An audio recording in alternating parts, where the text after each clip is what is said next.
Following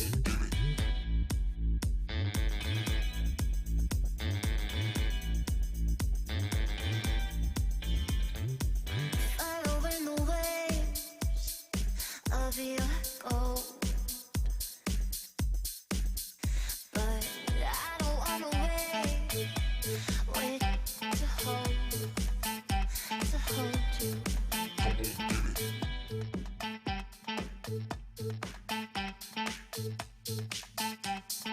Everybody find somebody.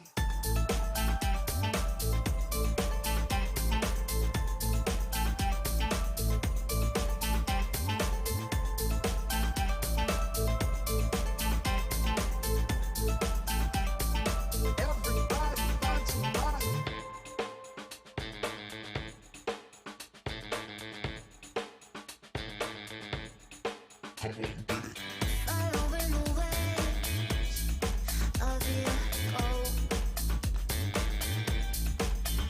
but I don't wanna wait to hold you.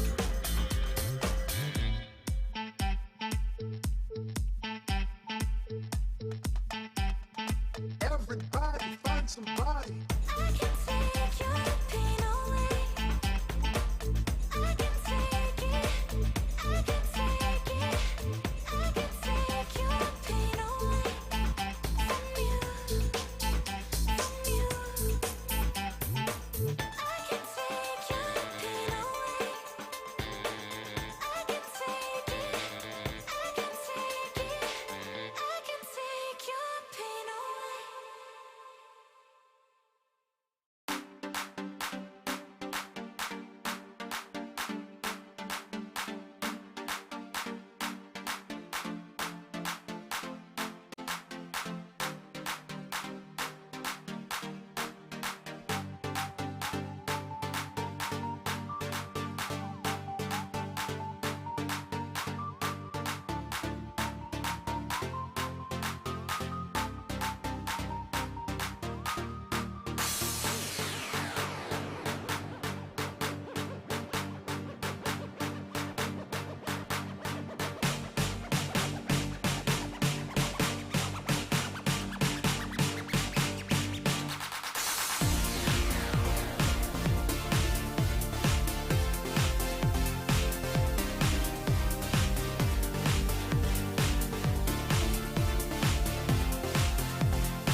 Hello and welcome to Giant Slayer's Fight Night Legends presented by Wisdom. I'm your host Casanova, and joining me, as always, is the Blevins. We're a couple weeks into this set now with Viego and Ashcon, and I'm excited to see what decks people have brought today. But before we jump too far into that, Are you though?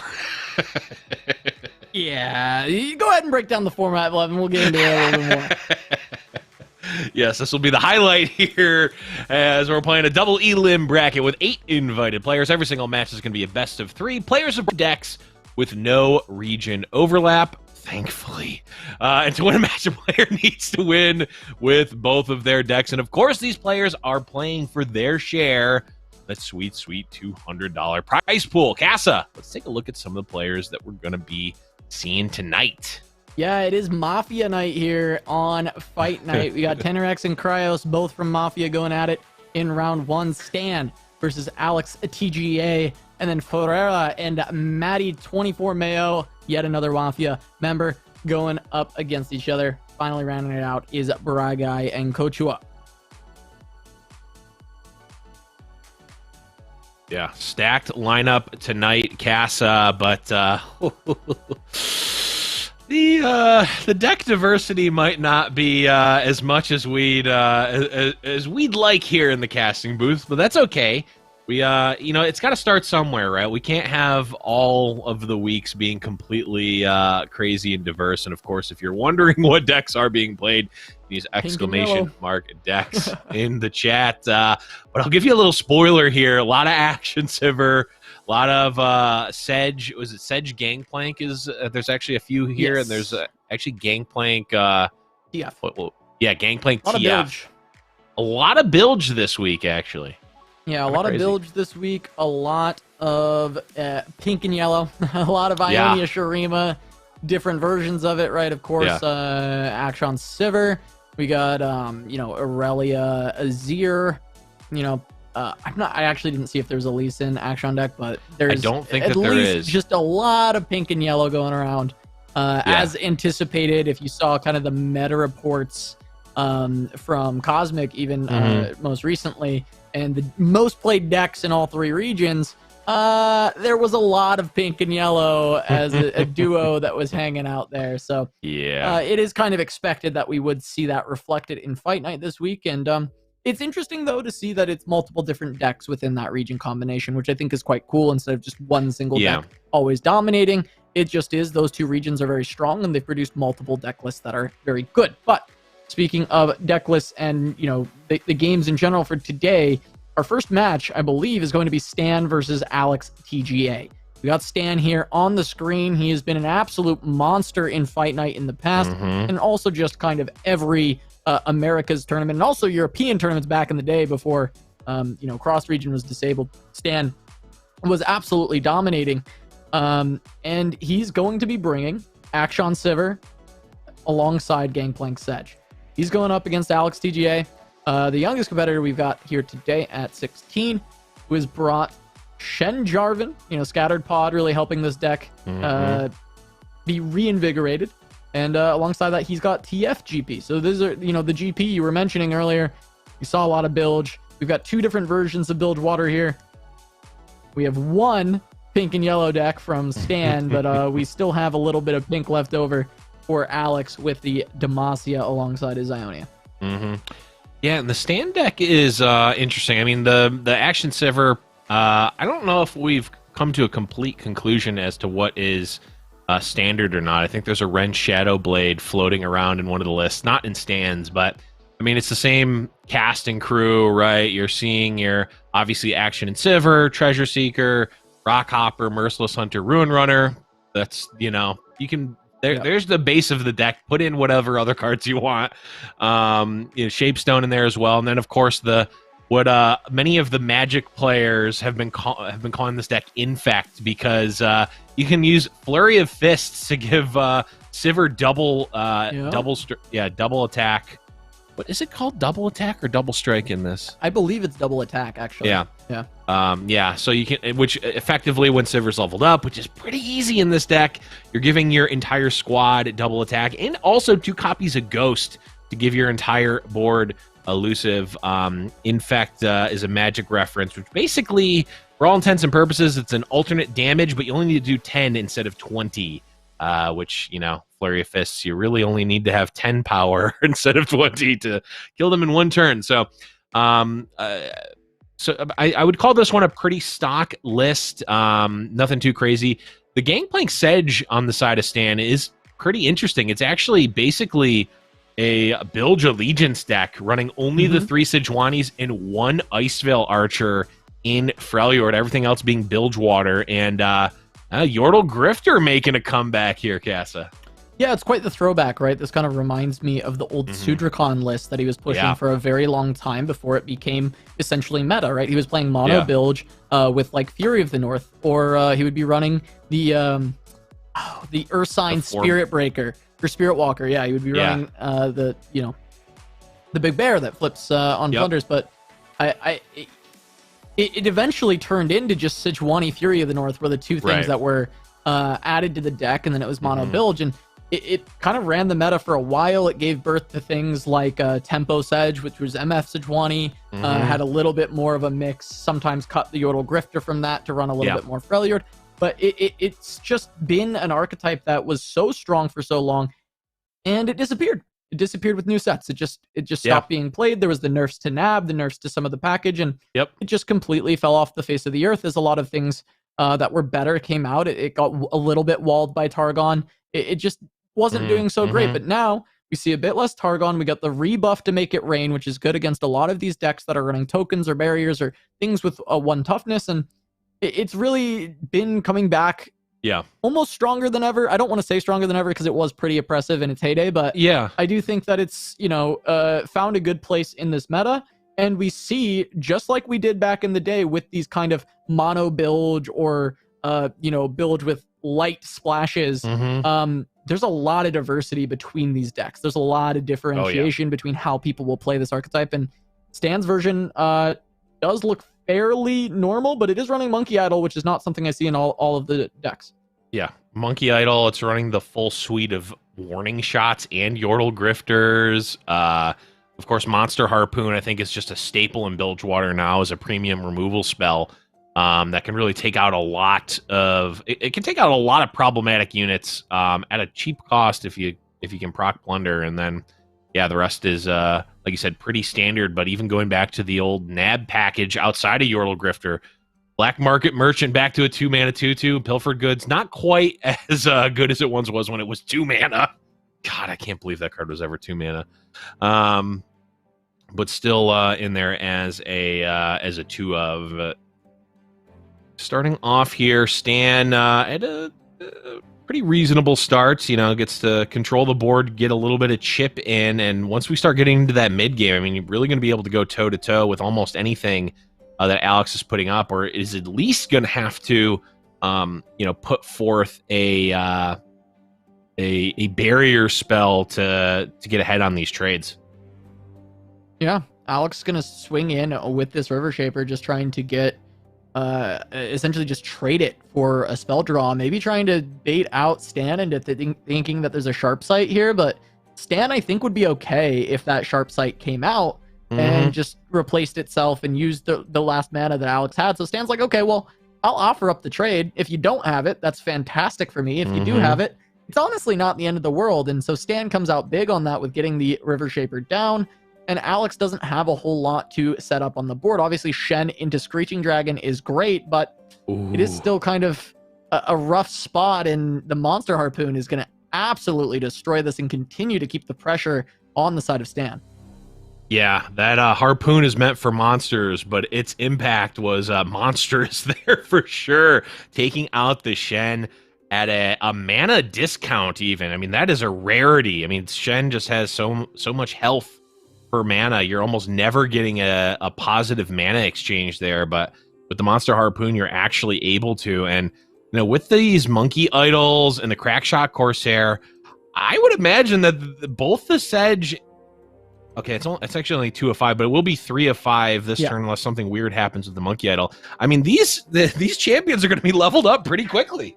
Yeah, I mean, it's going to be 3 of 5 here, 4 of 5 on the next turn, and then you know, right? It's just one more at that point Yeah. to find that extra damage. You got to make it rain in hand. That could easily set it up. Mm-hmm. A little bit rough to be losing the Crackshot Corsair because that is, you know, one of the ways that you would want to be trying to tag that damage every time. And, well, I mean, the Monkey Idol going away is just fine as well because you're still going to get the value out of this Crackshot Corsair. This is good for Alex, though, because it does beef up the Screeching Dragon to a 5/6. Yeah. It actually contends with the Gangplank very well. Of course, we see that Stan has this Make It Rain, which can answer that and make it so it is just a 1-for-1. And wow, Harpoon. Monster Harpoon is going to be a nice pickup. I'm curious if this is just Sejuani, though, to control the board instead. It does feel like a pretty solid line to just go Sedge and then look for a big swing with your Overwhelms. Really hard to not go Sedge here. I mean, you're looking at what, like 2 riposts to punish, and at that point, is it even a punish, right? And this is fine. You can, you know, save some damage on the Screeching Dragon, but there's still going to be 10 power worth of Overwhelm champions coming through. Riposte here can offer up a trade on either, which will be unfortunate, but, you know, I think Stan is going into this attack knowing that, you know, riposte is always going to be an option and can be there as a trade potentially. Yeah, I mean, it's going to kill off the Sedge, but a lot of the damage is still going through. And right. At a certain point, right, we're looking at Stan's hand, and he's got the potential to go for another Monkey Idol. He has Dreadway plus Make It Rain, which is only 2 damage, but it is 2 damage, right? It is still potential to get more into the face. Yeah. And with the Gangplank leveling up, I mean, that's just going to be GG if he can get 2 more damage through. There is healing.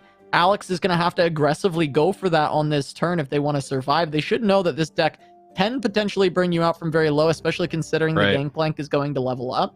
So this does need to be a heal turn, and I'm wondering if we're going to see something like a Spirit's Refuge on to the Screeching Dragon, attack in, and then Golden Aegis, and repeat the process in order to heal 10.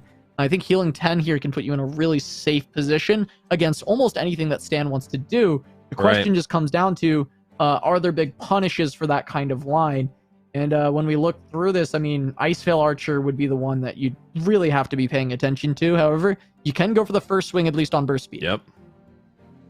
Yeah, and this is even fine against Make It Rain, right? You'll still survive at 1 health, or at 2 actually after. It's not good. Well, it's not super good against Make It Rain because look, this is going to deal 1 to face. It's going to break the barrier, and it's going to turn this Gangplank into a 6/6. He's going to trade with the dragon, because and he's going to survive. Levels up. Yep. Oh, you're right. It's really bad. Yeah, never mind. This is actually, yeah. I forgot that the GP was leveling up. I wonder if Alex also forgot that, or if it was just a, hey, if they have Make It Rain, I'm between a rock and a hard place right now. I don't really have a ton of options here.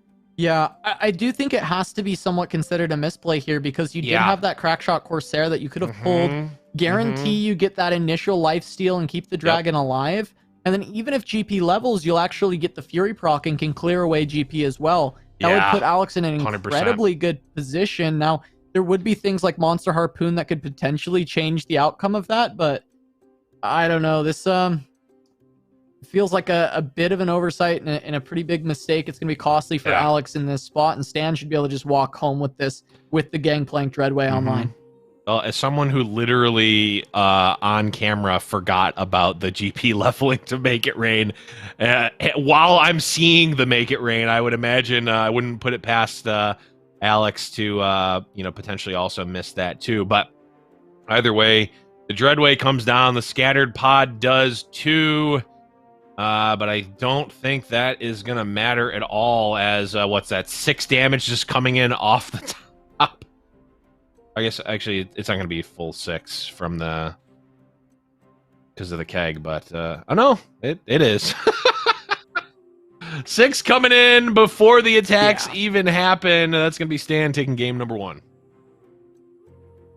Yep, Stan is going to grab it, does pick that up over Alex here, and it's going to get game 1, but we still have a couple games to go. Potentially, Alex can turn this around. It will be tough because I think Alex is going up against what I consider I don't know. I think this is the best deck right now. I really think that Action I think Sivir you can is make a really good argument that that's I think the Action case. Sivir is really up there. I think it's my personal opinion is that it's the best deck right now. Yeah. But I think, you know, people could obviously argue with that. And also best deck is very hard to say because different decks have different matchups. But Sure. my call out, if someone was like, you know, you have to decide what you think the best deck is, this is the one I would say. And so I think it's going to be tough to 2-0 it. I do think that Shen Jarvan can do okay against this list because of all the challenges and barriers. I think are very good against what a lot of this deck wants to do.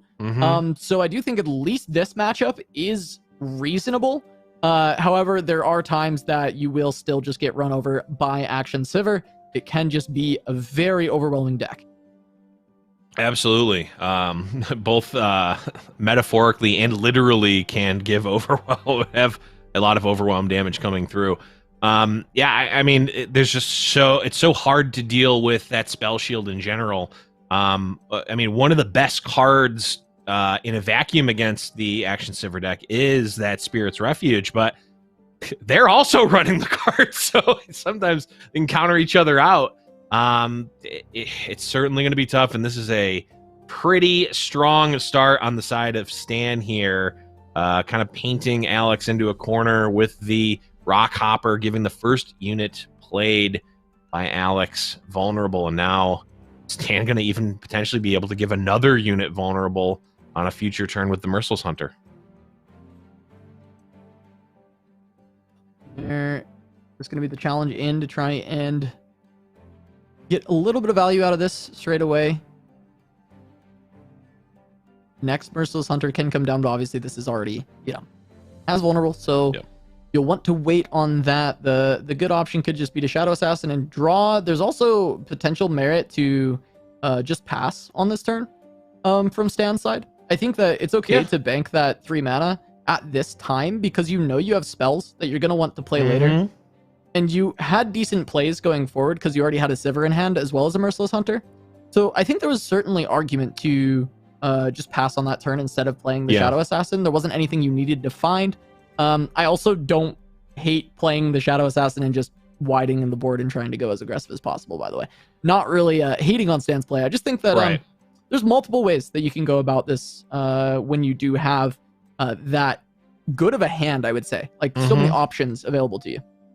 Yeah, I think the one consideration from Stan was that there wasn't... I mean, before the Twin Discipline was obviously drawn off of the Shadow Assassin, but before that, there wasn't really anything that Stan wanted to do with his spell mana that turn. Yeah, yes, there are a ton of different options in general for the deck to use spell mana, but it's definitely close. I think you have to really weigh, like, how much do I want to bank mana and keep options open versus, you know, keep the tempo up, right? You don't want to fall behind on board at the cost of, or you know, to gain too much spell mana, especially if you're not necessarily going to be using it in the very next turn. But ends up working out for Stan either way here. And it looks like this turn, well, actually might demand a spell played here. Yeah, I really like the way that Stan played this. He actually goes for the Waking Sands in order to make it so Shen cannot attack in, or else it will trade with the ephemeral unit. So you do have to just commit the Screeching Dragon to just 1-to-1 trade with the Sivir instead of actually being able to gain value out of your champion. This is a really smart play from Stan, especially considering the fact that he's got an additional Sivir. So there's not really any reason to save the mana and protect the Sivir when you can just put pressure onto Alex to have to make either an unfavorable attack or no attack. And it allows you to open up to just reestablish your Sivir on the following turn, continue to get aggressive on the attacks.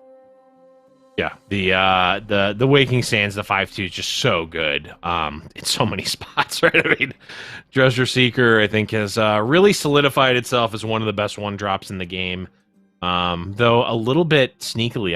I feel like I don't see as many people complaining about that card as they did about Dunekeeper, and I would argue that it's potentially even better than Dunekeeper, or at least more versatile. Yeah, Treasure Seeker's insane, for sure. Yeah, absolutely insane. And this still still pretty awkward for Alex here, as both of his units have vulnerable. Sivir can come down, but this is now we're getting into the point where we're getting into the point of the game where Stan is really in need of spell mana, and this may very well be, you know, biting him in the butt for not having bank spell mana on previous turns. He's gotten as far ahead on tempo as he can. He's played out every unit, but now, you know, there's what, 4, 8, 12, 14 mana worth of spells in hand that can't be cast on a turn when he has no mana. Yeah, and he's tapped out, right? So there's whatever Alex wants to do with this 7 mana, he's just going to be completely allowed to do so. Yeah. This is pretty interesting that he decides to opt for a pass instead of playing out the Brightsteel Protector. It would still keep up the ability to play Concerted Strike or Single Combat. But now, I mean, I guess it's Single Combat and Concerted going on to Sivir. I assume that's just the plan. I mean, it kind of has to be, right? Or else Yeah, I guess you're dead. If not, so I guess you can kill the Merciless Hunter, but yeah, this is definitely tough for Alex. Going to be a lot of resources potentially, just to survive here. Wow. Okay, so holding on to the Concerted Sure. just goes for the Single Combat. Yeah. Sivir will be leveled and on board. Yeah, not really where you want to be if you're playing a board-centric deck. You know, a board-centric deck that has good interactable spells. You don't want, you know, your entire opponent's board to have quick attack and spell shield, but you know, you play the cards you're dealt if you're Alex. Okay, so Alex, I think really deciding he needed to establish the River Shaper. Sure. So that ends up being why that line went the way it did. Single combat only. Open yourself up to get that down, and then I guess Scattered Pod and just try and get as many spells as you can to try and deal with what's coming next. I imagine fast spells are a high premium for Alex at this point. Getting an additional single combat to try and break the spell shield would be huge. So we see the attack first. Yeah, it could be single combat. It could be fast for single combat. It could also be burst to try to get a refuge or another riposte. I think that those are even potentially cleaner answers to Sivir if you can set up the blocks, and looks like that's what we're going to go for here. As we mentioned earlier, you can just counter it out with your own barrier. Yeah, I mean, you have to save the Sivir. I guess Stan's just trying to determine the best way to save the Sivir if he wants to use the twin disciplines. But I think the versatility of that disciplines is pretty important at this point in the game when you are running very low on cards. Okay, Golden just going to continue to try and draw with this River Shaper and level up the Shen. Yeah. Leveling up the Shen is nice. You're gonna draw another card, basically cycling, right? I mean, you're not really gonna be getting a ton of value out of the Golden Aegis at this point when you're so far behind. You might as well use it to, you know, push a little bit of extra damage, and actually, it's potentially a lot of extra damage because this Sivir's not blocking. Yeah, it's dealing 9. There's no world that Stan is blocking. Oh, it's doing more than that. It's gonna do 12, right? Because you're right. Yeah. The extra from Shaper will get barrier. +3. Yep. Yeah, I mean, but we're definitely not blocking. I guess you could block the River Shaper, and you could twin disciplines. Stan's just taking it. There's a single combat. Gets pulled. Can brute force through the spell shield. Inspiring Mentor, maybe one of the worst possible draws. Yep. A Navori Blade Scout that doesn't have elusive, pretty bad. Yeah, if it had elusive, it'd be pretty great. It would actually be very good right now. Single combat or concerted out of Alex, or else he'd lose. Now, is Stan going to be able to get the barrier? Okay, so just starting with the barrier, just the clean, like, okay, let's force you to have an answer here. Oh, and by the way, action now has... Yep, now has barrier and lifesteal. Yep. Don't mind if I do. Okay. Alex just allowing it to happen makes sense. Yeah, you can develop scattered Body pod. one Actually, burst. yep, one Finds burst. refuge. Makes sense. Playing mentor as a chump. Yep, yeah, just a 2-1 blank. Wait. I mean, do you just No. take the RNG? No. I mean, you just send it? No. I mean, you just send it, right? No because way. Stan's losing. Stan is losing at this point in the game. He is in a losing position. Yeah. You just send it, right? Like, you come on. Look at your hand. It's not gonna work. I mean, it shouldn't, but look Well, at your hand. oh wait, no, it could work. I mean, it can. It can. It's thinking- random. It's completely random. Oh no, it's not gonna work because we'll Spirit's Refuge in single combat in response to gain a bunch of life. True. Fair. So it's not gonna work. But Stan It cannot might work, be but- painted into the corner where he thinks it's his only out. No, you're absolutely right. It might not work, but I'm trying to think, like, can he win another way in this spot? Stan clearly thinks he does, right? He passed. Right. I think passing is like, I think that there's another way to win. Well, right now, yeah, I mean, it's basically draw a ghost off the top, right? And then you can... And then dodge sharp sight and any manner of other removal, I guess. Right, I Okay, so mean... now he... I feel like if you're going to play it, you needed to play it Right. before The going this was next thing better was played, before. yeah.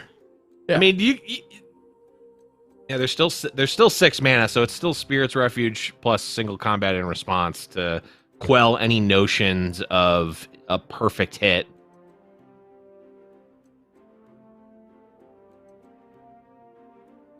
Oh, Chad is pointing out, yeah, Pod is going to have elusive next round too, Yeah, so Ghost it is will. actually not even good.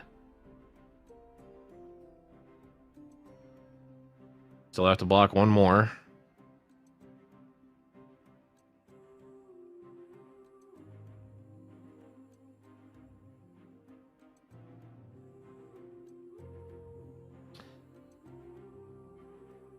This doesn't even really clear up the board, and now life gain is happening. Yeah, this is oh, and us also just threatening lethal because Yeah. of Shen. Yeah, you can also single combat with this. Yep. Sure can.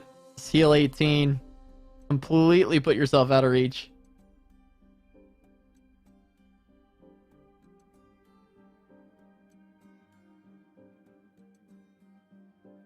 Now, if this were the action combo deck, now maybe there'd be some outs to go infinite here, but no. Trying to play the Sivir version. Oh, this threatens lethal because Oh. Sivir's not going to gain life. Can you give It says allied your only. opponent's unit plus Yeah. 0/+3? It's allied only. Yep. So not going to end up being good enough for Stan, and Alex going to tie the round up at 1 game apiece. Yeah, I mean, now it's just down to the Gangplank Twisted Fate variant of kind of the bilge, the mono bilge. This one has a lot more Noxus, or a lot more splash in it, right? Yeah. So we were talking about how there's so many of these bilge decks that are coming up that are primarily bilge water. Some of them are even playing Allegiance with the Yordle Grifter. This version is not. This is, running, it's like 4, 5, 6, 7, 8, 9, 10, 11 Noxus cards, which is still predominantly bilge water. That is a ton of bilge water cards in it, but there's a lot more Noxus. Too much to play the Allegiance, and in fact, it's really staying away from Nab. It looks almost more like the Swain TF of old, but with Gangplank instead of Swain, which was a natural progression of the Swain TF decks back in the day, as well as they eventually turned into TFGP decks. Yeah, Swain. Yeah, I'm not a huge fan of Swain, just in general. I think, we're using a different boat now. We're using the Dreadway and Gangplank. which feels better against things like Will of Ionia in the pink world that we live in now, with buffed Will of Ionia, or rebuffed Will of Ionia, as well as Homecoming and the like, just really ranching the Leviathan decks. All right, but looking at these two hands, looks like it's going to be a full toss from Stan. He's considering the Merciless Hunter, but might end up being too slow if he's got nothing to do on 1 and 2. So really want to try and ensure that there is a play for the early game. On the other side, a pretty nice early curve for Alex with the double hired gun alongside the Butcher. You get pretty aggressive early on. The Butcher can find some good trades, but Treasure Seeker was found by Stan, and he did find quite a few 2-drops to actually choose from going forward. Yeah, there's a lot of early action here from Stan, and there's a combo piece. Potentially, you can go completely off with Sivir, but with Young Witch, you can build your own double striker with the Flurry of Fist as well. All right, goes for action. It is going to be just a hired gun in response, which is a bit rough for Stan because he is going to just lose his first action straight away. But he does get the Warlord's Palace down, and that will be good to have that starting to count down. Yeah, and I could see Alex open attacking here, so he's going to lose his first action on first action. It's going to go down here. Yeah, we'll fall to the open. Stan going to deny the plunder. I'm wondering, there's actually like not any plunder in this deck. So I guess it's just willing to take the trade from Stan. Yeah. I wonder what you think about that, Blev, in general, because I am looking through this. There's actually there's like no plunder but Jagged Butcher. The only thing that makes sense is the 2/1 is not really doing much. You think about, it's just going to eat a Make It Rain. It's going to eat a TF red card. Right. And the other...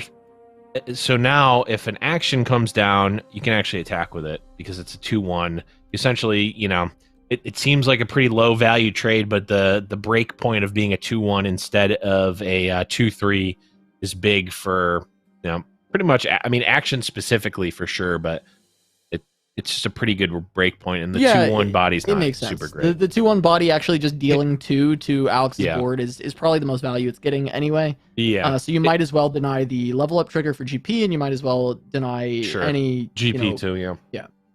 It at least makes some sense. I don't know if it's optimal. I'm assuming that since Stan made the play, it's probably optimal, but I can at least see some of the logic there for sure. Yeah, no, I think it's really fair. I think it is very fair to make that line.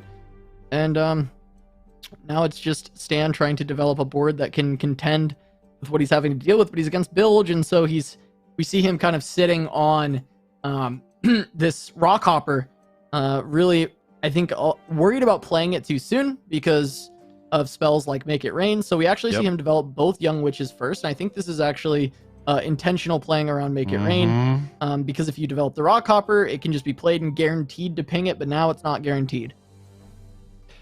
Absolutely. And I'm wondering, I guess the open attack makes a lot of sense to kill the keg before before the Make It Rain comes out, and is actually able to kill the Young Witches. Yeah. This is a little bit tough, though, because the next one came down, the next deckhand, the Barrel Bear.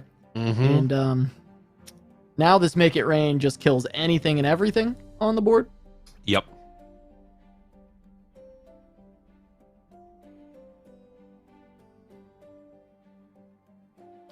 Yeah, this is, I guess, showing some of the weakness of this Sivir action deck is that it is, much like some of the old Slay decks and really a lot of strong decks in Runeterra, is that if it falls behind in tempo, it just, it can get buried.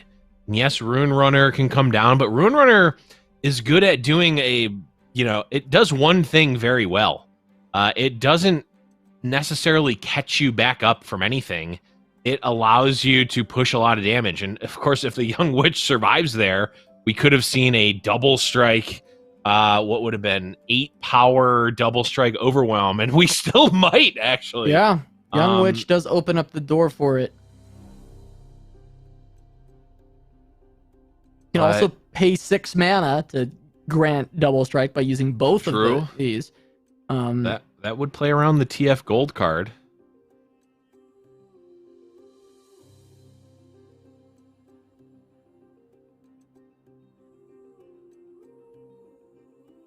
This is definitely not an easy spot here for Stan, as right now, I mean, there's basically one win condition and it's in play, and it just lost Spell Shield. The combo of being able to give it double strike is strong, but it does not feel super safe, especially when you know your opponent very well could be on a Twisted Fate here. Yeah, it's super tough. Now the Young Witch is going to come out. I would imagine that's going to prompt the gold card, and then I guess we can trade the Treasure Seeker for a Dreadway deckhand, but not super great. Yeah, it certainly doesn't feel good. I'm curious if you just try and play for the board best you can. So we see something like, you know, give quick attack to the Treasure Seeker, pull the deckhand, and then when the block comes in from Zap, you actually just use one of these. Sure. These Flurry of Fists to grant quick attack to your Young Witch. It looks like it's going to be Waking Sands instead. At least there's a thought from Stan to try and go aggressive with some Waking Sands. He's got 2 of them, so I wonder if he plays both. Yeah, could play both. Just going to be the one for the trade. Sure. Playing a very slow speed Mystic Shot here.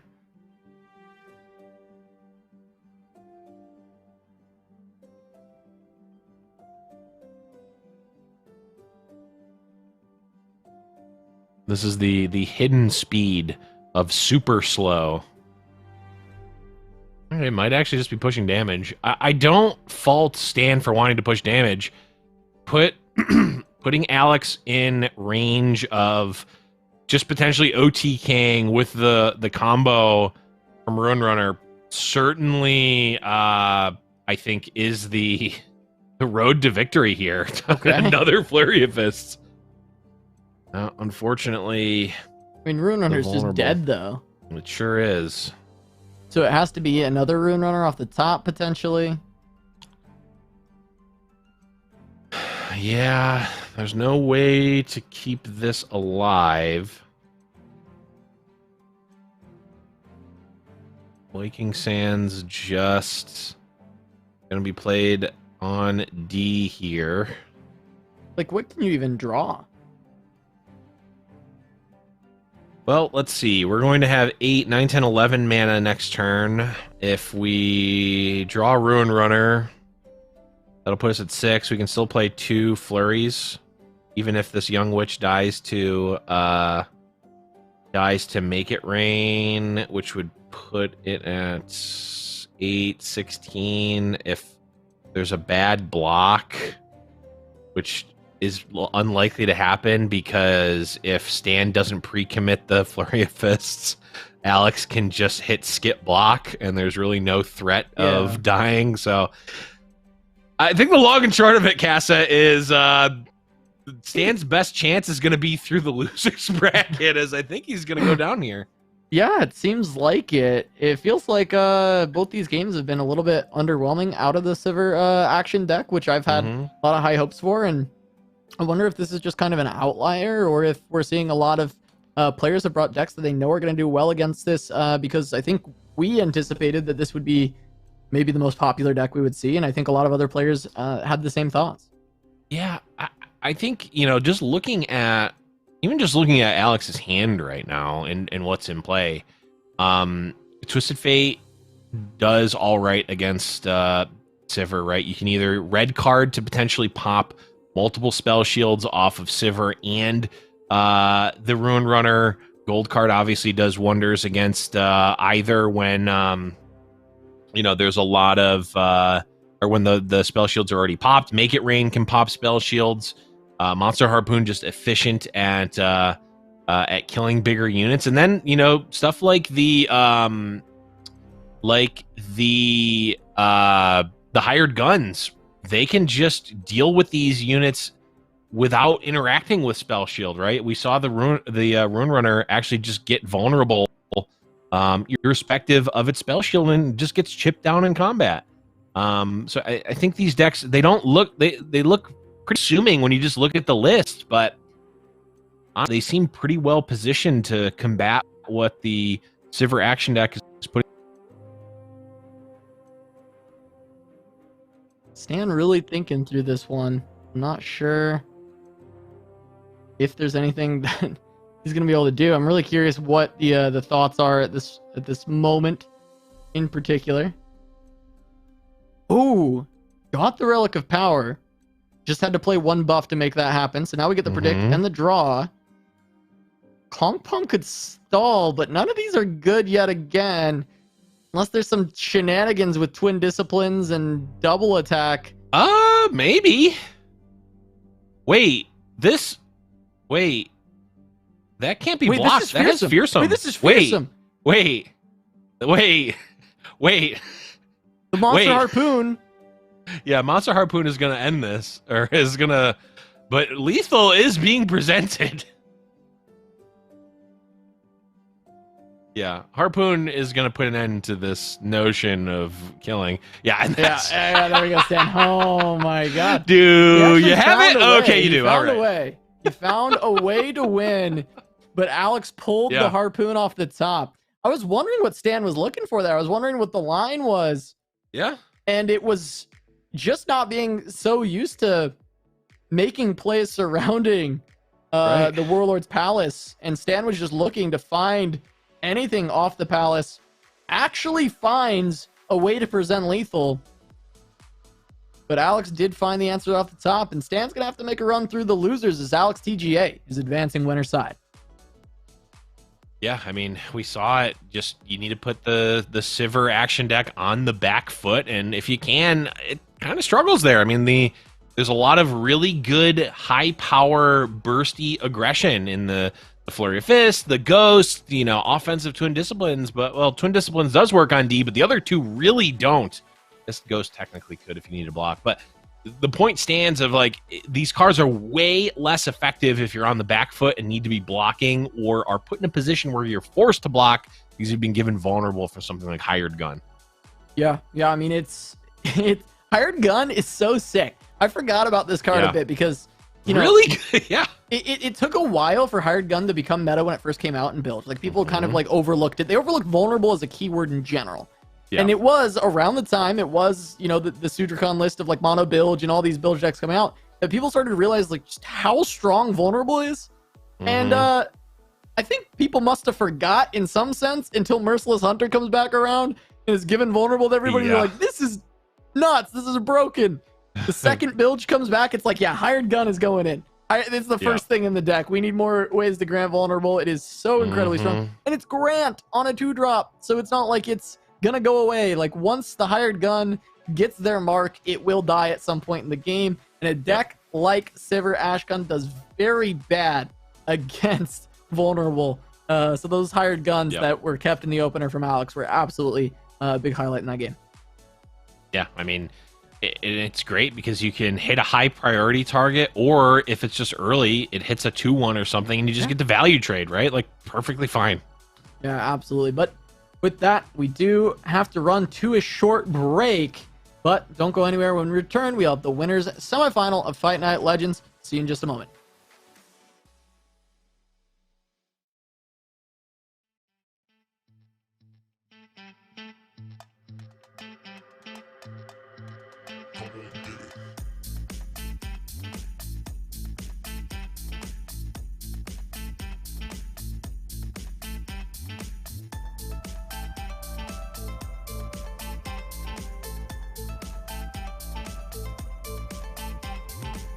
Following the way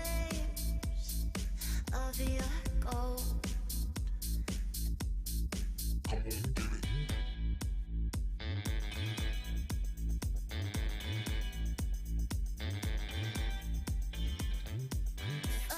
the waves of your gold,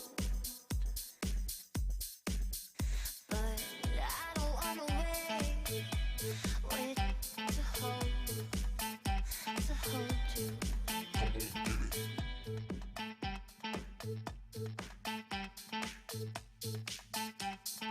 Everybody find somebody.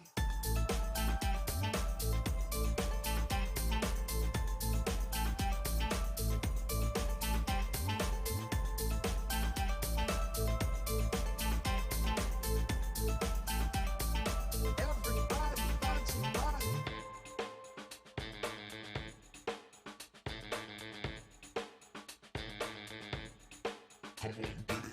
Following the waves of your gold, but I don't wanna wait to hold you.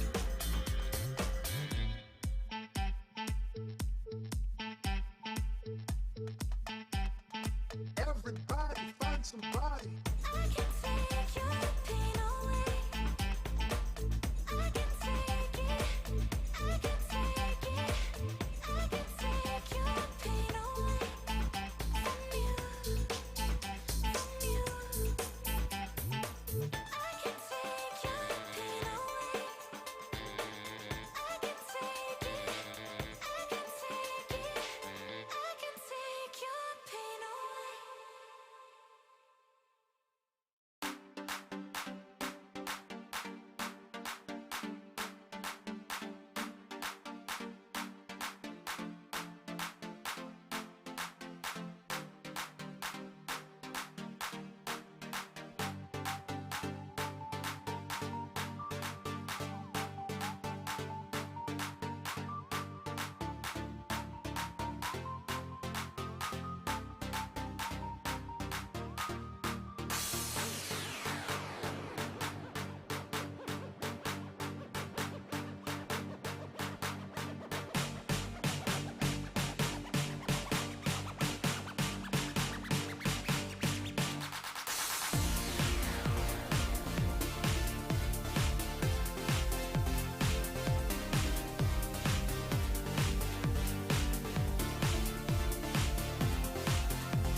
Welcome back to Giant Slayer's Fight Night Legends presented by Wisdom. We're jumping into game number 3 between Bryguy and Kochua. It's discard aggro going up against Karma Ezreal.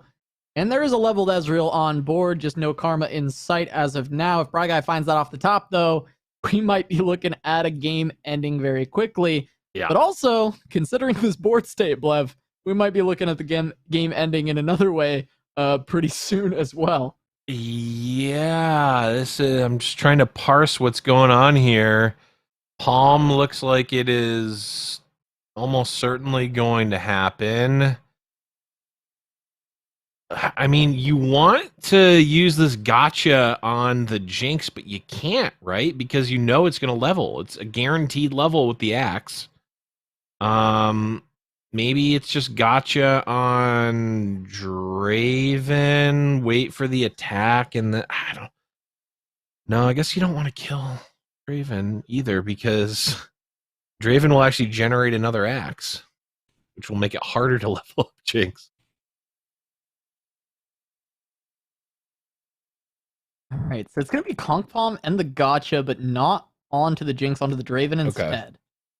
Yep, this is fine. Now an attack can come through. You chump it with the tail of the dragon, and then thermo beam the Jinx. leveled Jinx. Yep. Okay. Makes sense. Oh, and that's another Draven. Okay. Yeah, that's not going to be a welcome sight for Bragai. Well, it kind of is because now Jinx doesn't get to attack because Thermo Beam now happens. I guess it's kind of a wash. I mean, you'd rather. I guess so, right? Because she's leveled either way. It Right. doesn't. Yeah. It's going to be a chump onto a champion. I guess it is actually worse because there's going to be an additional axe generated now, but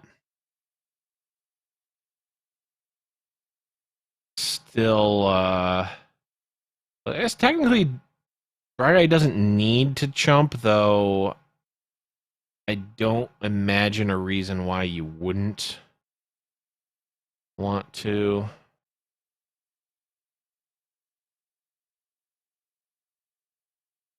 Nine. So here's the thing, though. Scattered Pod's going to come down. It's going to draw a spell. It's also going to be a 5/5 elusive.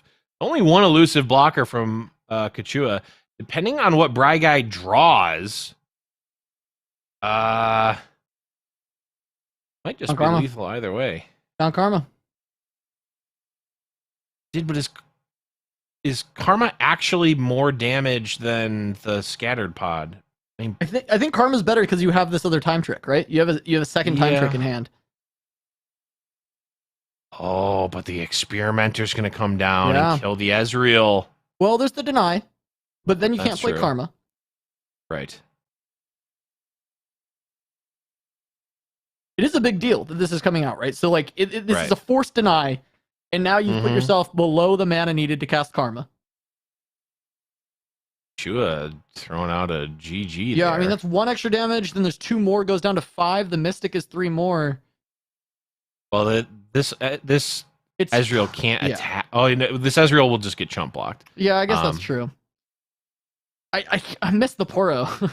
So I was thinking it. That's why I was thinking it was at least going with the Shen emote, but the deny is so huge because it denies the draw as well. Ezreal's Mystic 3, 4, still off.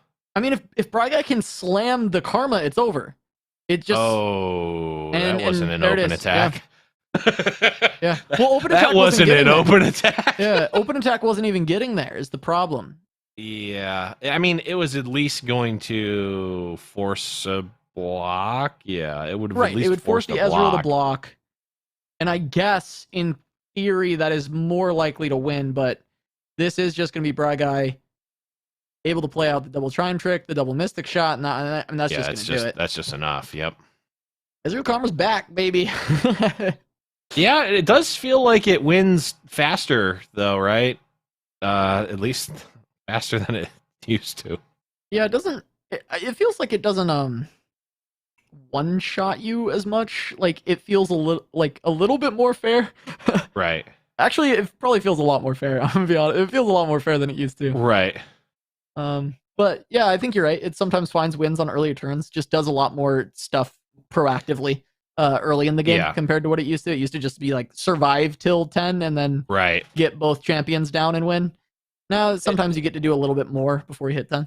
Yeah, it also feels like decks are putting pressure on it more. So there's more like aggressive options that are doing more things that really kind of force the hand of Karma Ezreal a little bit earlier, but nonetheless, still able to get there against discard aggro. Be Bryguy moving on. Yeah, Bryguy going to advance. It looks as though Bryguy will be facing off against Ferreira, who's taken down Maddie 24 male in the first round. So Ferreira, one of our finalists from last week, fell down to Tenrix, is going to be advancing on the winner's side. Cryos actually took out Tenrix this time around and will be moving on to face off against Alex TGA. Going to be looking to see who will win these semifinals, move on to the winner's bracket final. Had a lot of these players on before, but a couple newcomers as well with Cryos and Alex TGA. Mm-hmm.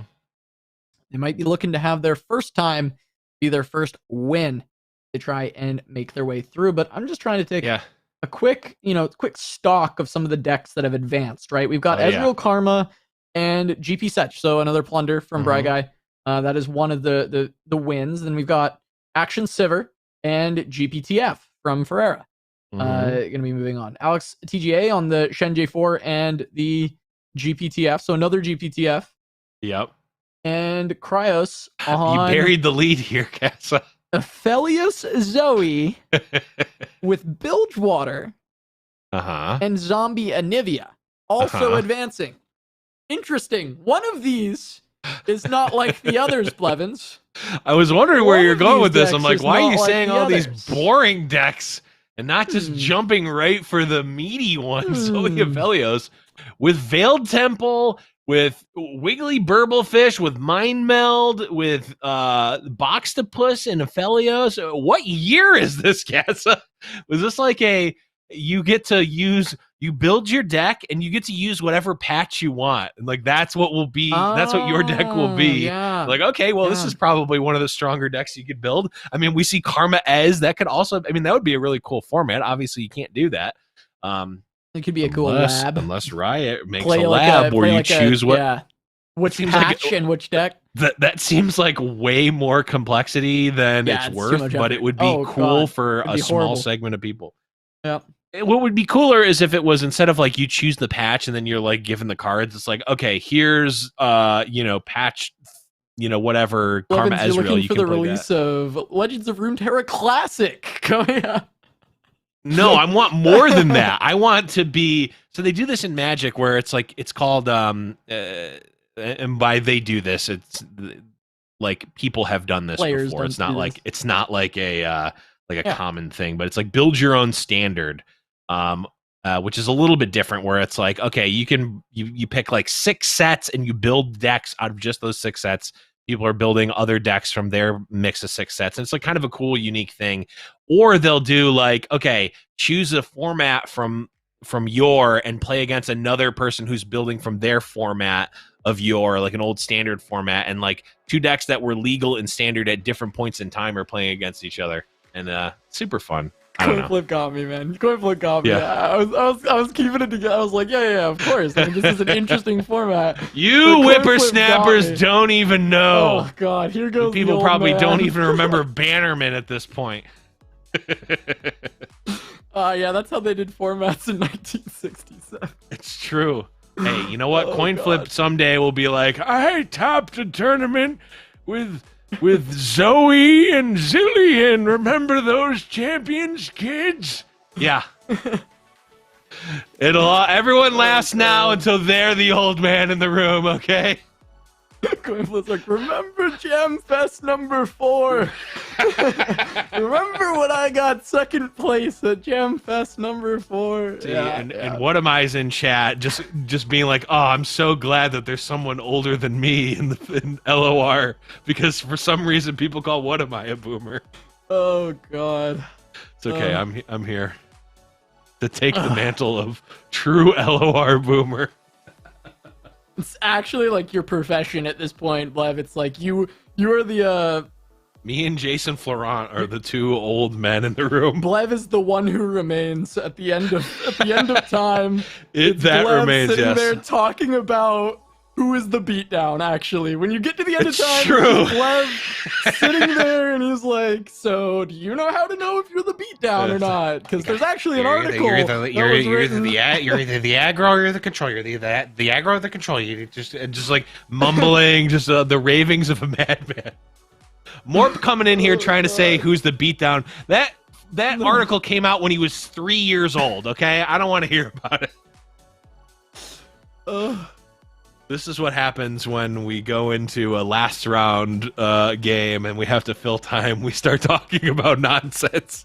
Look, this is, I mean, honestly, this is one of my favorite parts about Fight Night is we can just True. do whatever we want. So, like, you know, there's some time to fill. There's a bug with deck lists. So instead of like telling you guys that, hey, we can't have deck lists, we try and distract you so you don't think about them. But, It's you know, true, we except just, when you bring that up and now everyone's like, wait a second. We haven't seen deck lists You're on stream. in a right. while." Yeah. So Blev and I, you know, we get to have our fun. We get to have our fun. And to be fair, like you all know what the decks are. You Right. got an exclamation mark decks in chat. It's true. You know, Lake Foo's got you covered. And you can go check them all out, and you Yeah. can realize that it's a lot of the same. And if we were showing them on screen, it'd get a little repetitive anyway this week. Yeah. I'm not tired of these decks at all yet because they're all a little bit, you know, new and spicy. Still So I don't fresh. mind. I don't mind. It's all fresh. But if we were showing them on screen, it's gonna be the same. Yeah. But it's like it's fresh, but like, you know, I love Chipotle, right? Like Chipotle, not a sponsor of the show, by the way. Chipotle, reach out to me if you want to sponsor Giant Slayer Fight Night Legends. Happy to talk. But I love Chipotle, and Chipotle's fresh, right? But if like Yeah. in 1 week you eat Chipotle 5 times, which I actually have done, by the way, you get sick of it after a while. Even though it's still fresh, it's still good, and it's still new. If the first week you ever eat Chipotle, you eat it 5 times in 1 week, which was my actual experience, it gets old.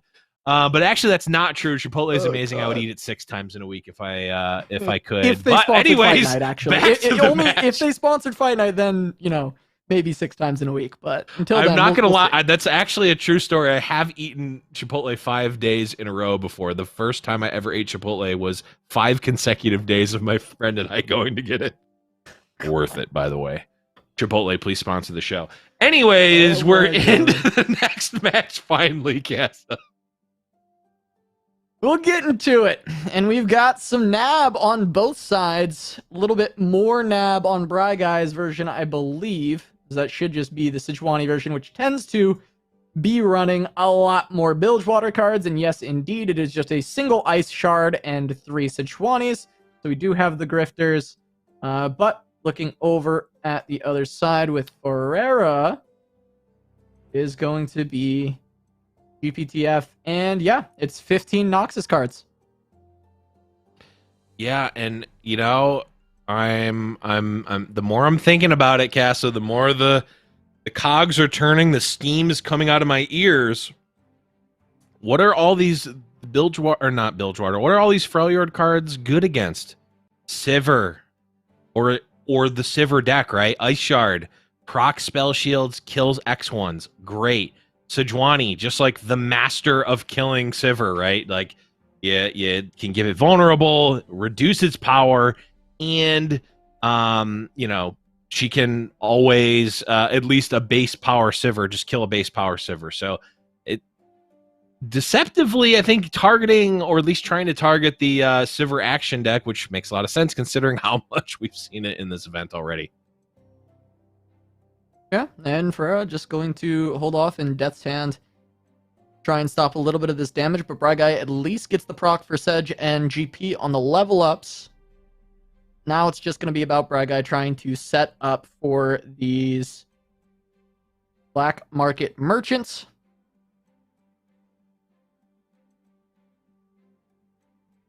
Yeah, Ice Shard also procs Plunder. It does, yeah. It's potentially going to have a good spot on this next turn. I mean, there's what you could just lead Ice Shard and you just play double BMM. It's a pretty powerful play because you're going to be stealing cards that are not going to cost anything really, or if they do cost a Right. lot, they will be costing a lot less. Especially the second draw being reduced by 2 is just Yeah. Yeah, this is such a Oh. powerful play for the Nab deck. Yeah. The thing I'm wondering is, so this keg is dead, right? It's gonna get ice sharded. I wonder. I guess the open attack doesn't really do anything. I don't know. For some reason, the opening with the ice shard versus attacking felt off to me. But the more I'm thinking about it, the more I guess it doesn't really matter. I don't know. Open attack felt better there. Oh, 6 mana Dreadway. Okay. 6 mana Dreadway. Oh boy.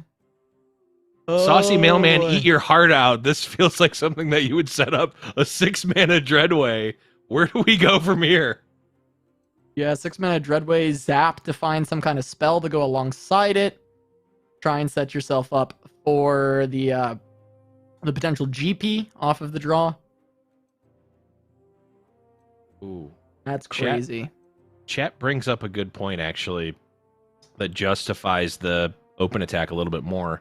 If Ferreira decides to make it rain in response, it's actually a lot better, or it actually would kill the hired gun here. If opening on the ice shard, whereas the open attack you could have ice sharded in response and saved it, but didn't end up mattering in this spot, and in fact, Braga able to push a little bit more damage here. Yep, and Braga just going to play out the zap, try and get loaded up on spells prior to playing down this Dreadway. We're going to see the attempt at the Plunder from Ferreira, actually going to get the hit, of course, because there's only 3 targets, so now BMM gets to come down and Plunder, or I guess there could be argument for what, a red card to just try and push damage, but I think getting your BMM and getting the steal is going to be really good. And wow, Yeah. Okay, 1 Well, mana Make It Rain could just be used to remove more here. You do get the Warning Shot Jagged Butcher as a potential response. Yeah, and my guess is that Ferreira was going to use the Make It Rain to clear off those units, right? And I'm wondering if there was any merit to using both off the bat, or using the second Make It Rain before the BMM just to guarantee it. But I guess maybe wasn't even on their radar as what they wanted to do here. Either way, that coming through. Yep, Make It Rain. Gonna Make It Rain now? I mean, it's still a good response, but yeah, it does whiff on the zap. This is, I guess, keeping your 2/2 alive, Yeah. but yeah, I feel like you could have just taken the 2 there and gotten the perfect Make It Rain instead. Yeah, that's fair. I mean, not to be results oriented, but this just blew up in their face, right? Like they got the worst outcome possible. Whereas they could have had a guaranteed much better outcome. It could technically have been better potentially, but I think I don't know. I'm not going to crunch the math. It felt better to just, hey, take the 2 and then just... Yeah, there's the popcorn emotes. Yeah, there's the 6 mana Dreadway. That's such a great emote. Okay, it's going to be a gold card trying to get this killed off with the Ravenous Flock. I mean, that's huge. Being able to actually just remove the 6 mana Dreadway straight away. But now you just fill the time with a GP, and then you've got another Dreadway on turn 8. Not too shabby. Open attack to proc Plunder, because that's all Ferreira can do, is just try and get these Butchers to be more valuable. Yeah, and this really feels like a turning point here for Braga. I mean, just going to start taking it over. Of course, pick a card. Definitely a way to get back into it. I'm assuming that this isn't going to even be close to leveling up Twisted Fate. Otherwise, I would imagine that Monster Harpoon comes out. Not yet. Dreadway still an option. Can be played alongside a Parlay as well.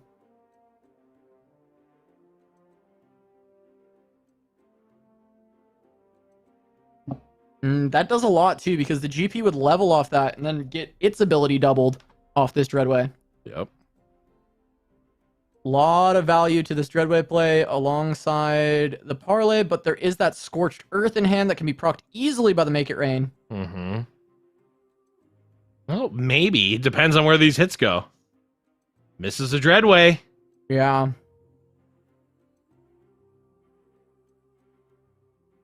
It's pretty bad. Hits the GP, which is still good because you could just remove the GP instead. In fact, you probably need to do that. Yeah. I mean, you pretty much need to, right? Or else you're just gonna die. Yeah. I mean, you're definitely dead. If you don't do this, I mean, Scorched Earth's gonna come out, take down the GP. Mm-hmm. Ferreira has the mana to play this Death's Hand as well. You'll just play it on this turn because it is fleeting. It's gonna disappear. You might as well set up the Dreadway to die. Right. Yeah. I mean, this probably doesn't matter much, but because now it's just gonna be Gangplank into Gangplank's parlay. Nab into Dreadway. Steal Dreadway back. Oh. Okay. Well. Not even gonna look at what it is. GP into parlay, I guess, because I guess he knew that there has been that many GPs drawn because of the Dreadway plays. They might have been face up. One was face up, one was not. One was just drawn naturally. So there was there was one mystery GP. Yeah, I guess that GP though, even the face up GP is probably enough to like guarantee the win. I'm thinking that the nab is probably not going to be enough, and I think Ferreira was thinking the same. So decided that game was over. Does not end up playing it out. Now Bry Guy gonna be up a game, looking to find the win with Ezreal Karma. The only player to bring Ezreal Karma this week. Yep, the tried and true. And I will point out, Morp actually brought it up in chat. No Viego in the Americas this week, which is rather interesting considering it had quite a good showing, and I believe a decent number of folks brought it to EU earlier today. So we're definitely seeing some like homogenized meta per tournament, but not across the board, which is very interesting. Might see some swapping, some flip flops. Maybe we'll see Viego here and Action Sivir more so in EU next week. It's very interesting when the two regions don't line up. Yeah, it is always fun to see, and it's fun to see over the like next few weeks which region's meta ends up being the one that's more dominant, if one is, right? Like if we start to see, okay, are both regions starting to just play more and more, Nab and Action Sivir, or if North America's or Americas in general start to lean more towards that discard aggro Action Sivir that we were seeing more out of EU. So much discard aggro today, actually. 5 players brought it. Well, I think at least one, maybe 2 brought it in Americas too. So, but of course, I mean, discard aggro can show up basically in any amount on any given week, and I won't be super surprised. This card has been powerful for so long, it continues to find ways to stay relevant and stay powerful. New cards, new patches, sometimes adding stuff in, sometimes not, and just continuing to be a relevant deck. Just great combo, Draven and Jinx. A time-honored classic. Name a better duo. Action plus a bunch of spells that target action into going off infinitely. I don't know if that's a duo, Blev. I think we need to. If I say it in one sentence, it's a duo. That's how duos work. The meaning of a duo at a certain point here. You get Shadow Assassin down for Bry Guy, and just going to continue to draw out, wanting to potentially set up one of these karmas, but it's very hard to set up a karma against this Noxus Bilge deck. It's got a lot of removal, and we're looking at the hand of Ferreira, and we can see just how much removal is available with the double Ravflock, double Sentry. Yeah, we even see a Deep Med was stolen to refill. It's old Deep Med with... Remember Deep Med? That was what Deep Med actually was. 4 mana, and it got reduced to 2. Only 90s kids remember that.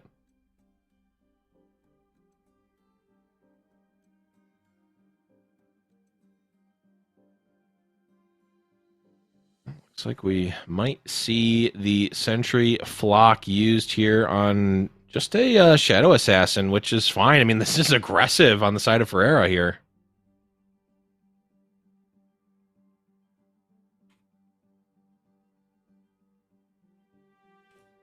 Aggression from Ferreira. We've got the gotcha on the side of Guy. He's just going to deal with one of the attackers. Still takes 4. Really, it's just about hanging on to as much of your life total as possible. And the fact that so much removal was used on this Shadow Assassin has got to feel good for Guy, because he's got a lot of great targets in hand that he wants to develop. I mean, 3 karmas really makes you want to roll the dice for the RNG by playing one. However, Scattered Pod might just be an overall better play. Ensure that you're getting a card that you put in your deck instead of a random one. And because there's 6 mana, you might as well go for it. Especially, I mean, there's no protection for your karma. So if you do it, you are just throwing it to the wind. It may just get killed off. You know, when you have 3 karma, sometimes it's nice to go for the RNG, but this hand allows Guy to not have to go in that direction yet, not really quite desperate enough to have to slam down a karma.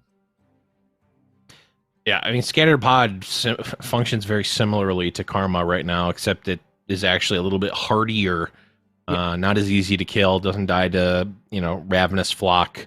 And also, Guy probably doesn't really care if resources are used to kill this Scattered Pod, because A, there's another one, and B, that's not really the win condition.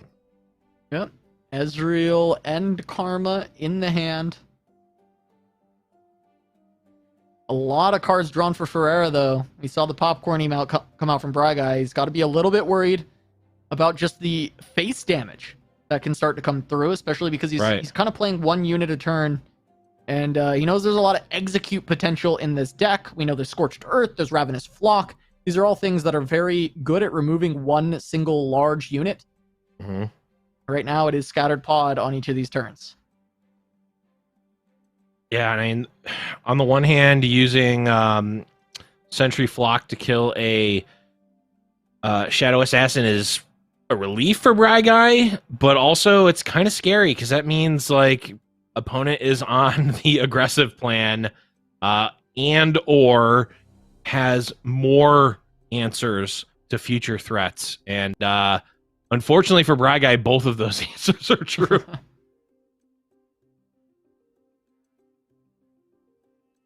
Yeah, and there's just going to be the gotcha onto TF. Had to get rid of it. The deep med getting nabbed created a pretty scary situation. So the TF could actually start to approach level up.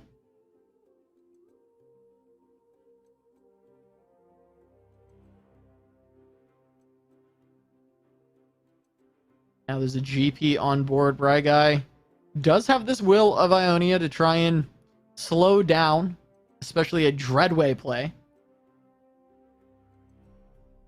Is just going to be Rav Flock going to pop the barrel, take out the Scattered Pod. And that's such a small mana commitment for Ferreira.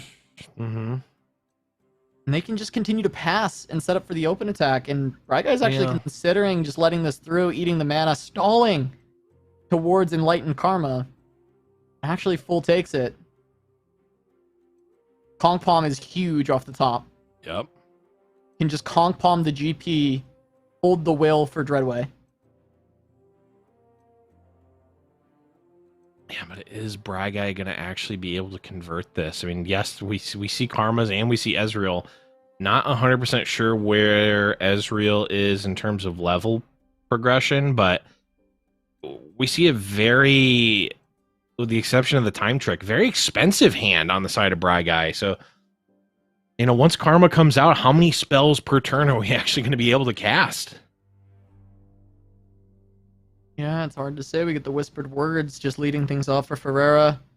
Attack in. There's the Conch Palm onto the GP. Take 2 damage, but that does mean a Plunder will go through. Definitely not going to use Will on this turn, so just going to have to deal with the fact there is the Plunder.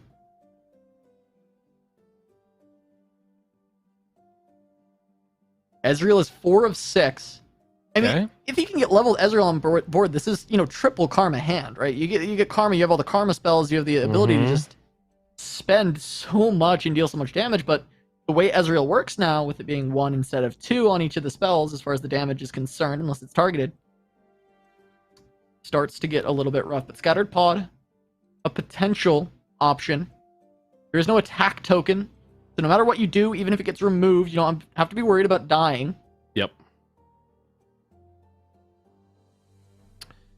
Yeah, this is. I was wondering if, like, when the pass game was going to stop from Brad Guy, because, you know, the time honored mantra of these control decks is, if they're not going to kill me, just hit the pass button.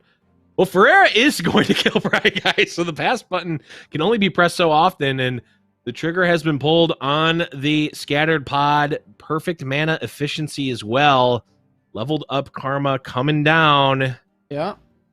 The static is there to level the Ezreal, so we know that that level up is going to come through very quickly.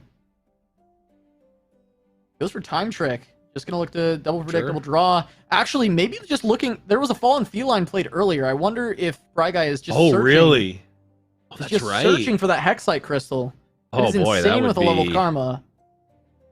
pretty good. Doesn't find it, though. Actually choose skip. There's another Fallen Feline.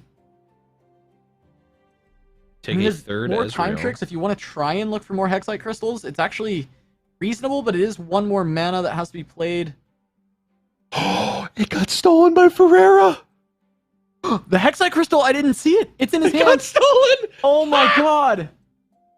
It got stolen. I guess it makes sense because, well, it's likely, right? Or it's more likely because the Hexite Crystal automatically gets put in the bottom 10. Right, it does. So Nab is a higher chance of hitting it, but that sucks for Brad Guy.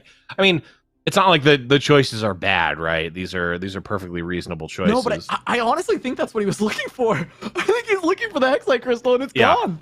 It's not in the deck. Yeah, it certainly would have made things easier. Oh my god.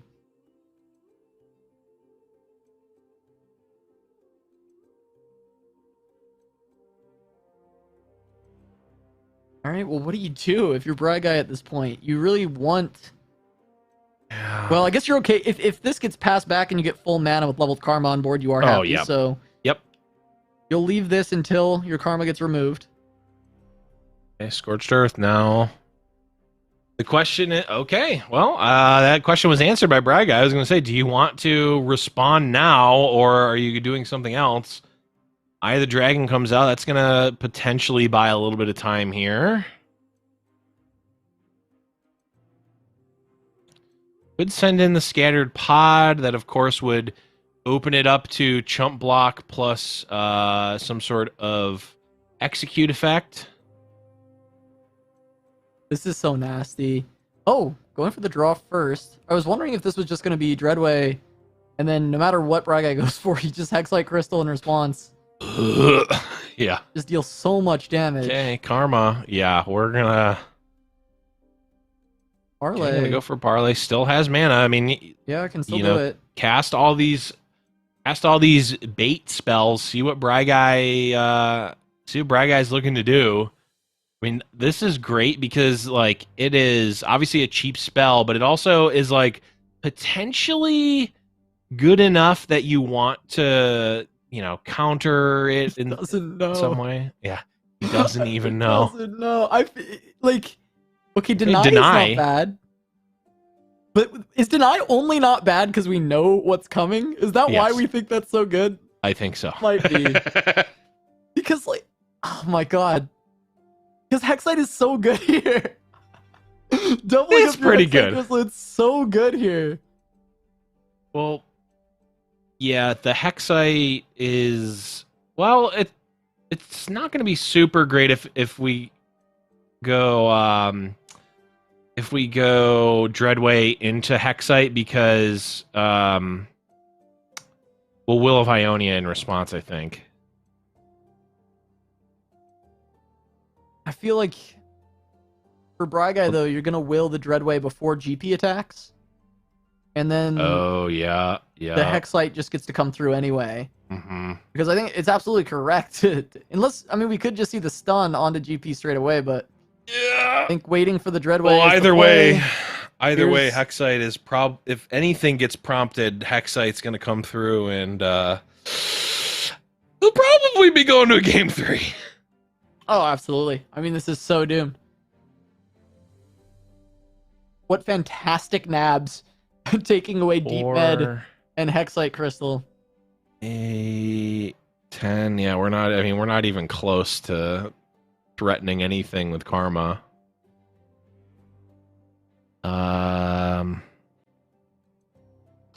And there's not enough mana to like will plus anything substantial. Ugh, Yep, here it comes. brace for impact.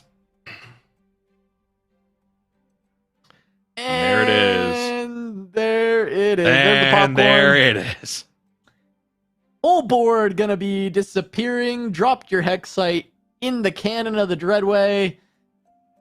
Not where you want to see that. Causes way too much damage. Gonna completely blow Yeah. up this side of the board. I feel like that might be canon, right? Just like Hexite crystals. I mean, canon. Not firing a cannon. I mean, canon in League lore. You know, Hexite crystal. I'm sure Gangplank's probably tried to get a Hexite crystal or something. I don't know. Sure, yeah. Load it I up into mean, the Dreadway. Seems pretty powerful. Use the Hexite crystals. Just oh my god.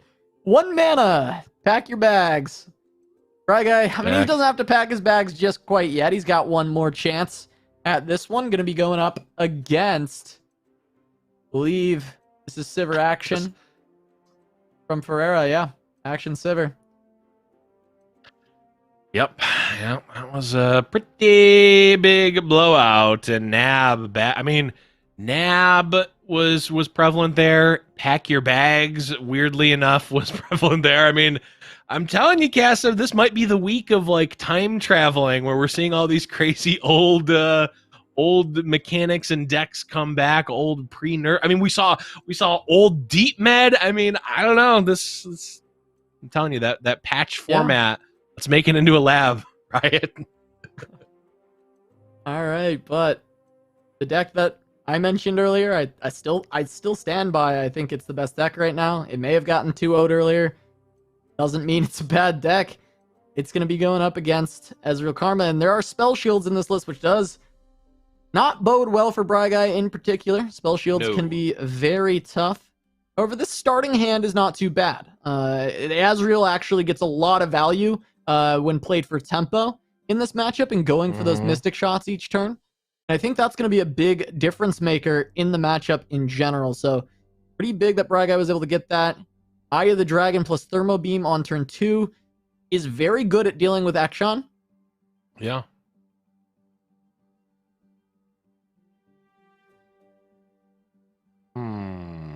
That is an interesting block. I guess we're just setting up the static shock here. Of course, this does not play around any of the million different pumps effects that are in Ferreira's deck. Yeah, I think it's still reasonable to go for this, though, because Yeah, a lot of it's still times gonna you work. will see Well, a turn actually, it's still 3 not. with double eye on board. You would see Ferreira go for something like a Merciless Hunter, right? Mhm. And because you're thinking that might happen, you know that, like, okay, if he goes for Merciless Hunter, I get to freely fire off this Static Shock for Right. full value. Now, True. at this point, you get 2 targets, you get 1 kill, and you force a Shapestone. Plus, you still have this Eye of the Dragon that can block action again. So Right. it's not too bad of an outcome. And honestly, that static off the top is the absolute perfect hit to try and just continue to keep that pressure up. Yeah, that's pretty strong. Pretty strong indeed. And when in doubt, just play another Waking Sands. Put on a little more pressure. Now, here's the question. If Bryguy blocks action with Eye of the Dragon, does Ferreira use twin disciplines for health or for attack?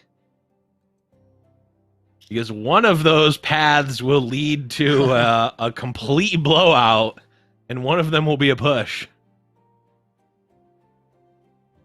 I imagine you would use it for health in the event that Guy is sitting on 4 mana, right? Now, on 2 mana, I think you still do, but it's hard to say because you got to play around like Mystic Shot. I mean, there's a lot of things. You might just also let this action die. There is potential for that as well. Yeah, you could. I mean, now it would be a wash anyway. I mean, just let it die. I was actually thinking that there's argument to.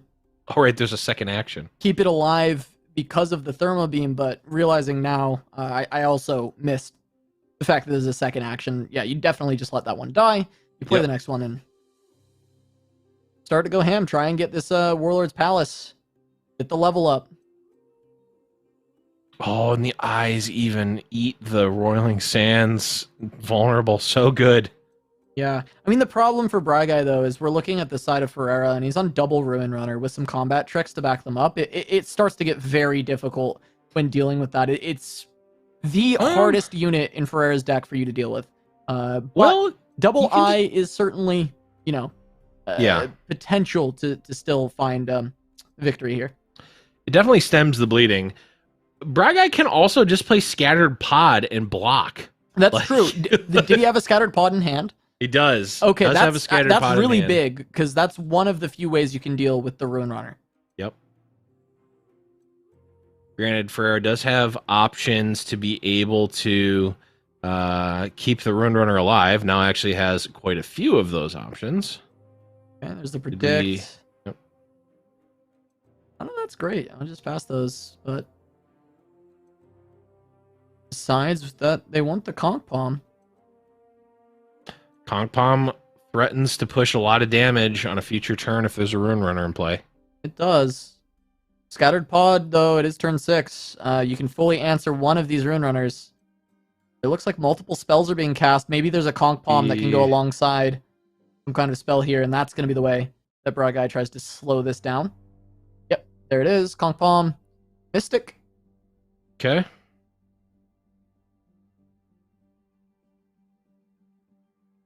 Ooh, leveled Ezreal.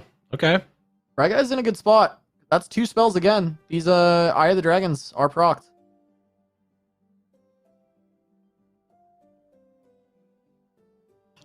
True, and you can have an Ezreal attack can freely deal with the spell shield on the second Ruin Runner, which is nice.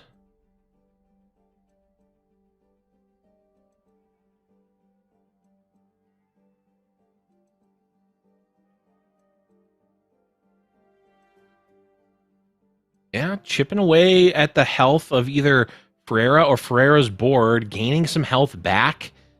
I mean, this is looking pretty decent for Guy, at least in terms of being able to stabilize a little bit. Conch Palm is going to come out here and stop the Ezreal attack, which is certainly disappointing for Guy, but not the end of the world. Ooh. Wow, Deny just does not want any of that. Really wanting the Mystic Shot as well. Either for more damage or to just ping this spell shield. Right.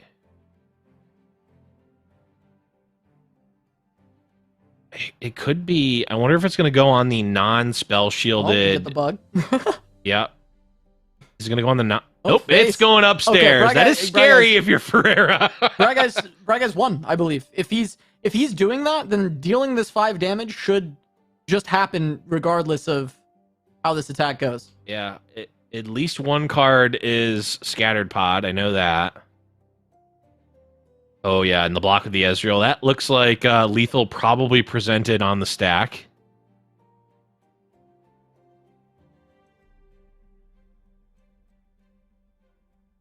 And as we see, there's not going to be a response on the side of Ferreira. Yeah, I mean, Ferreira can lifesteal a ton on this turn and do it, potentially win with damage to the face with all these twin disciplines, but yeah, there's no response to just Ezreal going over the top, and it is only 5 damage needed. Yep, that is Oh, okay. You can let this. Bragai can let this attack happen right now. Ferreira going to say, "All right, well, if you got it, you got it. If you don't, I probably do." In fact, I would imagine that you certainly do. Yeah, I mean, it's a lot of damage. It's a lot Let's of see. damage coming through. Yeah, that's multiple spells. That does I mean, not. even if it's just like a bode Will well. of Ionia, I guess it's still game, right? Like, you just answer True. this Ruin Runner. Okay. Gotcha. Static. That's it. That is 2, 3, 4. It's still off, right? No, or is it? That's 5 damage. Oh, right, because static also Static does targets too. 3. Yeah. Static does Static 3 it just damage. does the best of both worlds. That's Yeah, right. Static's phenomenal with New Ezreal. Like, it's really, it does a really good job on dealing additional damage to the face. Right. And also had the additional Mystic Shot just for good measure. It's gonna be Bragai taking it down 2-1. Yeah, Bragai moving his way through Fight Night. I think we've only had him on one other Fight Night, which is insane to me because of how long Bragai has been like a prevalent tournament player in the community. Top and his first top Fight Night, 32, right? Top 32 the last he season, did. I think. The last season Yeah. he did, yeah, as well. But I'm even just mentioning just Bragai. Oh, yeah. Pre-seasonal era. Bragai has been someone who is constantly dwelling in top cut. And, you know, we just never really got Bragai on. I think there was like a mix of scheduling, him not being able to stream. There was like a couple of reasons we couldn't get Bragai on. We finally did, and his first showing in Fight Night was like, it left a lot to be desired, and we know how good Bragai is. So to have him come back and have a really standout performance, move into the winners final is super exciting for me. I really love to see Bragai succeeding. And, you know, taking down Ferreira, who is such a strong competitor. We saw from last week, making it all the way to the finals, that losers bracket run doing so incredibly well. And we'll see if they can do it again, because they are getting that remax against Tenorix in the losers bracket from the grand finals in the previous week. One of them will be eliminated before the finals this time around as they try and fight their way back through. But the winners final is going to be Cryos versus Bragai and Blev. Cryos, you were memeing at the start of the day. It was like, hey, we should watch Cryos because they're not going to make it far with this lineup. Yeah. And well, Cryos is in the winners final, and you know what? I was with Blev. I was like, you know what? We probably won't see, you know, the Aphelios deck and Zombie and Ivia climbing the ranks, but Deech did it in Brazil. He took Aphelios to the finals, and it looks like Cryos is trying to do the same this time around in Americas. We'll see if he can take that all the way to the grand finals against Bragai up next. But we will be going to a short break. Fight Night Legends returns after this.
somebody.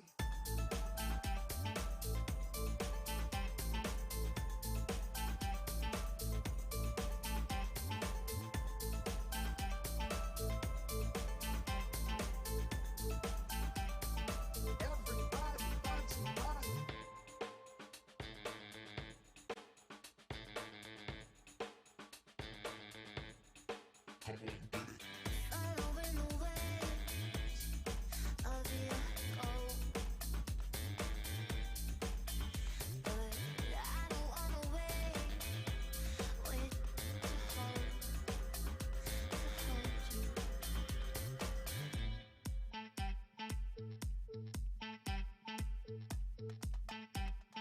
Everybody find somebody. I can take your pain away. I can take it. I can take it. I can take your pain away from you. From you.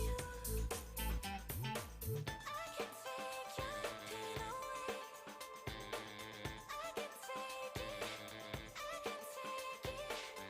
I can take your pain away.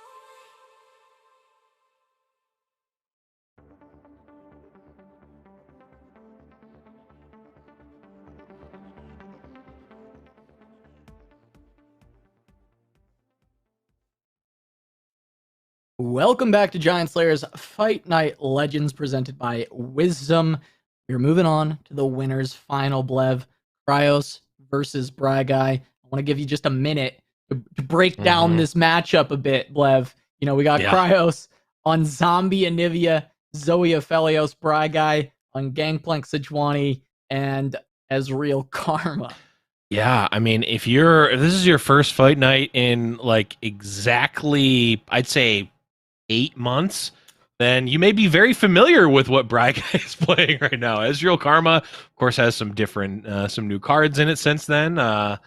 Nopify, I don't think was around. Conk, Palm, maybe. Scattered, Scattered Pod definitely wasn't. Neither was Fallen Feline, but for the most part, it's the same cast and character of cards. You even remember 5-mana Karma, and then of course the Gangplank Sejuani, definitely a different feel for the deck there, but general strategy the same. And then if this is your first fight night in maybe 3 or 4 months, you may be very well aware of Zoe Aphelios, as that deck was also well, Aphelios in general. I don't know if Zoe was always the go-to there, but the Veiled Temple, a card that I think many people forgot existed, myself included.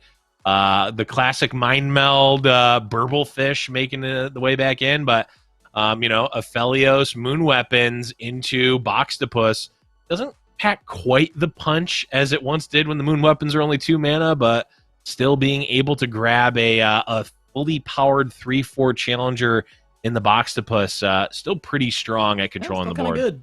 Still kind of good to be able to use spell mana to pull out a 3/4 challenger. Yeah, that can kill Sivir. Yeah. Can kill Sivir. Can kill Sivir. Not bad. I mean, that's big. The fact that it can pretty kill big break Sivir point is very important. I think think about when scouts got access to Valor, the 2-mana spell to pull out Valor, and people slept on it for a bit and then realized, wait a minute, spending 2 spell mana to pull out this challenger is pretty good. This is a similar kind of concept with the Boxtopus, even though obviously this was considered incredibly overpowered for a time because it was 2 mana, 2 spell mana, 3/4. 1 mana to that does not make it really that much weaker. I think it is still a very, very powerful play and cannot be slept on as we are continuing to see Cryos find success. We also saw Aphelios get to 2nd place in Fight Night Brazil last week with Deech. I believe it was last week. So it's really something that continues to find its way back into the meta, even though people have really written off Aphelios for quite some time. Yeah. I mean, at the end of the day, Aphelios is still doing the same thing. It's just much less efficient. So Aphelios, I think, was very, very pushed and oppressive in conjunction with the old Veiled Temple as well. Just, I mean, there's another deck that you could go back in the format battle, and it would probably be a pretty big contender in terms of decks to play.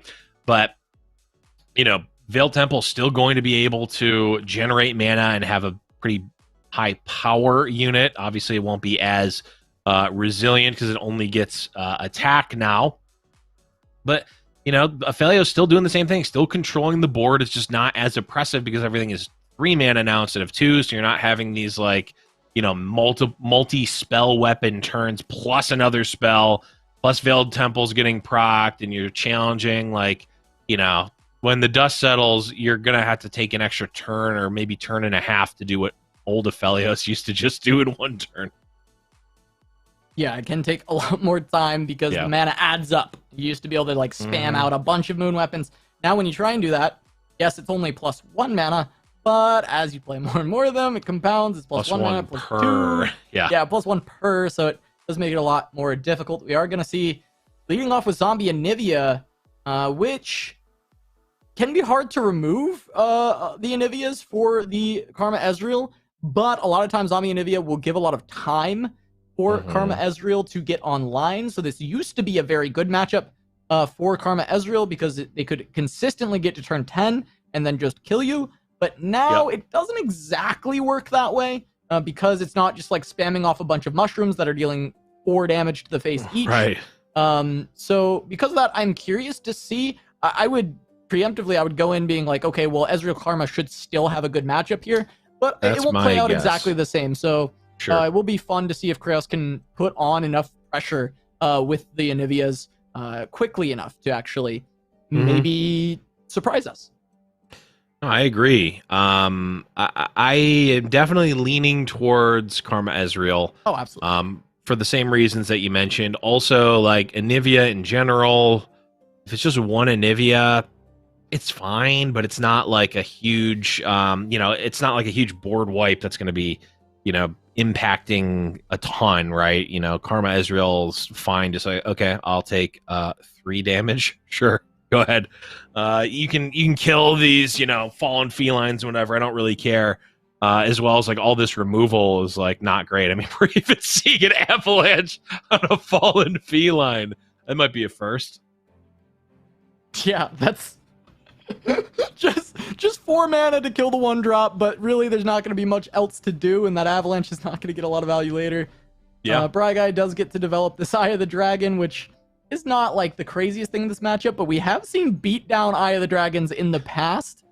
And I do wonder if we'll end up in that situation. I mean, Kraos does have a couple of early plays, so I don't fully expect that to be the case, but can be fun.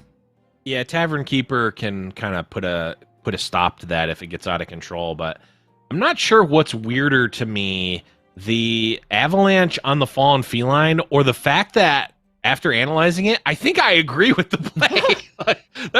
I don't know what's weirder there. I don't think it's a play I would have come to I would have come to, but looking at it, I mean, obviously you think, okay, why don't you just use Vile Feast there? Well, I guess you would be getting the life gain, but you have the spider left over, which is fine, but mana efficiency, it was just perfectly mana efficient. Left Kraos with 3 spell mana, and like you said, the avalanche is not necessarily going to get better than it did right there, so I guess you take it.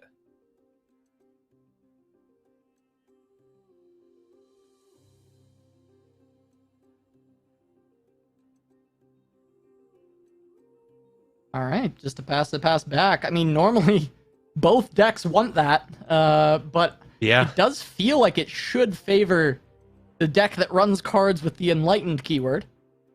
Right. I mean, which I guess is scattered, both, but technically true. More so, I would say, with the Karma. Yeah.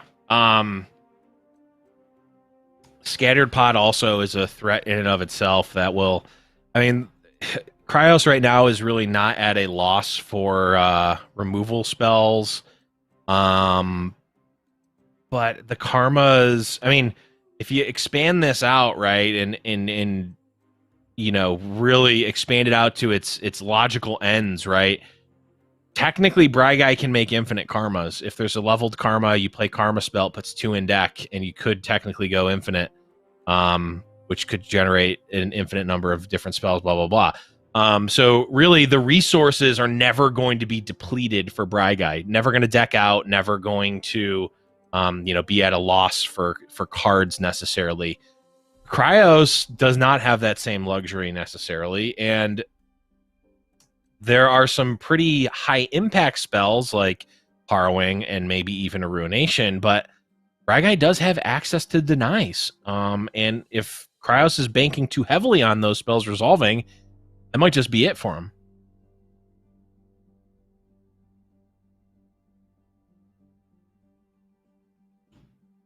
Yeah, we see Bryguy commit an Ezreal. Now, I would imagine he has additional Ezreals in hand and is just trying to not overdraw and also wants to just put a little bit of pressure onto Cryos. Try and make some of these removal spells come out before Karma. This Karma is still going to be the big difference maker. Just going to slow roll with a Vile Feast out the gates onto the Ezreal. I imagine one of these glimpses will get played in response to Bryguy Mystic shotting the spider. Right.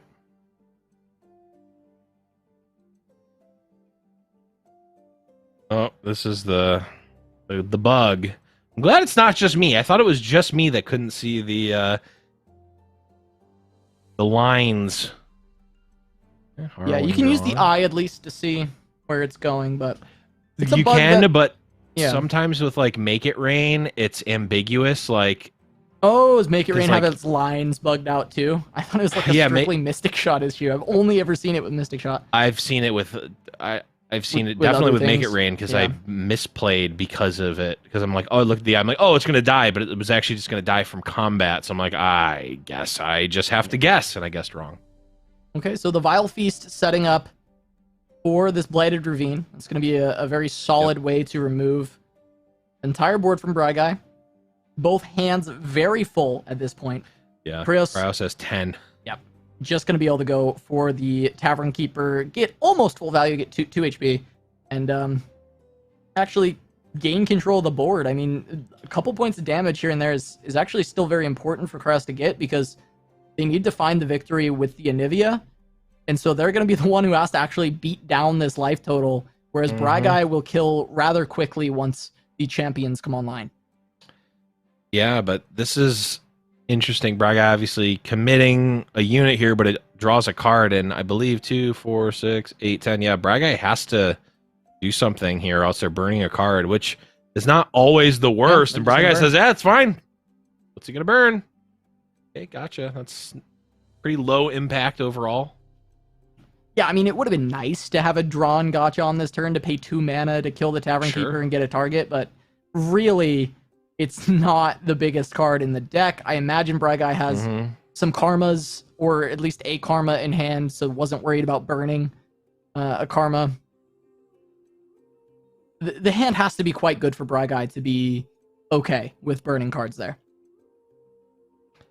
Yeah, well, yeah, it has to be pretty good, or like just have a really awkward. Hold up, Cryos, you're gonna overdraw if you do that, bud. 2, 4, 6, 8, 10. Yeah, would have overdrawn by 1. Pretty good use of resources here just to play the Tavern Keeper, but pretty good use of resources to just play Eye of the Dragon as well. Yeah, and Cryos has to continue to look for Anivia. I mean, drawn a lot of cards. 23 cards left in deck. 3 of them are Anivia. And now it's 22. 3 are still Anivia.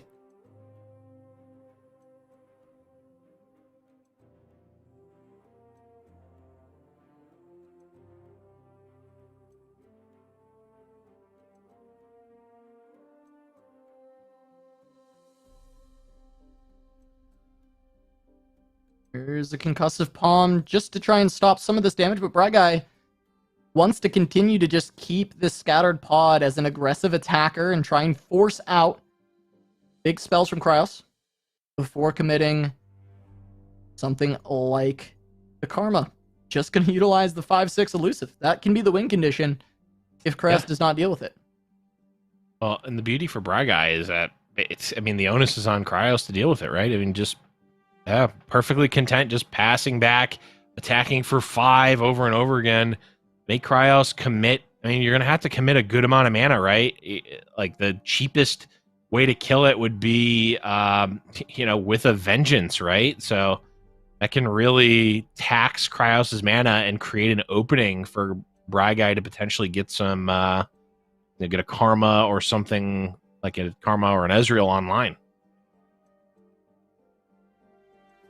Yeah, Crow's just going to try and heal up a little bit of the damage. Really does not want to commit the Vengeance because, I mean, like you mentioned, you need these. You have to deal with Karma. You have to deal with Ezreal. You need to have the way that you deal with it is really the Vengeance. Deny becomes an absolute nightmare. Yep. And eventually the Scattered Pod just wins because Kratos is not putting on any pressure because they've not found Anivia. Finally going to get the Karma down, 8 mana to back it up. Not too shabby. And there's the Snap Vengeance. And that's got to be a deny. I mean, straight away. Or just second Karma. Oh, how about predict a bunch and draw a couple cards beforehand? Yeah, I guess just find either second Karma or deny and just respond to this accordingly.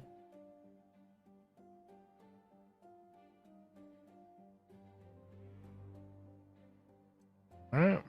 What's crazy, and chat's actually asking about this now, Blev, is that this version of Cryos list runs 2 Entreat.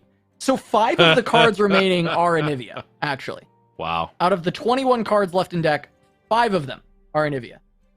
And Cryos can just not find them.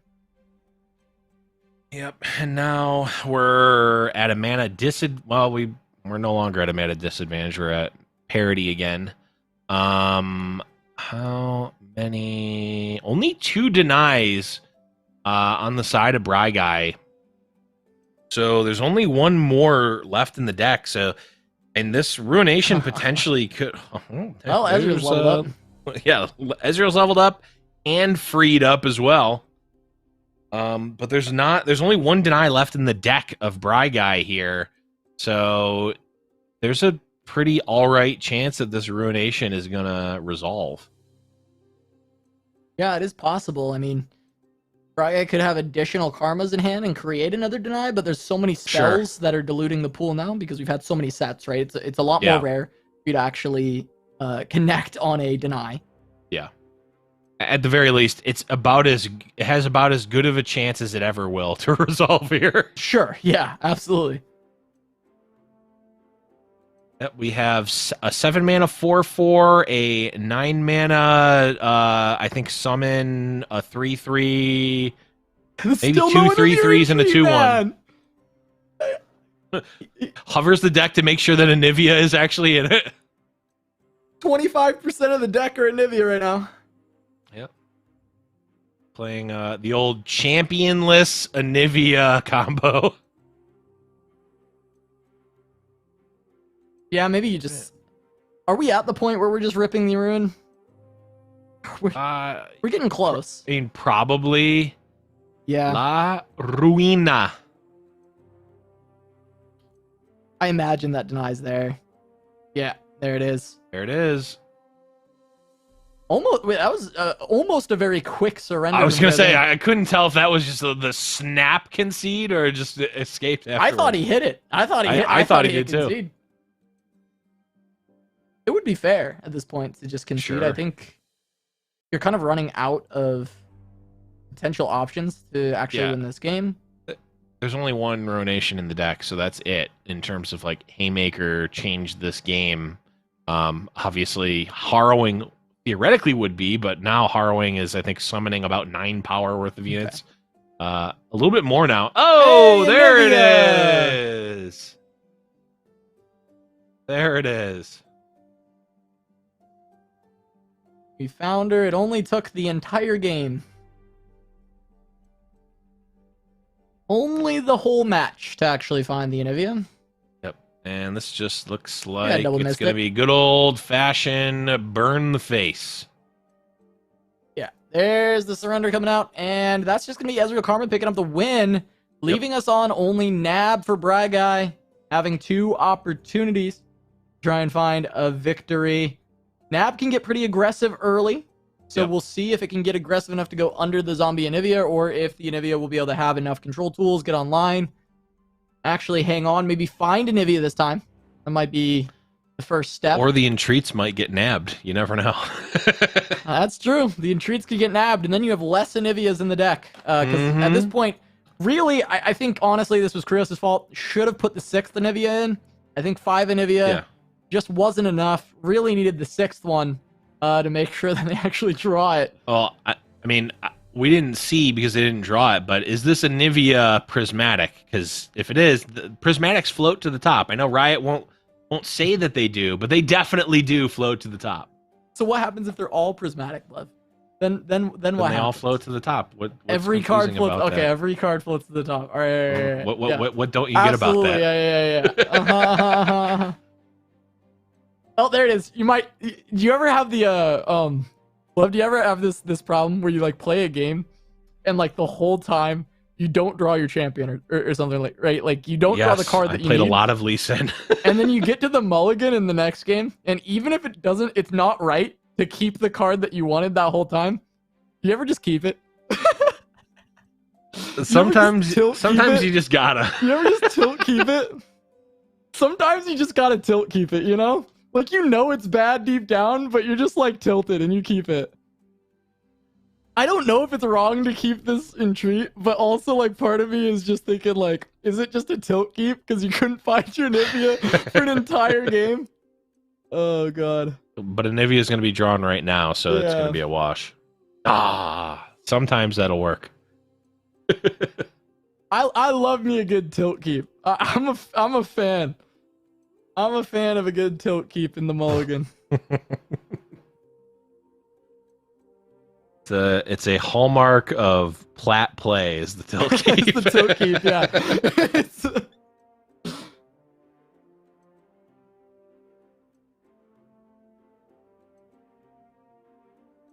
I would imagine that Krios in general is going to be is almost certainly going to be much better in this matchup. I mean, all these removal spells are, instead of looking abysmal, are actually looking quite good. Yeah. Into what Bragai is putting forth. Yeah, very helpful. I mean, the Vile Feast and the Withering Wail could be used in conjunction. And then there's also just, Grasp is actually really solid against a lot of the things in this deck. Being able to just deal with them. Also, just the HP back is very important. You don't want to be dropping too low. There are a lot of decent ways for Bragai to finish. When he gets later into the game, he's got the Dreadway and the Gangplank. And if you can survive multiple turns against that, especially on Freljord Shadow Isles list, you're going to be able to find ways to actually just continue to stay alive and continue to heal. So keeping a high life total, very, very important. Yeah, I mean, Gangplank's just embarrassing against Anivia. Anivia is like a pre-leveled Gangplank. Yeah.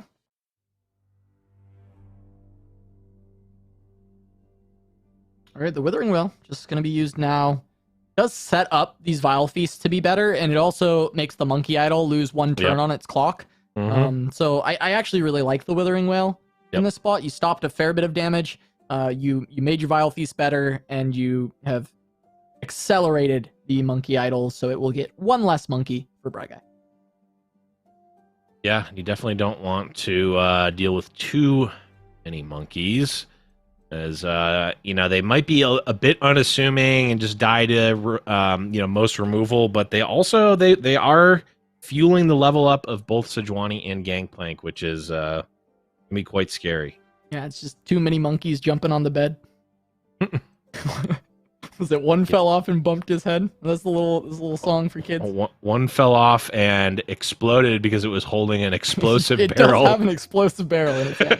It's very dangerous that these monkeys are jumping on the bed right now. Yes, Yeah. Please stop jumping on the bed. And is that what that story was about for kids? Is a lesson about not jumping up and down with explosive devices?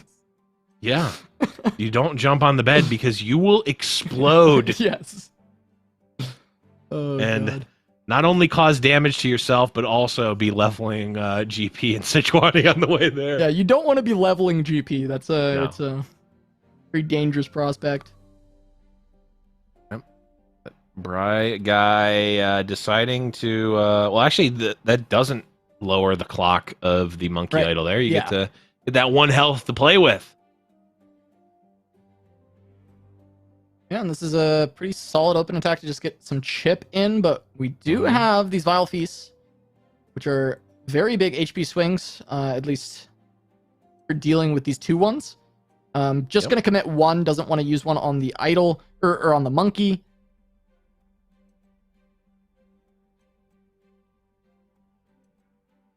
And we'll get Weird. 1 more monkey out of that idol.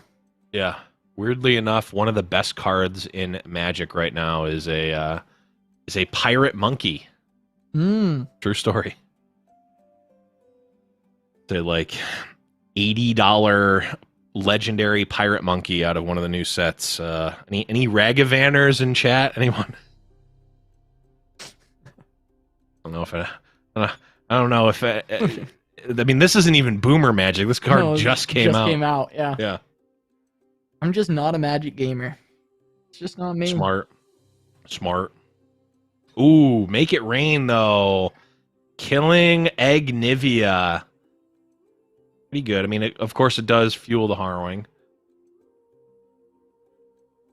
Yeah, I mean, that's fine. Chris is, I think, accepted that that was an option. Just wanted to turn on the rekindlers, so they'd have proactive plays. Going to be going into an attacking turn as well, so you have a fresh Anivia for that, and the harrowing just gets better. Withering Wail is a fantastic draw.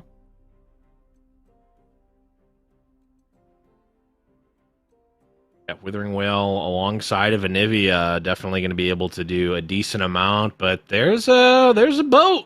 How well do you stack up against the?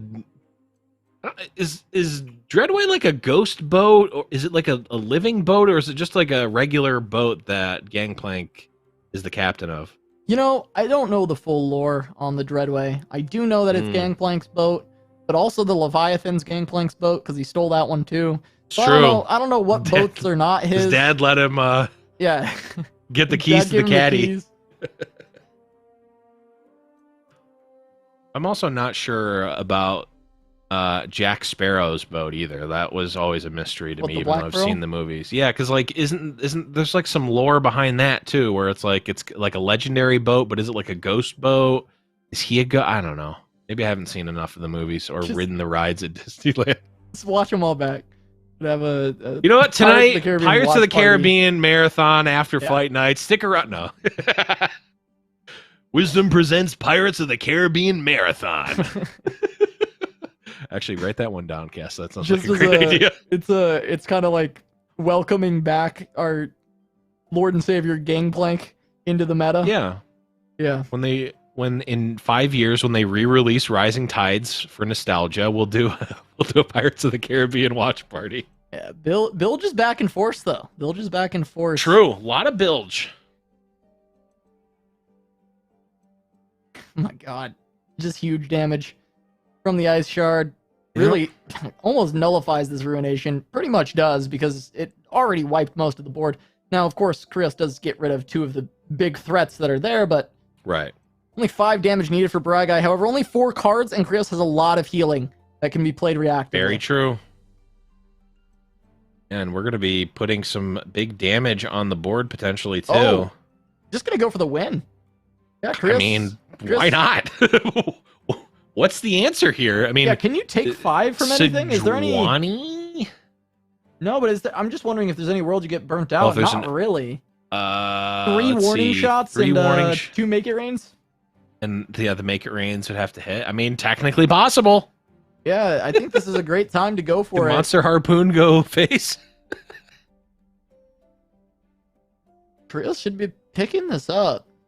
And then, yeah, we didn't get the Yordle Grifter didn't generate. I think that did it miss Allegiance? I think it did. It hit it must have hit the Ice Shard. Wait. Yeah, it hit the Ice Shard. Wow. You didn't get a nab, so there's not going to be any big like healing. Ruination was it a one of? Ruination is a yeah, one of. so you can't even steal a Ruination. One Vengeance doesn't do it. It would have to be Sejuani do anything? Freeze, I don't think it does block, enough, take no. 3, 6, 9, 10, 11, 12, 13, 14, The 15, 3 16, waves is 17. 6 damage from yeah. the, yeah. Yeah, it's still 17, so you need like Sejuani. No. Yeah. Braga is probably going through all the Sedge, calculations that warning we are shot. right now. Warning shot and 2 monster harpoons and a sedge. Oh, wait. Leveled Sejuani, though. That Oh, changes it for That sure. does. Yeah, that changes everything. Because if you've got a warning shot or even a make it rain Hail Mary, Right. can survive. Yeah, 100% can survive. Just has to find a way to ping the Nexus. But it's only 4 cards. There's no guarantee. No, there is no guarantee.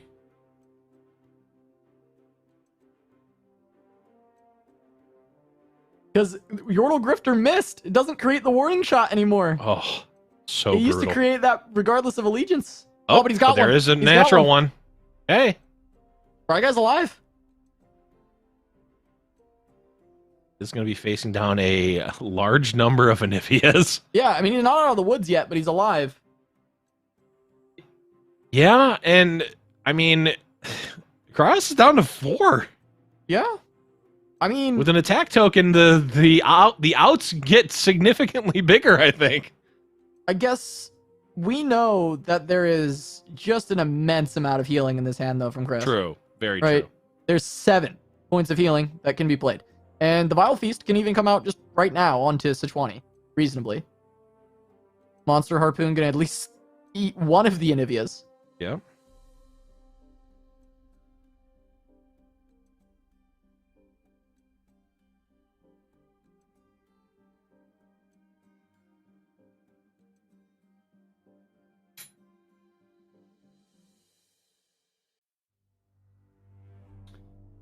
Two Anivia's back. The Sejuani still alive on board, but it's not long for this world. Will die to even just the Withering Whale. Backshot Corsair, that's some potential damage. Yeah, I wonder. Is there a world where like second Sejuani's Fury of the North keeps Sejuani alive? And there's a blowout that happens? I don't know. I guess probably not with the There's a freeze in frostbite hand, as well. yeah.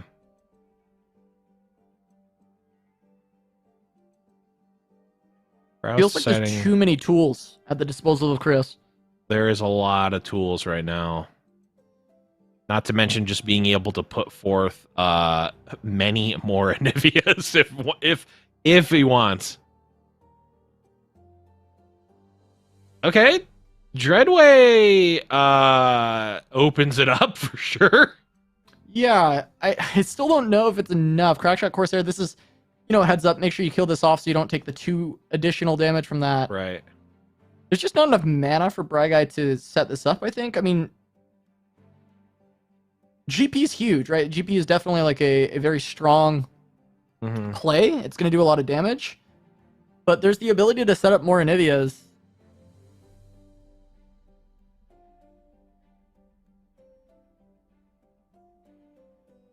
And there'll be plenty of freezes, so it would have to be...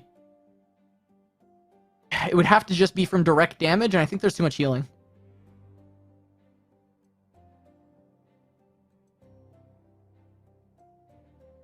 Yeah, there's a ton of healing. Also a reasonable clock. I mean, I think it's open attack is pretty safe here, right? You can block. You're gonna be taking 9, 15, 16 on open attack.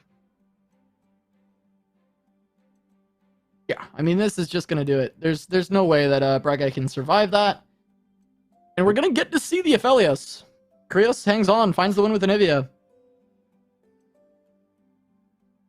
Bragai just going to be on the nab, trying to take out Aphelios. More bilge, but, lighter version. Mm-hmm. The Boxtopus combo with Aphelios.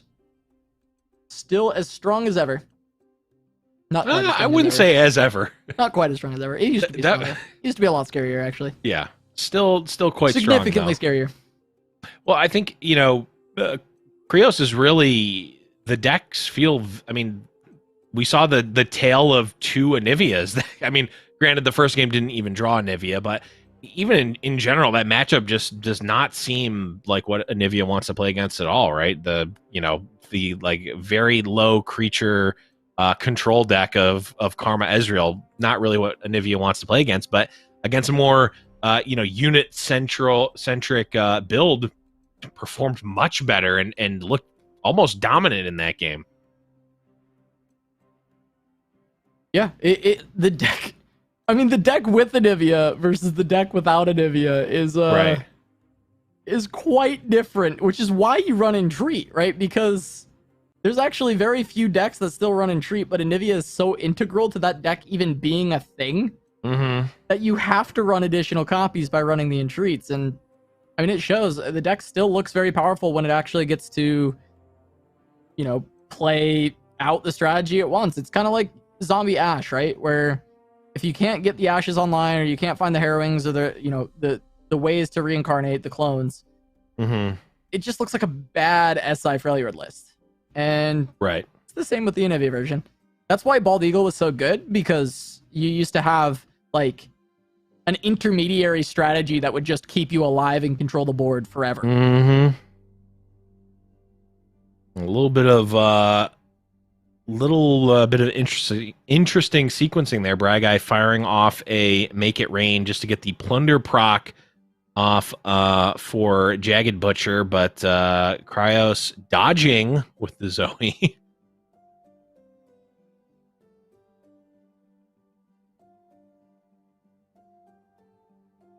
Little Cosmo pickup. Yep, when in doubt, pick the puppy. And of course, Crescendum. Yep. Doesn't matter if it's 2 or 3 mana, you still snap Crescendum almost every time. Of course, Aphelios is a 3/3 now. I know, I guess was Aphelios a 3/3 before? And then got nerfed to a 3/2. I'll be honest, and then I back just up to a do 3/3. not remember. I don't remember. I don't remember either. I just cannot remember. We've been doing this a long time, Blev. We really have. There's some things I remember very clearly. Changes and all, yeah. Well, it gets to the 3/3 on release. Thank you, chat. We appreciate it. Okay, there we go. Yeah, the tough part for me is not as much the remembering the big changes. It's the when it was changed and then changed back. That's where I start to I go, you know what? Don't remember. Yeah. No, I mean, yeah, it's a lot of changes to go through. We remember a lot of it, not all of it. And him being 3/3 on release sounds right. That sounded right. Yeah, I think they just gave him all the fixings right off the top. Yeah. Right off the bat. I want to mention here, it's actually, I think, it's more fun to watch the match. That's a huge that is rough. You definitely heal your Aphelios here. You have to just... That Zoe got so close to leveling, too. Wow. I like this match with only one hand when we don't get to see what's nabbed, so that we get to experience the potential rage and ire that Cryos is going to be feeling when that nabbed card is played.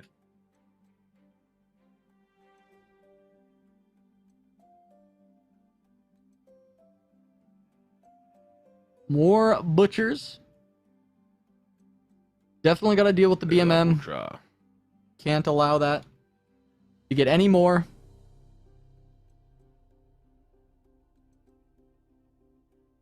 Yeah, well, that's the interesting thing is that, Bry Guy knows exactly how much value the BMM is either going to or not going to get. Cryos doesn't, and you kind of have to hedge towards. If you have more nabs, I really want to kill that. Where if you knew for a fact there was no more nabs, you would always want to kill the 3/3 there. I think maybe not with Make It Rain, but regardless. Cryos may be forced into making a suboptimal decision, or maybe forced into a suboptimal outcome, not necessarily a suboptimal decision. But Bragai kind of shows the hand a little bit and says, "No, we're going to be protecting this this black market merchant here with the monster harpoon." And there's kind of two sides to that as well, Blev, right? Where it's like the monster harpoon could telegraph that Bragai has more nabs, but also theoretically, it's just like, I'm just trying to push as much damage as possible. I don't want to True. lose my 2/2, and I want to remove Yeah. the blocker. Right? So Very good point. because the goal of the bilge deck in this matchup is just to try and push as much damage early as possible. You're against Targon. Mhm. You can't let it go late. You know, it does make a bit of sense regardless of this hand from Bragai, but I wouldn't Yep. be surprised either to just see a Yordle Grifter hit the board, and it's like, there we go. And there it there's a nab is. that gets more value, right? So, I think it kind of kills two birds with one stone in this situation where no matter what, it's kind of good to just protect your BMM with the Monster Harpoon, because whether you're Yep. going for just aggression or you're getting more nabs, the BMM is going to provide value. It's a 2/2. It's not going to die to just a Make It Rain. It's not going to die to a lot of just straight up removal. It's going to get you value. Mhm. Absolutely. God, and just imagine there could have been so many moon weapons played this turn if they were 2 mana. All of them could have been Yeah. played. Here's a Sedge. Sedge. One away from the level up. Can actually get the level up with Yeah. the warning shot at any time. Yeah. Guaranteed level up if Bragai wants it. I will say, not the best spot to be in if you are a unit-based deck. Granted, there are hushes, but Cryos is being attacked on multiple angles here. Behind on board, resources are taxed. Bragai just has so much going for him right now. Another Grifter, that's a Another miss. Okay. Did we see an Ice Shard earlier? No, that was last game. So it's either an Yeah. Ice Shard or one of the two Sejuanis. Wow. Brygai's been missing like crazy in this. I don't think it really matters, but it's, I mean, it matters in the sense that obviously, yes, you want to draw an extra card. And also the second warning shot is quite relevant because the first one levels Sedge. The second one freezes the board before any attacks come through. So actually, it might be pretty kinda impactful here. Yeah, it's actually kinda pretty big. huge. Wow, that's hitting face. That's getting the level up. Okay, and the 2/1. Wow, could not really have asked for better hits, I don't think. It hit 2 of the 2 targets you definitely wanted to hit.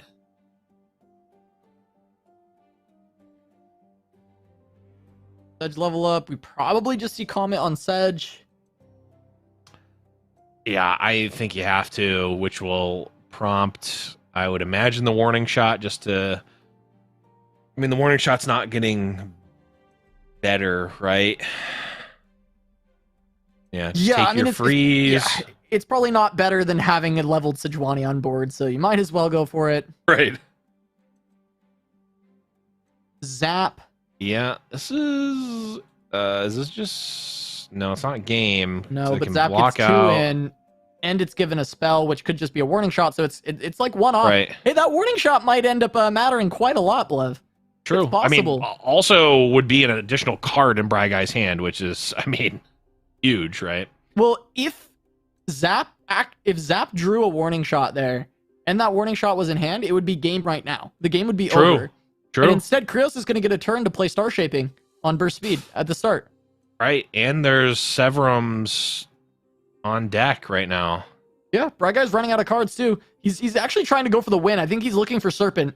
It was, So he replaces it with it was a warning shot, yeah, too. it was a warning. It would have been game. It would have been game Wow. over. But Bragai has to look for Serpent and doesn't find it. Oh, no. He might lose off of missing that allegiance. It is possible that he loses Wow. off that.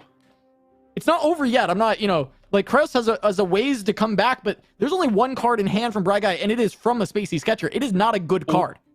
Wait, what Freljord card was it then? Did we see the other Freljord card? No, that's what he just drew. That's the Freljord card. So it's either Sedge or it's an Ice Shard, Which which Okay. wouldn't win because we know Star Shaping, but right. Oh, right. It's the card he just drew. Right. Okay, I'm like, Yeah. I got confused there.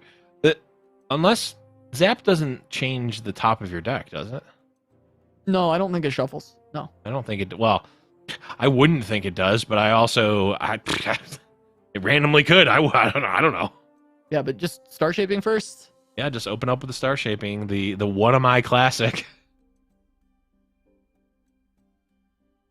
Yeah, if Bragai loses, it was because he missed Allegiance.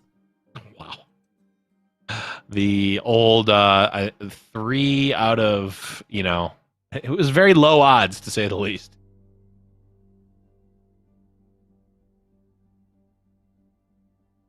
All right, the response. I mean, this is probably. I mean, it's. I mean, if it's an incident, it has to be Ice Shard, right? Because it couldn't. There's no instants that are generated off of Spacey Sketcher, so that's a guaranteed Ice Shard.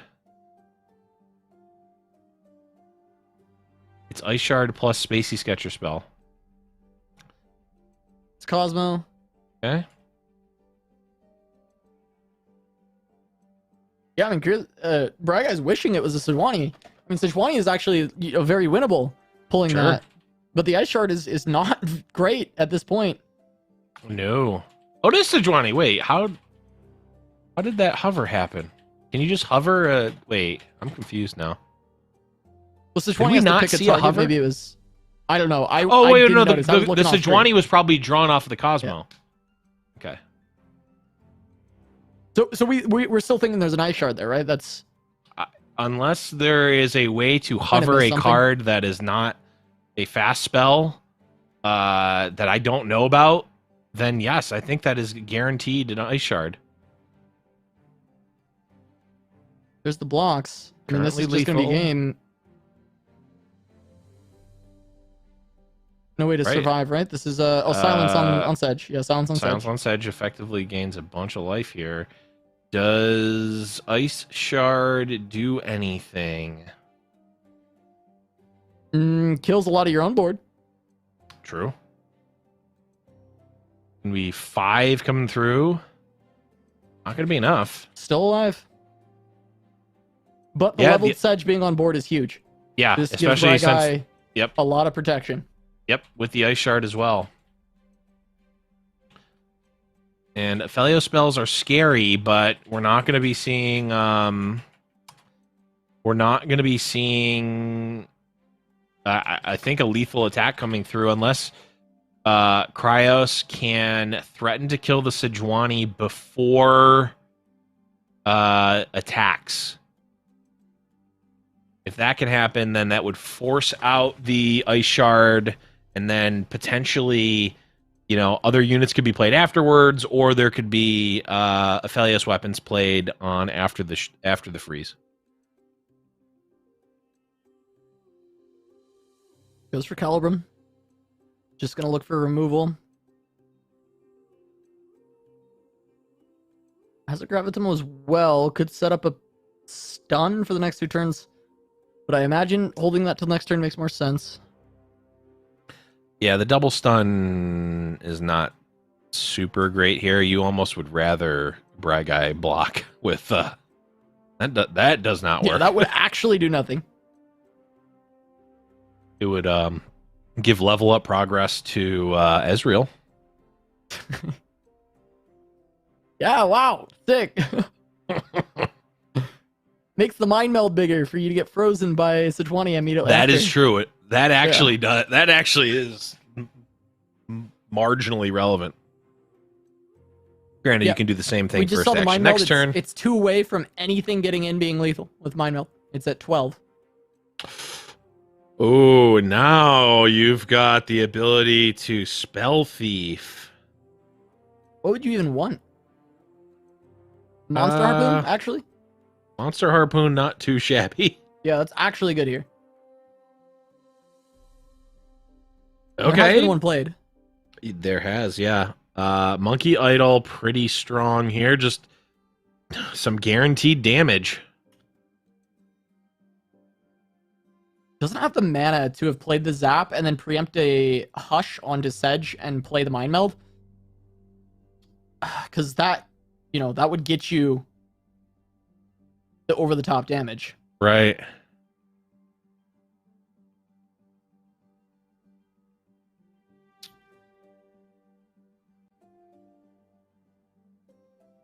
And I don't know if Chris is surviving another turn with the monkeys on the board. Oh no, you can't. Yeah. Or just off.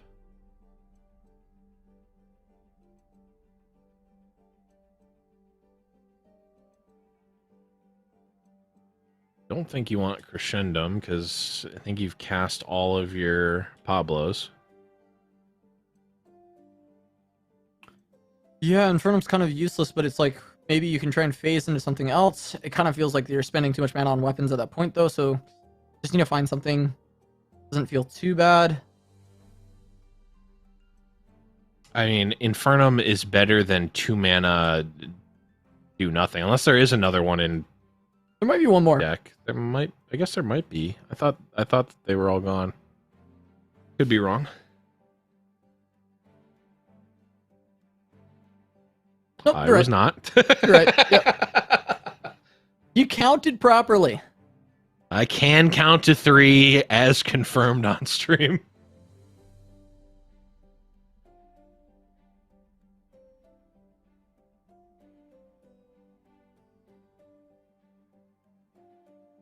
Okay. Parlay. Face. Everything's frozen.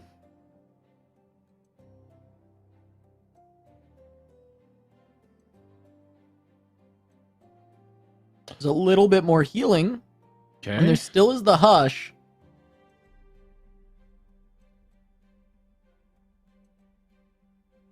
So it Just feels like you telegraph, gotta so- survive one more turn, and then you hush meld and try and Sure. win over the top with one of these zaps. Basically, the way Krios lives is keep one zap alive. Yep. Don't die. Don't expend hush. And then next turn you play hush meld and you win over the top.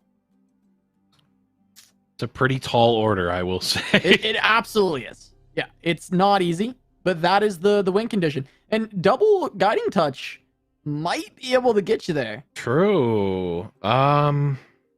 You sack Aphelios, that saves a lot of the HP. Yep. You're going to 2. And you don't need him. You don't need him. You need you the don't zap. need him, You but don't need Aphelios. This is still lethal right now. Yeah, but you have the guiding touches. You can heal. Oh, the guiding touch is right, right. Yeah, the guiding touches keep you alive. One guiding touch will keep you alive. And one guiding touch will keep you at 2. And since I think, you know, we're still confirmed on one of those 2 cards being Ice Shard, you're still safe to that. No, Ice Shard will kill you. Well, you're safe to that with the second guiding touch, but Ice Shard will kill you on the first one. Because it's going to deal 1 to Aphelios, which gives 1 more damage from Sedge, and it does 1 to face. So it deals 2. Oh, you're right, you're right. So Ice Shard's going to kill you, but you have the second guiding touch. Oh, Monster Harpoon is... The guiding touch doesn't save you from that one. Ooh. You have to spend Hush. Have to spend Hush to win, but now your win condition can potentially just be stopped. Right. By Like, the any face damage. well, the Ice Shard that we know is in hand. Oh, you're right. Unless you've been baiting us this whole time, Blev, and it's not. I No, mean, I think it is. I think it could not be, but I don't know how you hover when you have, like we saw the Sedge. I don't know if you can hover a Sedge on the stack, right? Yeah. No, I think you're completely right. We are under the impression that it's an Ice Shard. There's gonna be 6 coming through just in elusives potentially.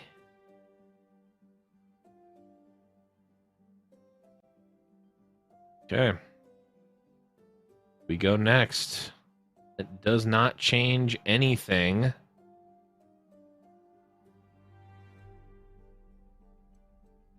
Oh, can we bait out the Ice Shard now? No. Does not. Bragai does not bite.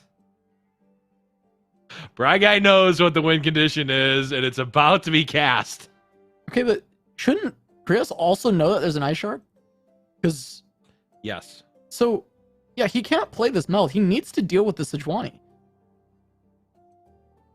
He has multiple ways to invoke, but decided against playing them. Just gonna go for more healing and some damage over the top. Yeah, the problem is that the Ice Shard can come out in combat and be, and Bragai is, I think, perfectly fine with that. Yeah, Yeah. it feels like these priestesses needed to be played at some point, or the spell, even the spell thief go for like monster hunter. I guess it doesn't quite kill the sedge. Okay, you can. Yeah, there's no reason to cast this outside of combat, right? You don't care if they're big. You don't actually care about killing the units. This does technically heal all of the unless units. This isn't an ice shard, but we're No, like it is. so sure it is. Yeah, there it is. And Krios also knew this was an ice shard, right? Because this is off of the Mist Allegiance. Yep. And then knowing that it wasn't Sejuani. Right. The Mist Allegiance and then the hover gave it away. Yeah, right.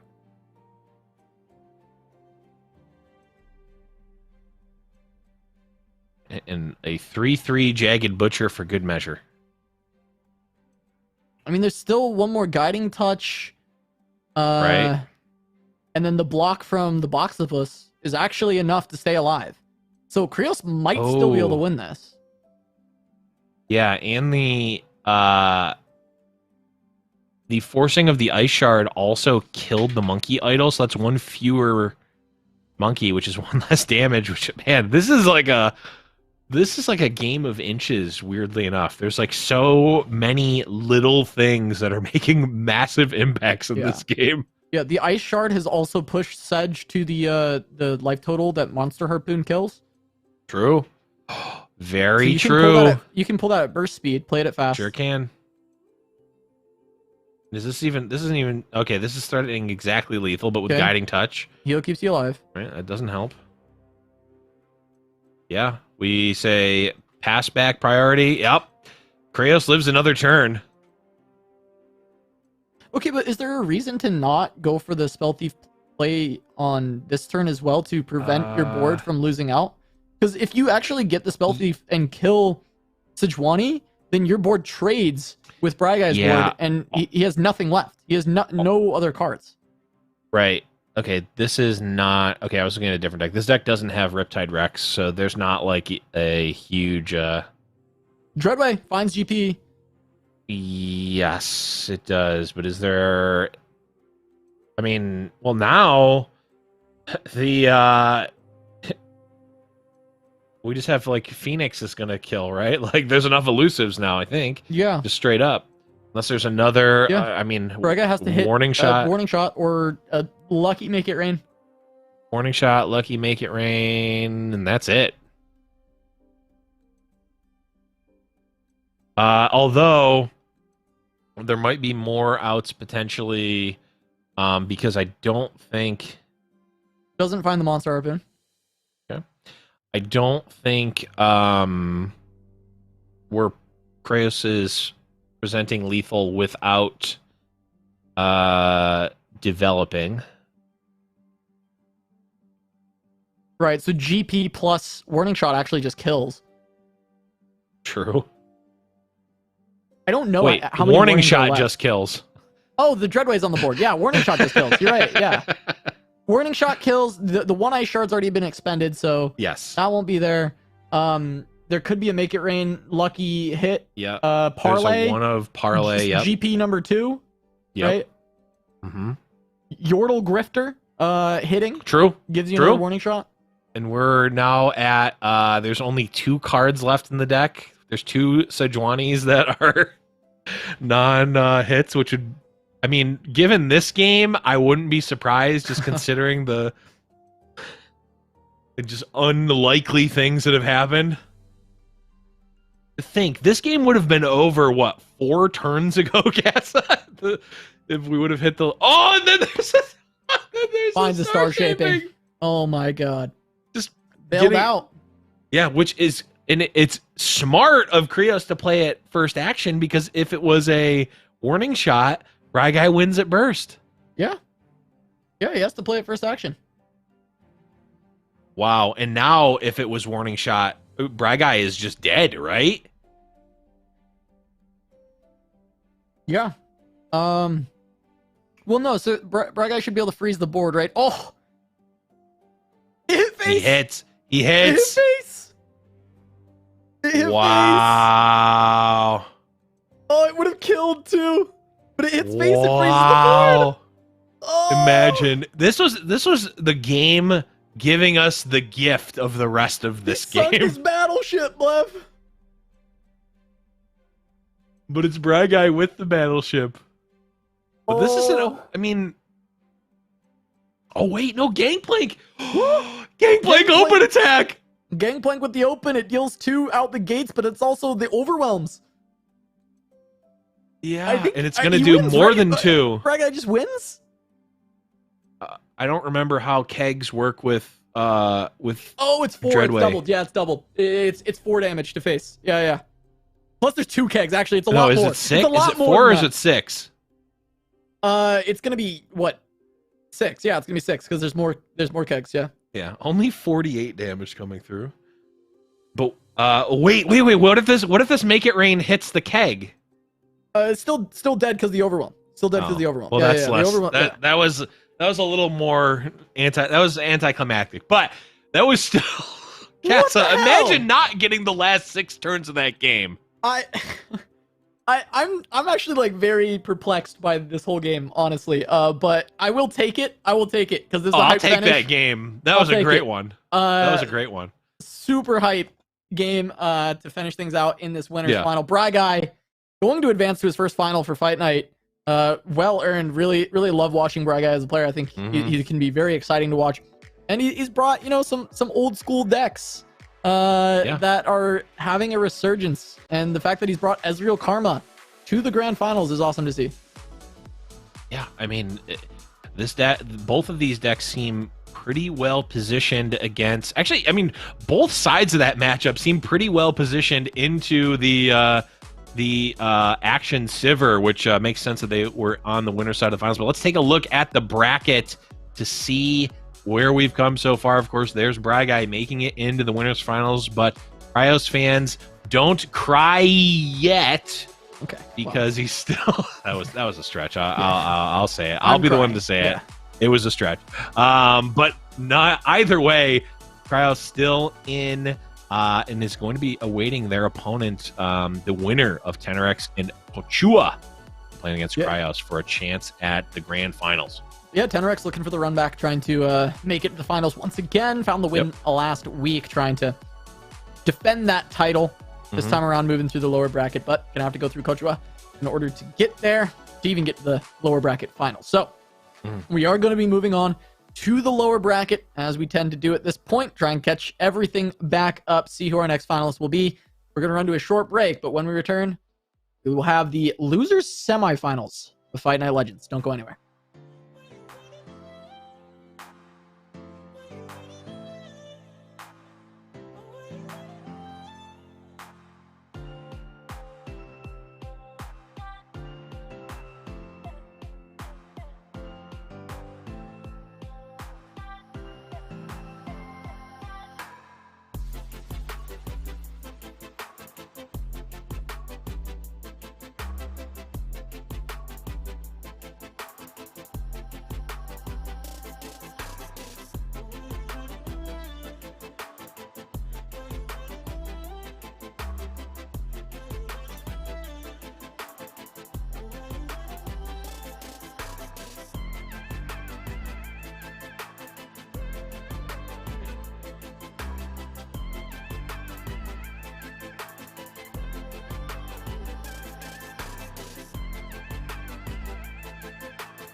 Welcome back to Giant Slayer's Fight Night Legends presented by Wisdom. We've got our first grand finalist. It's Bry Guy. Now we're moving on to the losers bracket to see who will be joining him in the final. Enerix versus Kochua is our first matchup. Blev, we've had actually neither of these players on broadcast just yet, so we're gonna get some new faces, at least for this week. Of course, Tenorix being the champion from the previous fight night. Yeah, some new faces, but some similar decks. Kochua rocking the Draven Jinx, good old discard aggro, which we've seen time and time again. Saw it earlier today, and there it is. Discard aggro right off the bat. Tenorix running the Sedge GP. I'm going to take a look at the deck here for Tenorix. 3x Ice Shard. So we saw the Mist Allegiance coming out of Bry Guy with only 4 Freljord cards. This is 6 Freljord cards this time. Yep. It's 50% more. 50% more Freljord. Yes. That delicious frozen flavor. Yeah, I mean, other than that, very similar in terms of card selection. I think there's just a few card numbers off. Very, very close on that side. And then the other deck out of Tenorix is the Shen J4. Relatively standard build at this point. Only real difference than some other builds is it's opting for the one Tasty Fey Folk, which could be quite good in this matchup particularly. But the other deck out of Kochua is the Action Sivir, rocking not 1 but 2 Ren Shadow Blades. Oh my god. That is a spicy take. That is a spicy one. Hey, quick attack units are good when you've got 3 Flurry of Fists in the deck. They are. You just got to get the onslaught of Shadow Fiends. I mean, I guess, that can create some pretty aggressive turns. If you get your Ren to generate some Shadow Fiends, you just go wide 4/3s and you give them all double attack or not double. You give them all quick attack from Sivir or something. It gets a little scary. I was gonna say double attack on those doesn't actually do anything. Would not matter. Quick attack. I mean, you think about the value of the Waking Sands of the Treasure Seeker. Well, you get an almost just as powerful but half the mana cost Shadow Fiend. Look, not too shabby, but either way, We'll have to wait for a future match here. Tenorix just going to start off with the good old parlay into BMM combo. Oh, and top it off with a Jagged Butcher, too. Yeah, that's quite a good turn. Kachua, I was looking at their hand. I was like, wow, this is going to be a pretty crazy turn 4 open attack, which is the rummage on double jury rig. You play the axe onto the visions, and that gets pretty scary. But Tenorix has already put up a defense that is going to be able to manage that. Yeah. I mean, still, there's actually quite a few different options here. Unfortunately, because of the rummage nerf, I mean, we could have seen rummage double jury into pretty big crowd favorite, but now we're going to be 1 mana shy. Yeah, still feels like you do go for the rummage attack in line. Well, now that Poro Cannon might change some things. Honestly, Poro Cannon and Battlecaster might change some things. We can see both. Yeah. I would play the Battlecaster out, and then you go Poro Cannon on the Visions. Play maybe 1 Poro off that. Yeah, there's still a few different options that you could go for. Battlecaster makes sense. Now, the question is, do you want to, like... I guess you would be throwing away a crowd favorite just to get a 2-1 Poro, which at this point in the game I probably don't like, but I sure do love my full value Visions. I don't like all but one of my units to get the Visions buff. I want everything to get it. Yeah, you might not even Poro Cannon pre-combat. You might actually just want to attack, and then when the blocks are put through, you then want to proc the Visions. Because that allows you to use the axe to also change some of the math, if you want, instead of the Poro Cannon. Yeah. But just going to be initiating with it, and maybe just using a Poro as fodder for the axe. Sure.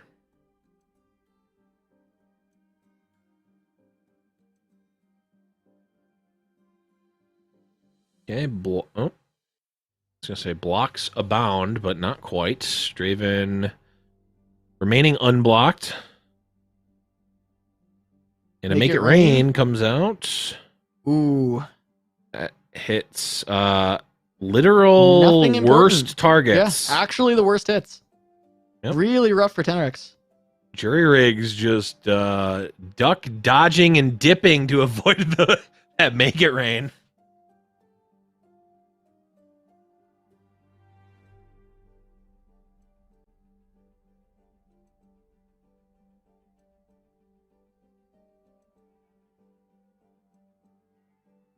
Ooh, survival skills. That is a tough one to play around. All right, yeah, Tenor, explain the greedy nice 6 Freljord build, not missing the allegiance, though. Bry guy looking on in shambles.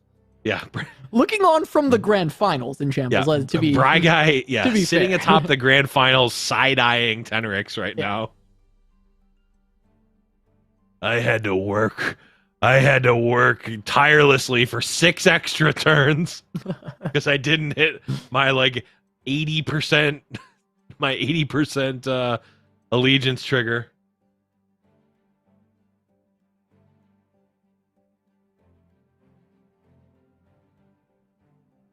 Technically could use survival skills, but it would literally cost the entire, or no, you'd have to axe twice. Yeah, you'd have to axe the portal onto Draven first, right? Because the survival skills will go before.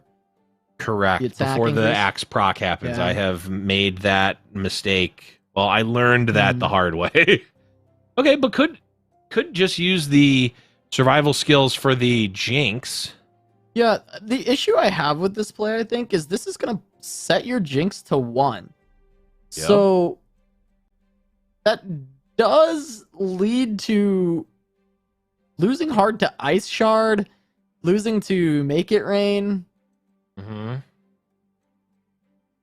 It is a bit scary to have your Jinx sitting at 1 health. Yeah, and unless Kachua feels really confident about just leveling it. I mean, is he just going to level Jinx right now? Oh, okay. No, I guess not.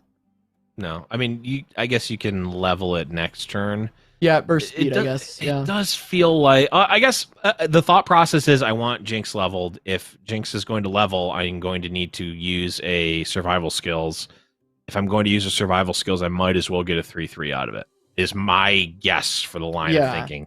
I mean, Sense. this is a terrifying spot to be in against Make It Rain or Ice Shard. Yep. Oh, this is awkward though because you can't double axe. You can't level up. You can't do everything that you want. You want to like axe, get a free flame chompers, play Viscid, and level up Jinx, but you can't do those things because the axe will be stranded.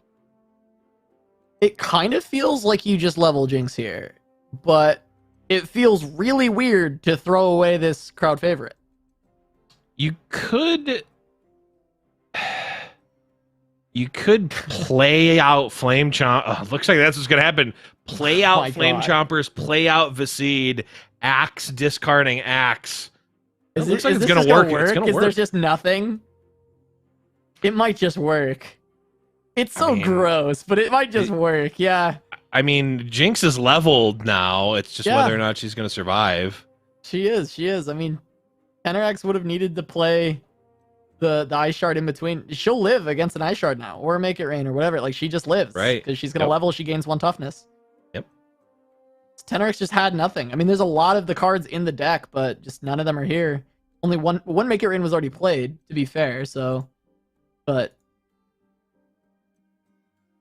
Not even a parlay, right? There's a lot that punished that play. There's 8 pings in this deck. And Zap can tutor them, so... Oh, I guess we're trading the Flame Chompers for 4 damage. Okay. Yeah. That's fine. Does it get excited? I mean, you still just level the Jinx and you deal 1 additional damage. I think so.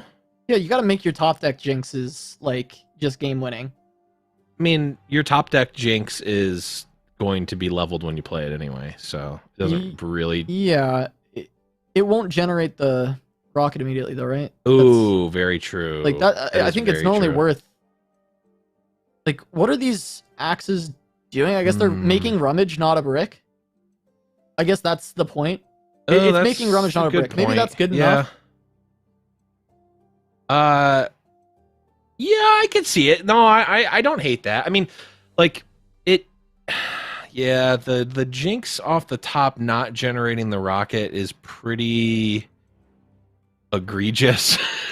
Yeah, I mean, maybe it's okay. I think maybe it's worse if you hit Rummage, right? Like if you hit Rummage, the other play is suddenly so terrible, right? Like you lose. So maybe playing around that is actually good. I mean, we see Coach Roy get rewarded heavily, and if that was their thought process, then they got to be feeling really happy off that, right? Like rewarded for this play. I guess there were the same number of Jinxes and Rummages, so I'm calling it a wash, and you're rewarded. Right, but like drawing rewarded. The Jinx off the top that's unleveled is less bad than drawing the Rummage there, right? Sure. Like it's just significantly worse to pull the Rummage instead of the unleveled Jinx, right? Like so you're 100% so keeping right. the axes actually does make sense. It's actually it ends up being a very smart play. Yeah. Yep. Extremely rewarded for that play as well. Yes. So well done for Coach Ua. Yep. Hey, play to your outs, and good players get good draws, as they say, right? And we're going to be seeing, one of the best, right? Oh, and now Bry Guy just nodding his head. Yeah, going, he's like, that's. We talked about Allegiance last week, and Allegiance still won, but I've had my fair share of struggles with Allegiance in tournament. I feel it. I get it. Yeah. Oh, when the news before action, so right when Rise of the Underworlds came out, I was playing the Teemo Elusives deck, the Teemo Z Elusives, and I missed too many allegiances, and after the second one in a row, I just snap conceded, turned off the game, deleted the deck. Yeah. Like, I'll play something else. I'm sure something else will be better than this, than this schmuck of a deck. Allegiance is enraging when you miss. It is so upsetting. Because you build your deck and you're like, you don't feel like you're being, especially like Bry Guy, he's got 4 cards from the Right. other region. Like you feel like you're being pretty good about it. The odds of hitting your Allegiance are quite good. Mm-hmm. Even at 6, normally you're feeling pretty good about hitting, but it's at least a little bit more greedy. All right, this is a lot of damage. A lot of damage being threatened here. And it is still lethal.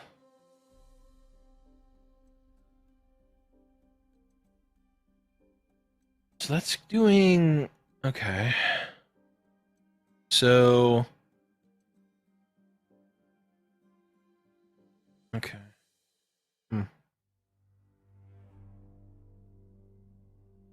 Well, I mean, Kachua still has the ability to play Arena Battlecaster attack for lethal.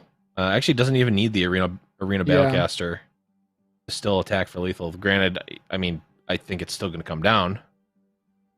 I mean, Ice Shard at any moment is just devastating. Oh, yeah.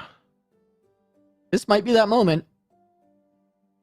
I mean, yeah, it could be.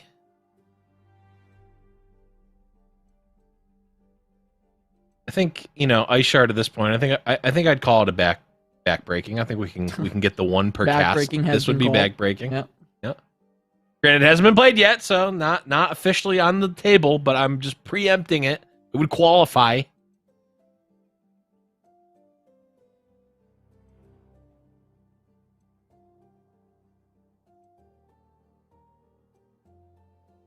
Tenrix, not oh, actually, oh yeah, Ice Shard would kill his Butcher, right? I guess you would do Oh, yeah, Ice 'cause it Shard does more after damage. combat. No, you do it now. is- no. Still increases the sedge damage. Actually, you actually almost kill yourself with that Ice Shard. Right. Down to 1. Actually, the same Yeah. amount of damage as it already was going to be, but now there's no Poros left on the board. Right. Vision, pretty Uh-huh. good. House Spider, Tenrex. just going as wide as possible. Can't even play another Ice Shard. I mean, this is over, right? Uh-oh. So I retract my statement about Ice Shard being backbreaking because, well, actually, it was backbreaking. Yeah, it certainly was. but not for Kachua. Yeah. Somebody call an ambulance, but not for me. Uh-oh. Yeah, not backbreaking. I think that's what we call an oopsie. Yeah. Okay, warning shot. Do we have 2 more? Nope. No, That's just going we to be don't. Kochua picking up the win. Yeah, the Ice Shard could have been saved for the next turn, potentially. Also, could have just not cast it. I think that would have been been reasonably the same, arguably. Well, it literally think was much the better. same amount of damage, except for... Yeah, it was the same amount of damage. Same amount of damage, and you can play it during combat to kill the Poros and also everything else because it would be doing 2. I mean, these are the things you look back at you review the tape afterwards and you decide if that was a good Ice Shard or not. Either way, we are on to game number 2. Kachua up a game, and Casa, we were both saying this might be the best deck in the format, but we did see it get 2-0'd earlier. Yeah, we have seen it get 2-0'd already today, but not with Ren Shadowblade, Blevins. We have not seen it be 2-0'd with Ren Shadowblade. True. Well, Casa, I just got to say, Ren Shadowblade, one of my favorite cards of all time. I just love the card, and I'll just say it. I'd be happy if we saw Ren Shadowblade win every fight night from here on out. Oh. I'm sealing our fate. Ren Shadowblade, just a great, just a cool card. It wasn't. It did something very weird and like it cost 1,000,000 mana before. I don't even remember what it used to do. Someone in chat will say what old Ren Shadowblade did, but he never saw play. Didn't it make like every card that came into play elusive? Or not elusive, sorry, ephemeral. Oh, It you're was like right. something crazy like that. Yeah, Am I wrong? Is that a different card? I think that that Ren was Shadowblade, Ren though. I Shadowblade. think it was 7 mana or something, and every card that came into play would become ephemeral. Yeah, I thought it was like 9 mana. Oh, maybe it was more. Yeah, maybe it was more than I feel like 7. 7 mana we would have seen it at least tried, but maybe not. I don't remember. Yeah. Either way, never once saw it in play. Okay, Chad is saying 9 mana. Yeah, that's what my recollection was, but I couldn't. Yeah, you're right. 7 mana, that might have actually been a pretty playable effect. I think it would have at least been tried.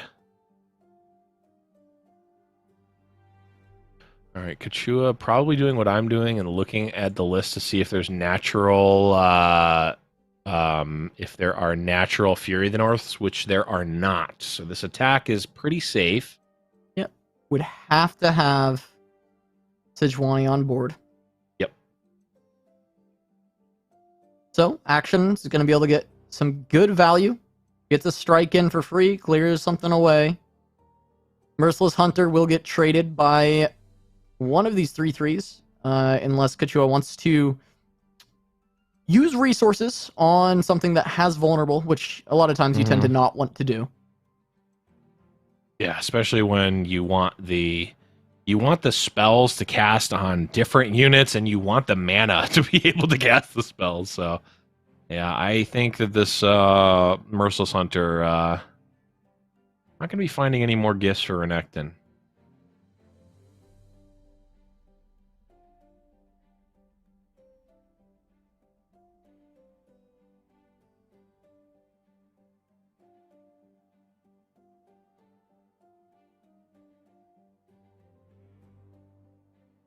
Yeah, I think Kachua's struggling with the thing I just mentioned, where it's like, do I protect this Merciless Hunter? Because it's got vulnerable. It's gonna die eventually. I think the tick in the column for good to protect it is because Tenorix pulled like this, right? And because it's specifically a Spirit's Refuge, right? So because that, it's like, Just okay, value. well, I get to heal back a lot of the damage I'm taking, and I get to get kind of some valuable trades off this. Yes, my Merciless Hunter's gonna die later, but it's still gonna trade again. So it kind of just works out. It's like fine. It feels like there's nothing that much better to do on that turn, because all you would do is establish another Merciless Hunter. So your board state wouldn't change, but you would just grant vulnerable to a 1-drop or a 2-drop, which is fine, but it's not like exceptional. Now, with that open pass from Kachua, you actually can play another Merciless Hunter. It does get vulnerable, which isn't great, but you can set up action to actually get a free trade. Yeah, true. And it's more progression to level up action potentially. Ooh, the old warning shot burst pass.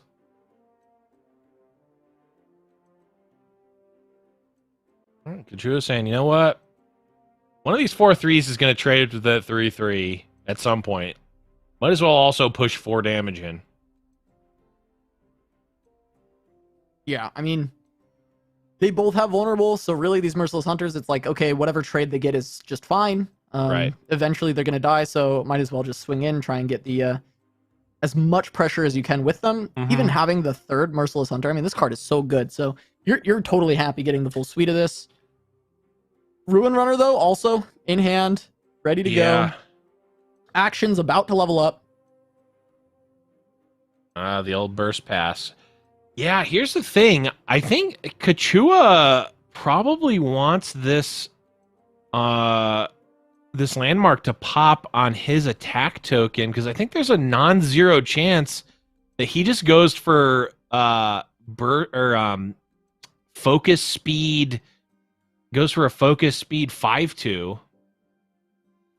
And not going to be able to do that if he wants to save the Ruin Runner here. Yeah, I feel like you definitely want to save this.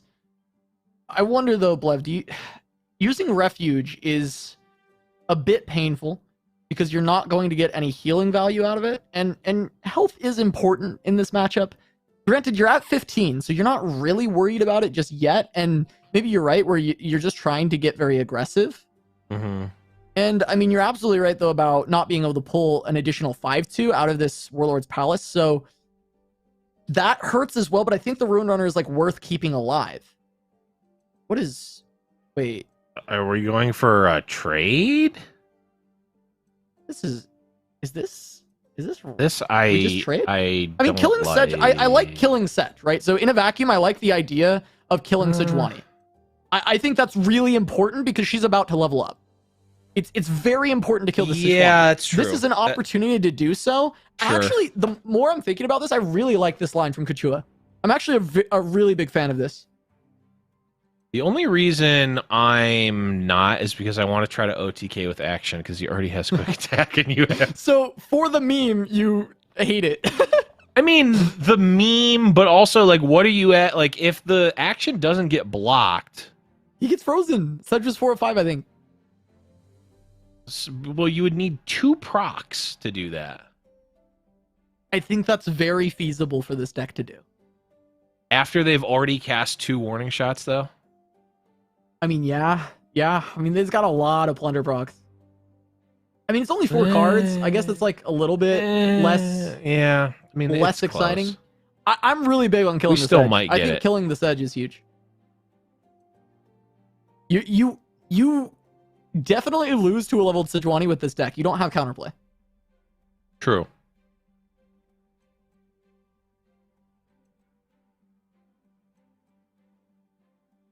All right, Rune Runner coming down, and Kishua hoping for not another Sedge.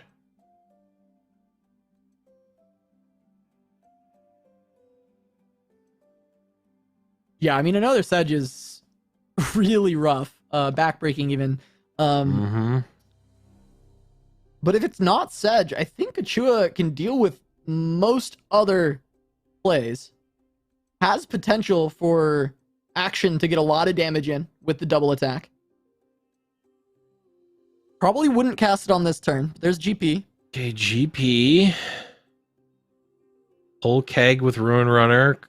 Probably. Yeah, it's interesting. I wonder if you pull it with action and try and just trade Ruin Runner for GP.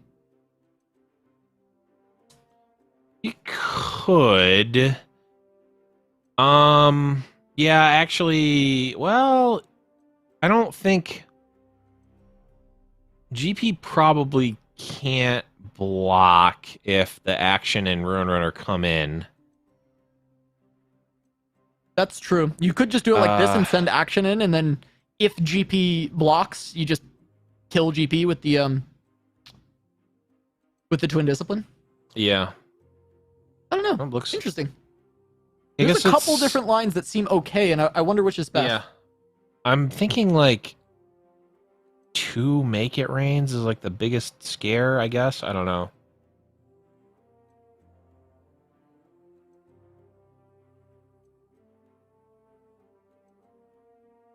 Ice Shard, Make It Rain. I feel like I like the other play better, but this is, is still reasonable and saves the both reaction spells for I guess a more opportune time. GP is now leveled though. Yeah, I mean, that's going to start getting very scary for Kachua, and it actually puts a clock, a very quick clock, in fact, on this board just getting deleted. If Dreadway is the play for Tenerex, Kachua's in a lot of trouble, because this board is just going to get deleted. And Or Sedge! I don't know if it's worse, but it's equally bad that it's a Sejuani, because those freezes are going to start coming down. Freeze is automatically coming down when the attack happens with GP. Yeah. It might just be GG. I mean, Kachua, this deck does not have good counterplay to the Sejuani. Yeah.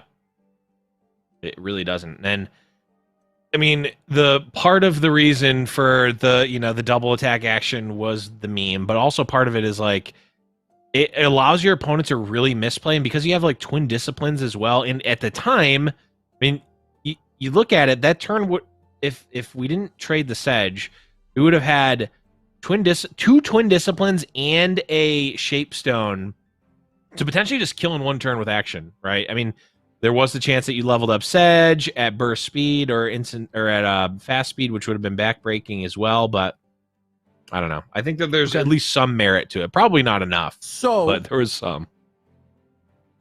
I'm trying to look at is there a copy of Ghost in this version? There are 3 copies of Ghost in this version. Yeah. So this is kind of your win con at this point, right? If you're Kachua, is Tenorx not having any way to proc the Sejuani? You hit a Ghost off the top here, and you actually just win. You do just end the game. Yep. This action has all of the combo pieces needed except the Ghost. There's 3 copies. The odds are decent to find the draw. Yep. You can even tick down the Horde and do the draw too. Ooh, true. So there's good odds actually to maybe hunt this down. That's what you got to go for. It's your only option. You are losing right now. You're gonna lose. And Kachua, I mean, he immediately. Yeah, you get to go for it at burst speed too, or at least focus speed for the draw. Yep. Yeah, bump it up. Go for the draw. Find Ghost. Trying to think of the other. Wait. Grant. Wait, does granting all enemies vulnerable? Oh, doesn't get it. Doesn't find it. Finds a Ruin Runner, but there's no buffs for it anymore.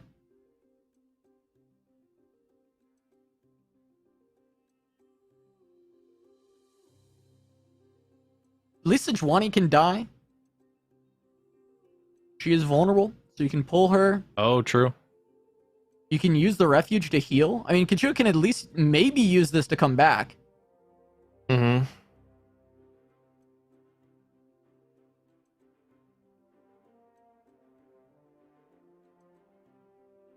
Yeah, I guess it's just runner.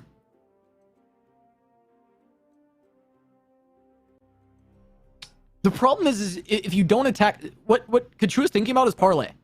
Kachua's thinking about parlay because if you don't attack now, you open up the slow speed hit to your face, but goes for Treasure Seeker. So parlay is now, and there's a couple copies there because there's GPs. That's a pass, no parlay. If it was there, use it 100%. Every single time you use that parlay. So you're playing around deny. Dreadway, now there's a parlay.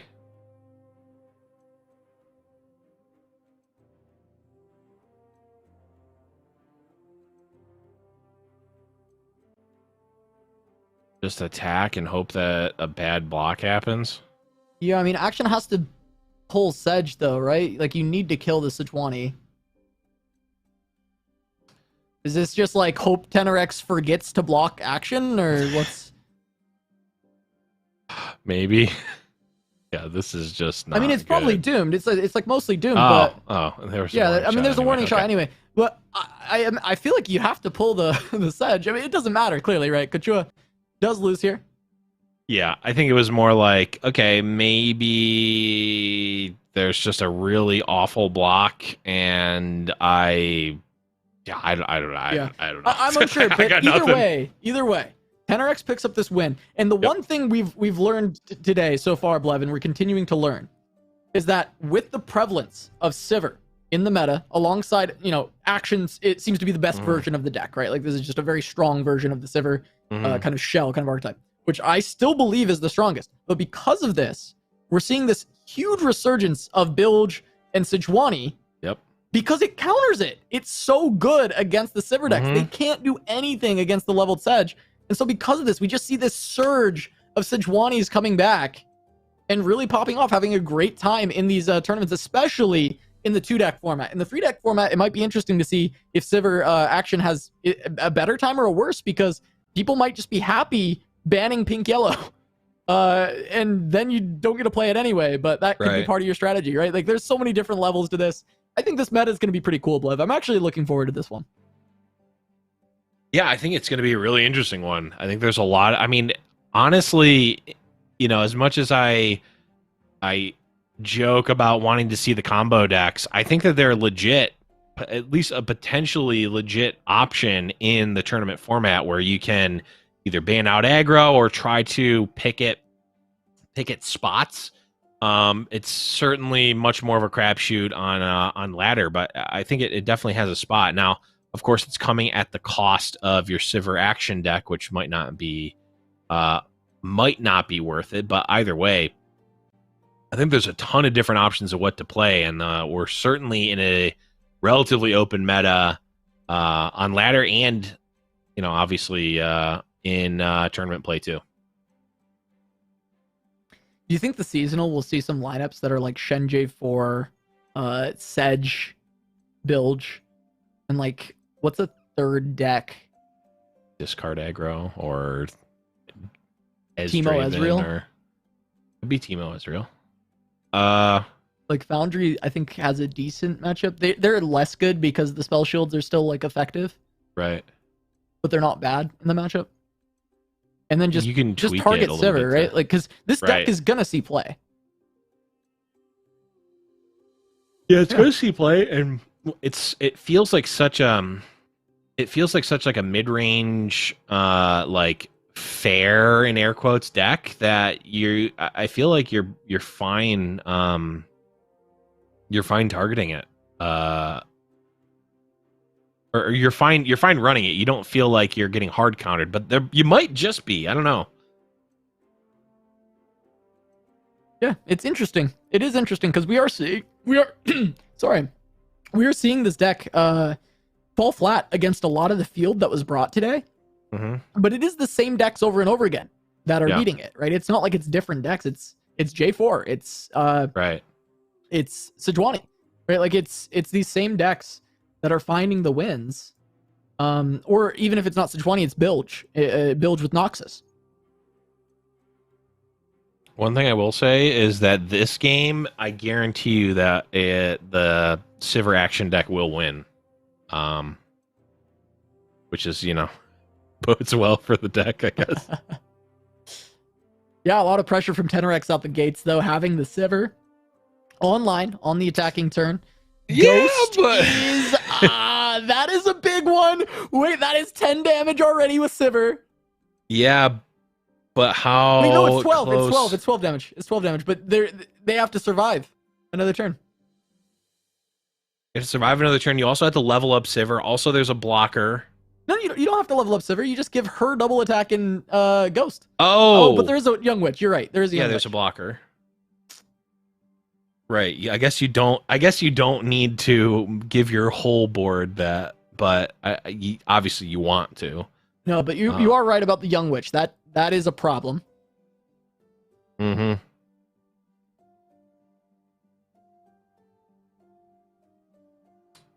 But I guess it's going to depend how much.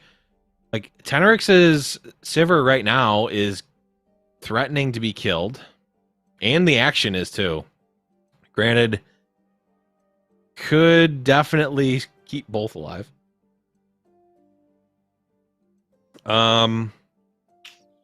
Or If you just pull Sivir. Yeah, I mean, you're threatening 8, Yeah. I guess. you're threatening 8, and you're threatening to kill the board. If there's a Spirit's Refuge, you can keep 1 alive. Yeah, these pulls are better because you would keep your Sivir alive, right? And their Sivir is going to be the one that Tenorix is going to protect. Right. So you don't want your Sivir to die. Right. And so pulling action with Sivir is better because if you protect action, it doesn't kill your Sivir. Yep, there's the refuge. Does level up action. But even with a Twin Disciplines, will still die to Sivir. Yeah, close though. This is going to be 13 damage going. I think we were 19 off for Sivir, so we're not going to have leveled up Sivir going into next turn. The Elusive is still alive. Yep, Tenorix got their relic as well, so they're going to be able to try and find a card that they need to find the win.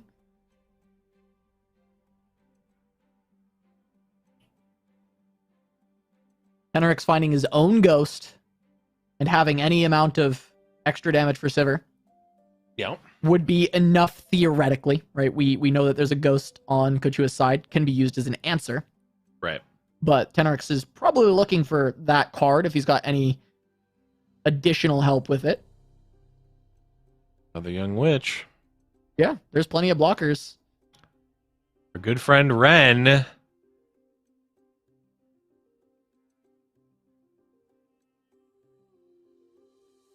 Ren can generate a 4/3 to be able to go wide next turn, potentially, if there is a next turn.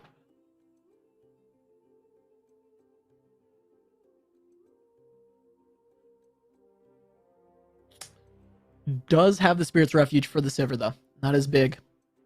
Yeah, and interestingly, Tenarix going for just extra damage on the young witch rather than... Okay, is this why? Because we're at 6, 7, 8, 9. Yeah, we're at exacties. Because Kochua played Ren, they cannot use Ghost and Spirit's Refuge. I think this was a big mistake. Oh. Well, yes, for one. But yeah, I got nothing. That was kind of it was potentially a bit greedy here. And putting themselves okay, yeah, I was gonna say putting themselves dead to Shapestone. Does not feel good. Twin Disciplines. Yeah, now you just have to chump. I honestly, I kind of like the greedier block at this point. Are you winning? I guess you can still win with Ruin Runner. That's fair. You can still go over the top with Ruin Runner potentially. It's gonna be 4 health. Oh, we don't even level up Sivir. Yikes.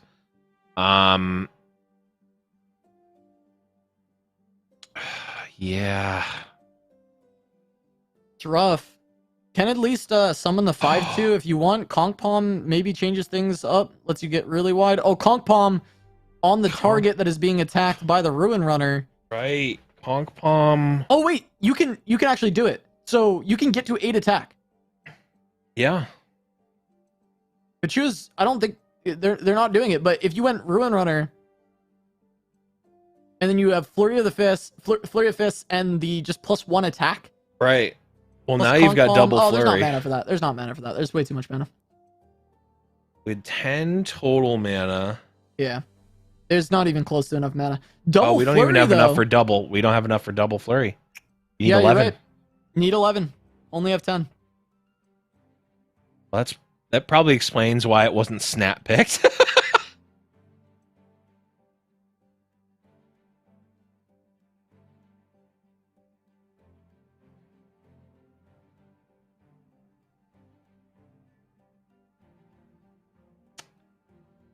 Yeah, huh. Takes action. Action feels like I almost would have rather skipped there.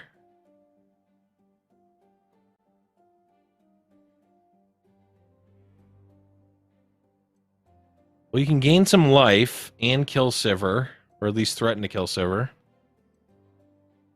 And I mean, you're still attacking for a bunch. Yeah, I mean your attack is still scary, right? Like as of right now, you would be attacking almost for lethal, not quite for lethal. Ruin Runner are going to be able to stop that though.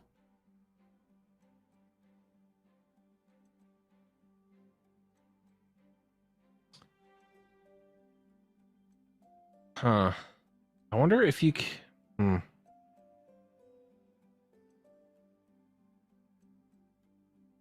mean, you have to be attacking with these 4/3s, right?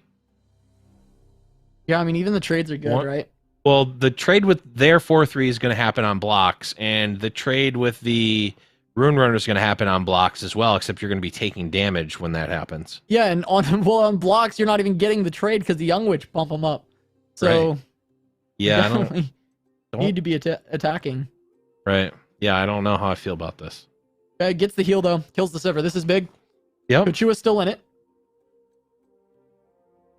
Kong Palm can be used on defense as well.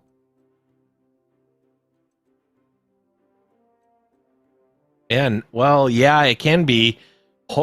Obviously, Kachu is hoping it doesn't need to be, because Kong Palm on offense will kill with Rune Runner. Shapestone also might do the trick. That's an offensive Kong Palm for Tenorix. I don't know that that's going to be enough. So this reads to me like a Flurry of Fists. I think this is just going to be a Flurry of Fists. Well, maybe not.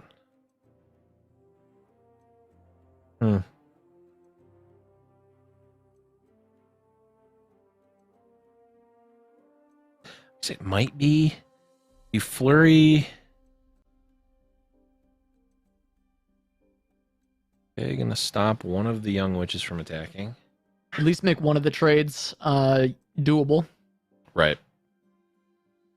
But Stop also some additional damage over the top. It's Yeah. solid to stun young witch. You can also just sack the tail of the dragon instead of having to sack one of your good units. Mm-hmm. Might as well play action because you're not ever playing both of these buffs. I think you also have to. Young Witch pumps Ruin Runner, and the other attacks come through. You have to block the Ruin Runner with something that's not the 3/2, or else you die to. Oh, actually, you're probably dead anyway, because it's going to be 7, 8. It'll be pushing 16. I guess you're just dead. Yeah, I mean, the rough thing Just dead to is you have flurry to anyway. declare blockers, so Tenorix can actually flurry this Ruin Runner. Right. It's the power of Young Witch with flurry. It's why it's so good. This was something I was playing in my Shiraza deck in the charity tournament. I know that's Yep. like sounds like a meme, but this is not a combo that people were playing. I'm not saying Right. I started it or people saw it there. I'm just saying that this is a combo that is incredibly powerful that people didn't really think about for a long time. And Mhm. the reason that Young Witch is even in this deck is it opens up those opportunities alongside also just being powerful on its own and giving just a powerful Right. buff.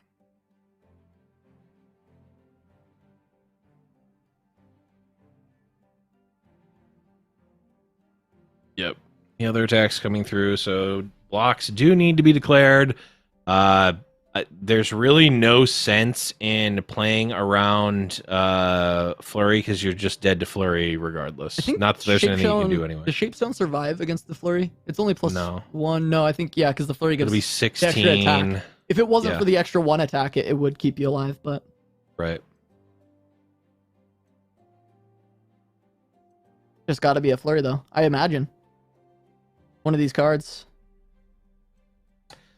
If not, then I think we're in an all right spot to push over the top with the Flurry giving 1, so 7, 8, 9, 10. Yeah, I mean, we're threatening lethal with a Spell Shield Ruin Runner. Because I think the only reason you swing with everything is to force Kochua to declare blockers so that you can play flurry. Right. Because if you just go in with the 2, Kochua presses OK. There's a Shapestone. Okay, that doesn't okay. look like flurry. Interesting.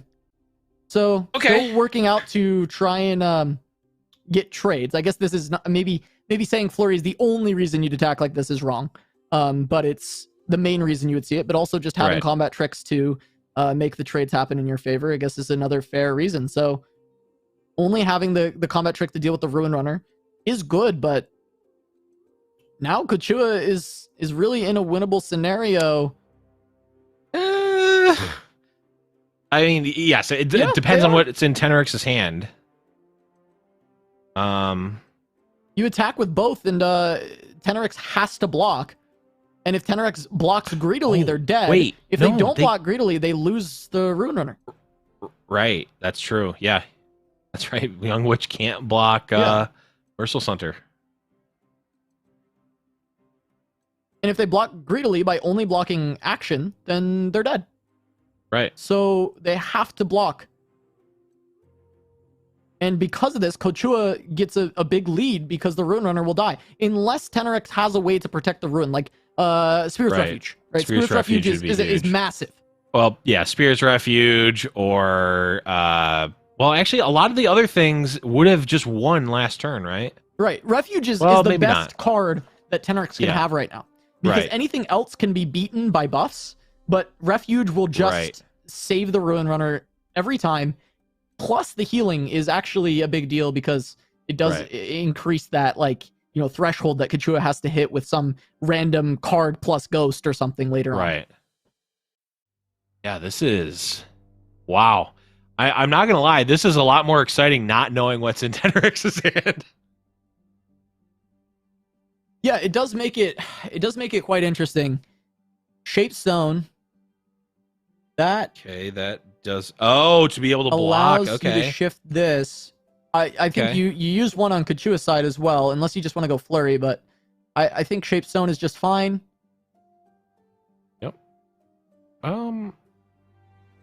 Yeah, I almost Are you thinking you prefer the flurry? no, I'm not sold one way or the other. Mana Kind of a efficiency is wash. irrelevant at this point. I guess could just use both. Sure. Oh, just gonna keep your whole board alive. Okay. Sure. But now if there's a Spirit's Refuge, then okay, there is not. And all of a sudden Kochua is very much in the driver's seat.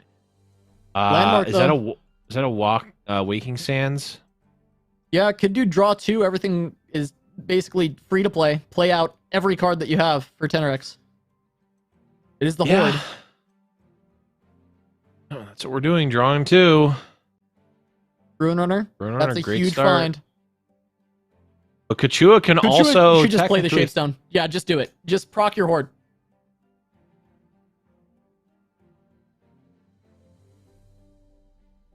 I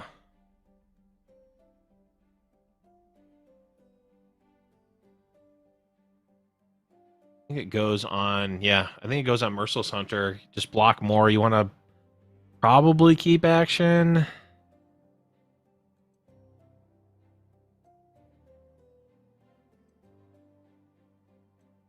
Zero cost copy of the strongest ally that died, and you can get you can get a free Ruin Runner. Yeah. Does that do anything? No. Not against the Ruin Runner, it doesn't. Action spell would be good against something that wasn't spell shielded. Yeah, would actually be quite good. Although, I guess you don't have to target action with it. It will target the Merciless Hunter. I mean, right now, attack from Tenorix is met with skip block, right? Yeah, just go to 1.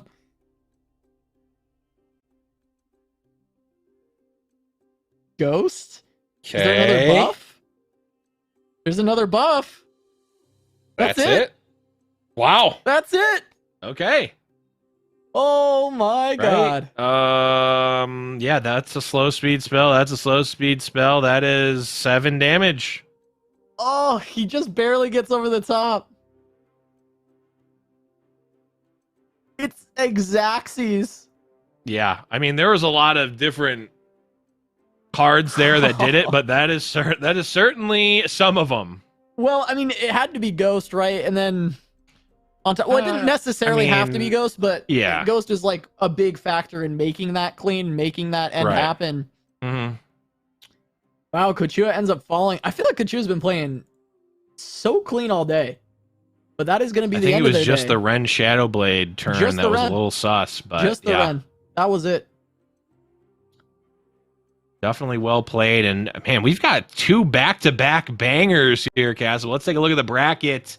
And we now are going to be moving on to the losers bracket finals. We're going to be seeing Tenorix going up against Cryos. Cryos, the interesting lineup of the week. Tenorix, of course, the defending champion, looking for their shot at Bry Guy in the Grands. Yeah, and Tenorix fell earlier to Cross 2-0 in round 1. Tenorix has made the full losers run after dropping there. So looking for that revenge against Cryos here in the losers bracket final. Gonna try and get back-to-back fight nights for TenorX, as this is trying to hold on to that seat at the top of the table. But we are going to go to a short break. When we return, losers bracket final of Fight Night Legends. Don't go anywhere. You won't want to miss it.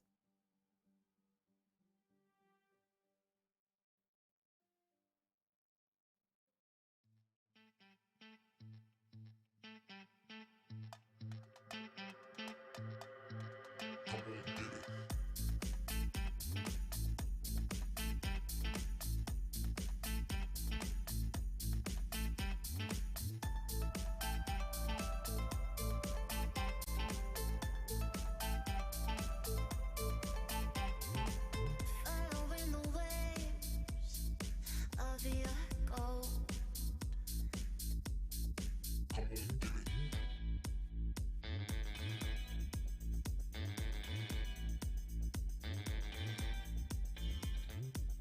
Following the waves of your gold.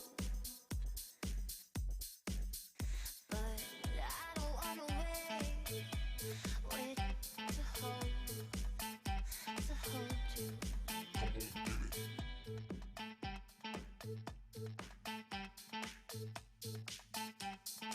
Everybody find somebody.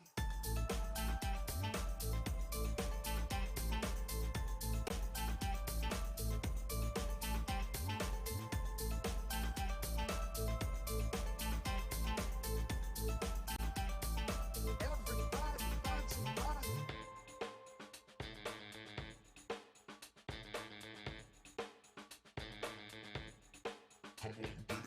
Following the waves of your gold.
Welcome back to Giant Slayer's Fight Night Legends presented by Wisdom.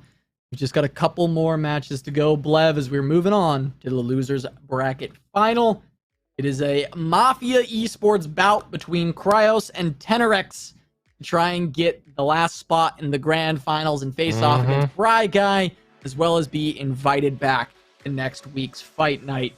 Cryos, of course, having a very crazy lineup with the Zombie Anivia and the Aphelios going up against Tenerex with kind of the standard for this week, and that's just the Sejuani Gangplank and Action Sivir. Yeah, and you mentioned it earlier. It was Cryos who actually took down Tenerex. Was it 2-1 or 2-0? It was 2-0 in round number 1, which is not surprising. It looks like Cryos really had a read on the meta that I think Action Sivir was a pretty safe bet to make, but looks like a lot of folks were also on the Sejuani Gangplank as well, and it seems like Cryos' decks line up quite well into both of those builds. Yeah, Cryos stepped into a time machine, went back a couple of patches, and found some decks that they liked in the matchups. Of course, bringing back GP Sedge from a previous patch, bring back some counters to GP Sedge from a previous patch as well. Sure. At least Zombie Anivia used to have a pretty reasonable matchup against a lot of the NAB lists. Yeah. Now, it is funny to see Aphelios 2 times in the past 2 weeks of fight nights, once in Brazil, once here, made it to the finals of Brazil. Will it make it to the finals of the Americas? I mean, what's your prediction, Blood, going into this one? Yeah, I think it certainly got a really good shot at it. Not to mention the fact that it already has won this matchup today. I just think that the matchup in general just lines up really well. I mean, you've got these very unit-centric builds that need to be on the front foot, but as we've seen many times today, Sivir action really not great when it has to block. You want to be blocking by attacking and forcing your opponent to block your units, not the other way around. And when you can control the board with either some units or the Boxtopus able to actually just trade straight up with the Sivir, that's a really good trade. And all the other spells as well that these decks have to offer are going to be able to do a pretty good job at attacking the Sivir action. Not to mention good old Anivia just having a ton of removal options. Yeah, and we're going to jump right on into game, and it is going to be Anivia versus Sivir action. And Vile Feast, good way to ping away barriers that are not barriers, but spell shields, and that's well, I mean also barriers, but yeah, it does it also ping away barrier. Spell shields in this case, and so that's really important for Chris to actually have these around to make sure that the vengeances can connect later onto Ruin Runners and onto Sivirs.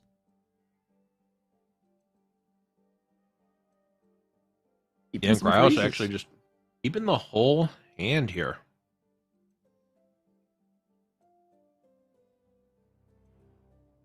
Yeah, a decent hand to just try and buy time. We'll see if Cryos can actually find Anivia, though. Not keeping an entreat in the opener. Not full mulling for Anivia out of tilt. Has kind of brushed off the rest of the tilt that maybe have been left from the previous match of not being able to find Anivia. And gonna start looking. The Vile Feast going to look great here. Ooh, another one. Be able to kill off the Rockhopper and eat the Roiling Sands. Looks like Cryos is actually just going to take this to the dome. Makes sense. You've got life to gain, right? Or you've got life to give right now with the 2 Vile Feasts and the Withering Wail and the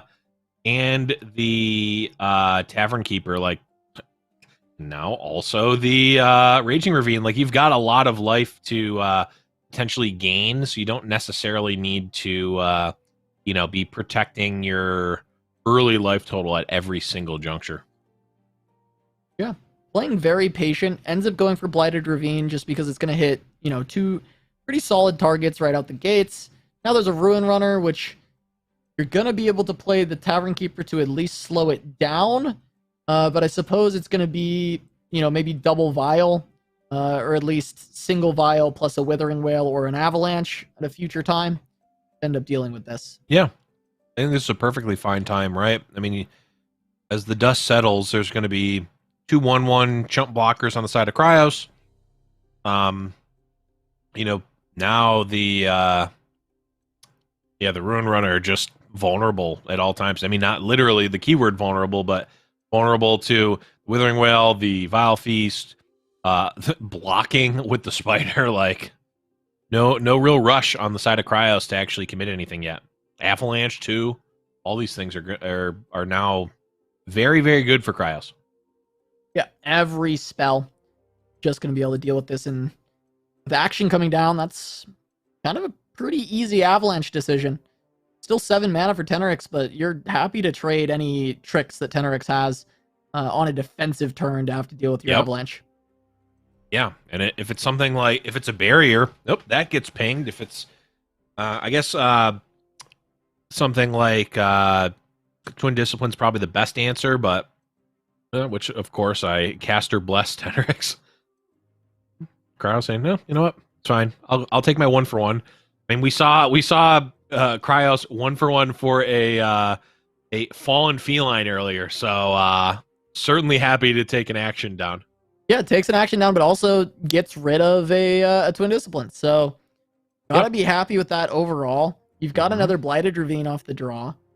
Just setting up the Rune Runner to die to a Withering Wail, though, that makes sense. You really don't want to be taking another 6 from this, and I don't know that you want to expend the freeze just yet. Right. Yeah, it's definitely interesting because this does feel a little soft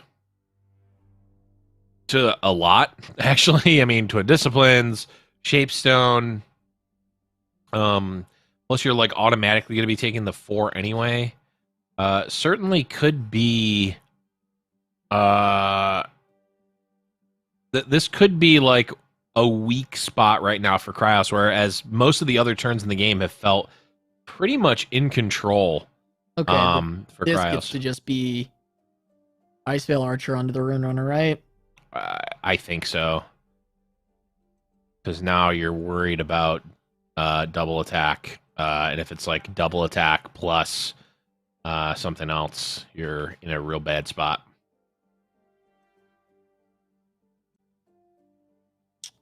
You could even expend the freeze and deal with the Merciless Hunter. Yeah. Or at least force out another combat trick. Yeah. We're gonna take the block here. I think we're gonna save that, and we're gonna go for Blighted Ravine, which will kill the board, except for Merciless Hunter, which will now be the new in range of Withering Wail target. Yep, that's just gonna happen. And now Anivia, come down. It's gonna for free eat a Merciless Hunter unless there's some spells to be played. Huh? Yeah, or just waste all that mana. Yeah, that's good. Really good. I'll for take those too. Yeah, take that one straight to the bank. Yep. You mean you're gonna give me one? You're gonna send me one turn closer to leveling up Anivia? Don't mind if I do. Yeah. Get to play my Anivia for free. No punish at all. Just free Anivia on the board. Yep. No develop, no nothing. Sure. That just allows Anivia to block. Yeah, it's true. Just lets her block. I mean, she'll die to Sivir, sure. You're gonna have her egged, and then you just get to pick her back up. Mm-hmm. Start with the spell shield pop. Yep. Deal the additional damage. Yep. With the avalanche.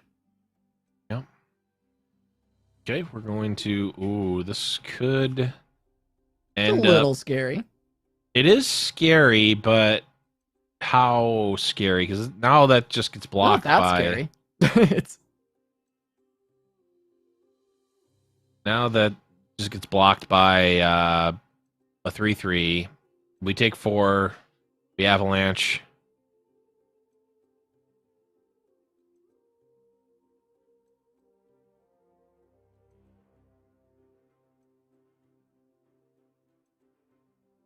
Pulls it back. Only 4 mana. I mean, if any unit is played, it's a huge blowout from the Avalanche. Oh, yes, it is. I mean, Tenrex has to know that. This pretty much always has to be an attack. Yeah. I'm now wondering if I think that the Avalanche was hovered, which is like not something that you should necessarily be like, oh well, they were paying micro attention and they saw something was hovered, so therefore it narrows it down to like there's probably not too much of that, but still there's basically there's actually only one slow spell in the deck. And, well, I guess there's 2. There's Ruination and Avalanche. Ruination probably not going to get cast when opponent has Sivir with Spell Shield out. Yeah. But, I mean, now, this is just double Anivia for Krios. And goodbye board. Yep. Bye board. Everybody wave bye to the board. I mean, there could be some kind of combat trick available, but... Which one? Like, Barrier does nothing. I guess... Well, Barrier doesn't allow you to block, but it keeps the board alive, right? Like, Barrier would keep her alive. Sure. Yeah, that's true. Same with, like, Twin Discipline. Like, anything keeps her alive. Right. She's not blocking, and at least not surviving, but, yeah. Mm-hmm. And she's just gone. Ooh. How are you going to find 16? I mean, you're just not. You're just not going to find 16 if you're Tenrex. And we also know that Krios has all of these defensive spells in hand. Yeah. I wonder if there's...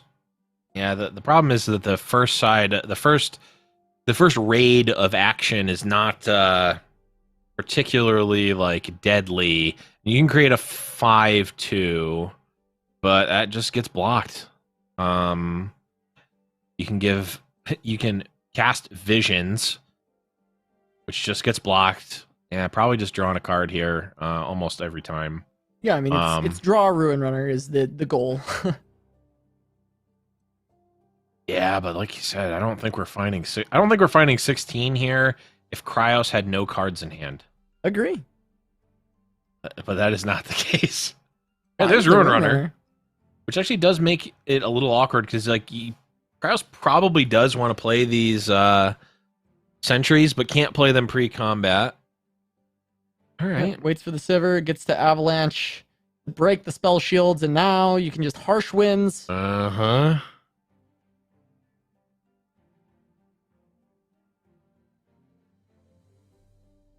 Yep. Okay, Ghost? there's a way to find I mean, harsh 16. winds is still here. Yeah. Also, it's only 15, so... Hilariously enough, it's still only 15.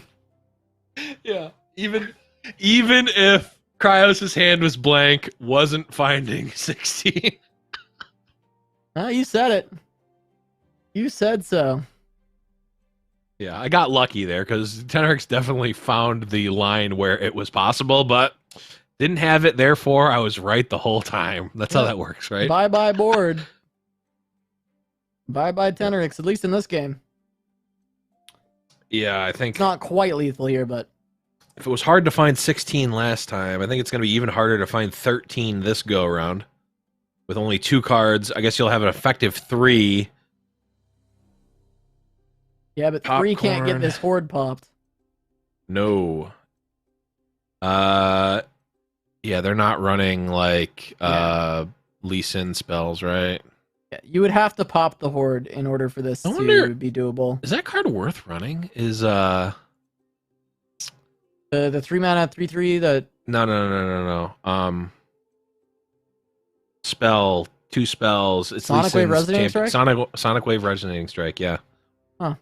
I mean it definitely works well with Quick Attack. It works well with Quick Attack, it works well with Ruin Runner being able to pick the attack, it gives you pumps. I don't know.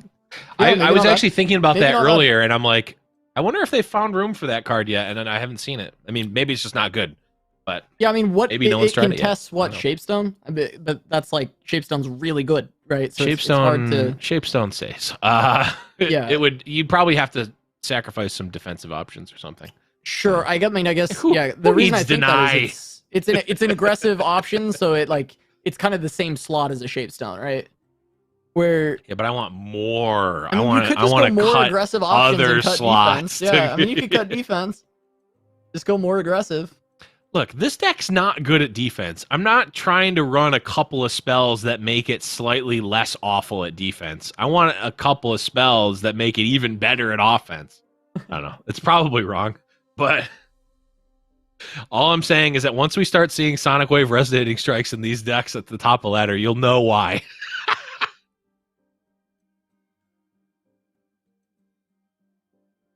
Anyways, back to the match here. We've got a pair of 1-drops, or we've got 1-drops on both sides of the board, rather. Cryos doing the... I know this is it's commonplace at fight night, but it is worth noting to not cast the Zoe right away there, because now if you need to cast this Pale Cascade, it now has Nightfall triggered. So if Tenorix has the Make It Rain, you not only get to save the Zoe, but it also now allows you to draw a card. It's demonstrable why it's better. Mm-hmm. You just saw it. Blood's You putting on a just saw clinic. It's like he's making a YouTube video. It's true. This is the perfect YouTube video. And that's why you should save your Zoe. So Zoe gets to live, and Kratos can continue to protect it. I mean, probably won't be able to protect it against another spell, but saving it from one Make It Rain is already massive. Oh, sure. Sometimes that is all they will find. We get the nab coming out from Tenorix. I mean, now, like, she's naturally dodging some amount of Make It Rains now. This is just going to be a fuller board. Though the attack is going to come through, so Make It Rain would be guaranteed here. But again, that's fine. Like, it would be another clunky turn for Tenorix. Okay, actually just going to go for the parlay, so that was never going to be dodged. That's fine. I mean, Zoe getting, how many cards has Zoe generated now? Two spells, and it's going to be straight up drawing another card. Yeah, with Cosmo. Yeah, I mean, she's done her job, for sure. Oh, yeah. And how about round 2 of Zoe? Yeah, I mean, getting out a Make It Rain as well in this deck that's running Burbles is also big. Mm-hmm. Granted, there are plenty of pings in this version. Sure. This is the triple Ice Shard variant. True. GP very close to leveling already. Yeah, the triple Ice Shard, a.k.a. the greedy version. At least that's what Bry Guy is texting me to say now. Yeah, this is a leveled up GP. Actually levels before swinging too, which is big. Adds the additional damage. Mm-hmm.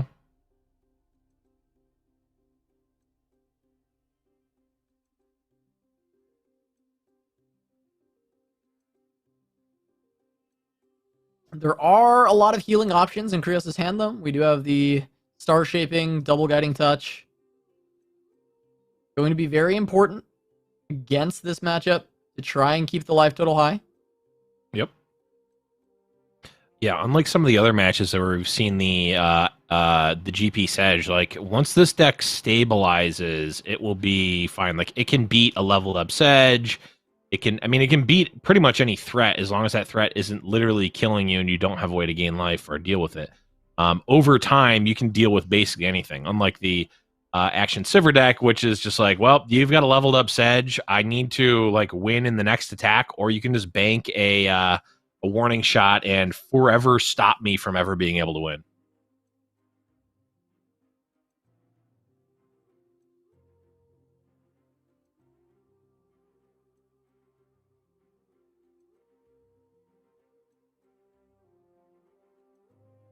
All right, there is the Ice Shard. Make things go boom, but that also includes a good chunk of Tenorix's board. Yeah, whole board go boom. Yeah. Krios just gonna expend Meteor Swarm. Deal with the Gangplank, but it's turn 6. We could see another GP. We could see Sedge. Yeah, it's gonna be Sedge, and she's leveled as well. Big unit. The effect of her ability is, I mean, it's always relevant, but it's less of a, it's not like a soft lock like it is in other matches.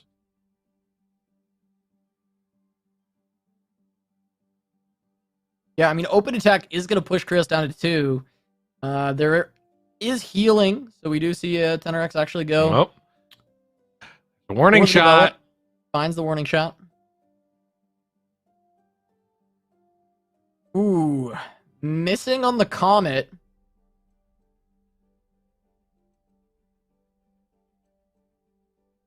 Could have been a pretty good hit there. All right, let's go ahead and freeze and also get a 3-3 for our troubles.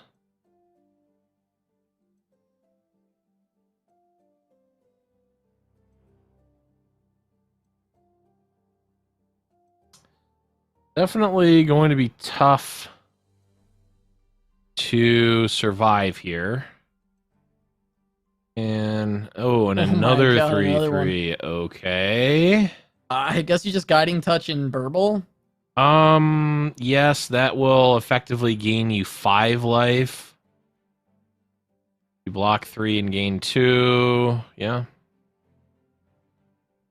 can even play another burble if there's third butcher. I don't remember if one was played at the start of the game or not.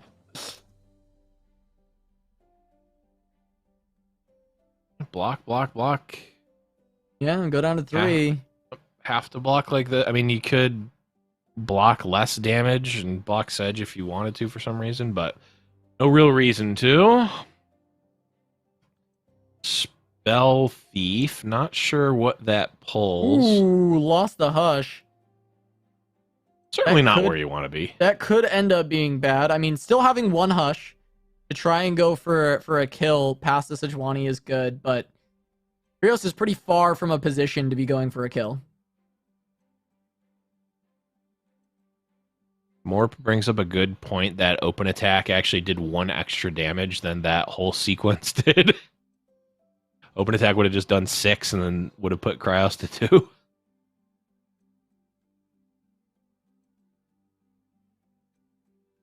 Although actually there was a guiding touch played too, so I guess maybe it would have. Well, it did at the end of the day, it did the same amount of damage as the open attack, and then Yeah. 1 more because of the warning shot.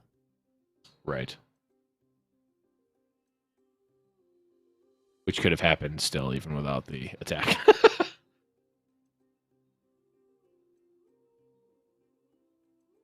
All ends up being a wash, essentially.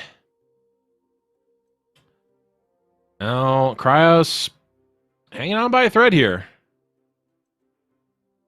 Make it rain.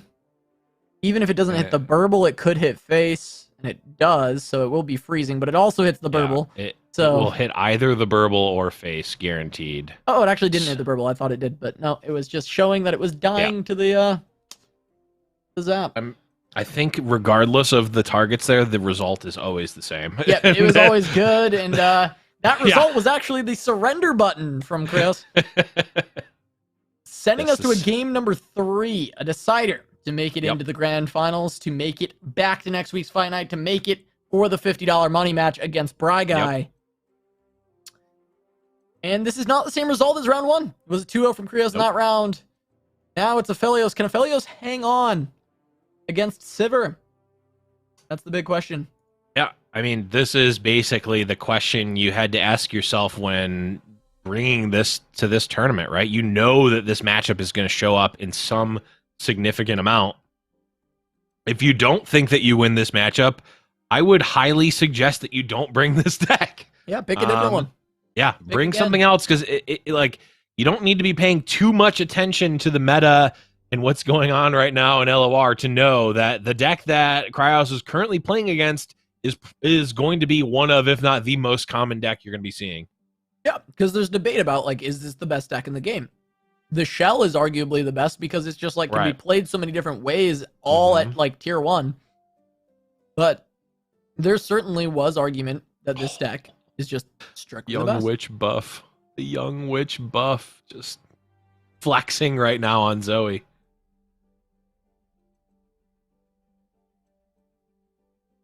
Action on turn 2. For turn 3, ready for the attack with the Young Witch.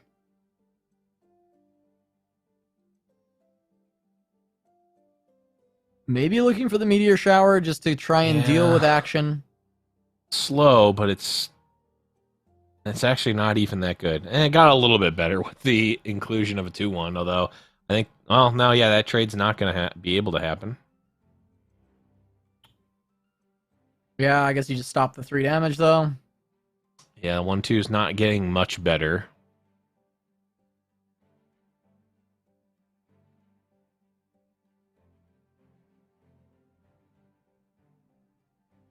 Go Let's see a ahead. little Nightfall action. Yeah. Nightfall out the Priestess. Traveler. It's a good body for this board. Can find good blocks against action. Can find blocks against the lower to the ground stuff in this deck. It's bad against Sever. It's bad against Rune Runner. Can attack into Sivir at least. Can attack into Sever, yeah. I don't know that you're ever getting that block, but you could.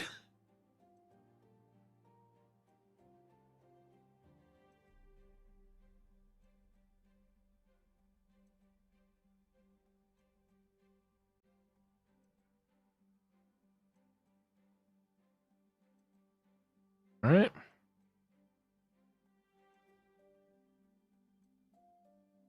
Just gonna go Traveler. Try and block a bit here. There's Cosmic Inspiration. Is good for these unit combat decks, but it's probably too slow. Too slow. Just asking for a deny. Oh, is Tenorix running a deny in this? Tenorix is in fact running, He's running 2 deny. Yeah, he's running 2. Yeah. That's what I was saying. Cut denies and run more aggressive spells, but Tenorix saying no, I want deny in case my opponent has Cosmic Inspiration.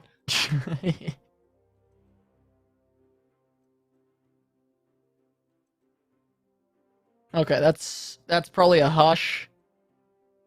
Yeah, I think you got to take your spots here. The Right now, I problem mean, with the hush is it's still 4 mana. Yeah, but like Cryos is ahead on very few things. That thing is cards in hand. So take all the 1-for-1 trades that you can. Even like if it's not That's true. currently right now a 1-for-1 trade, like right now, cut everything before this instant. Trade this hush for anything in Tenorix's hand at this point. That's true. I think you're right. Because whatever yeah. Tenorix has isn't actually going to beat your Traveler. It would just bump off the Traveler, right? Sure. So, yeah, I would have liked Hush there. I think Hush would have been El nice. Desterro. Love that name. I just love all the non-English names for these cards. I just, the English ones, they just get boring. I mean, Boombuino, come on. Yeah, Boombuino's pretty great.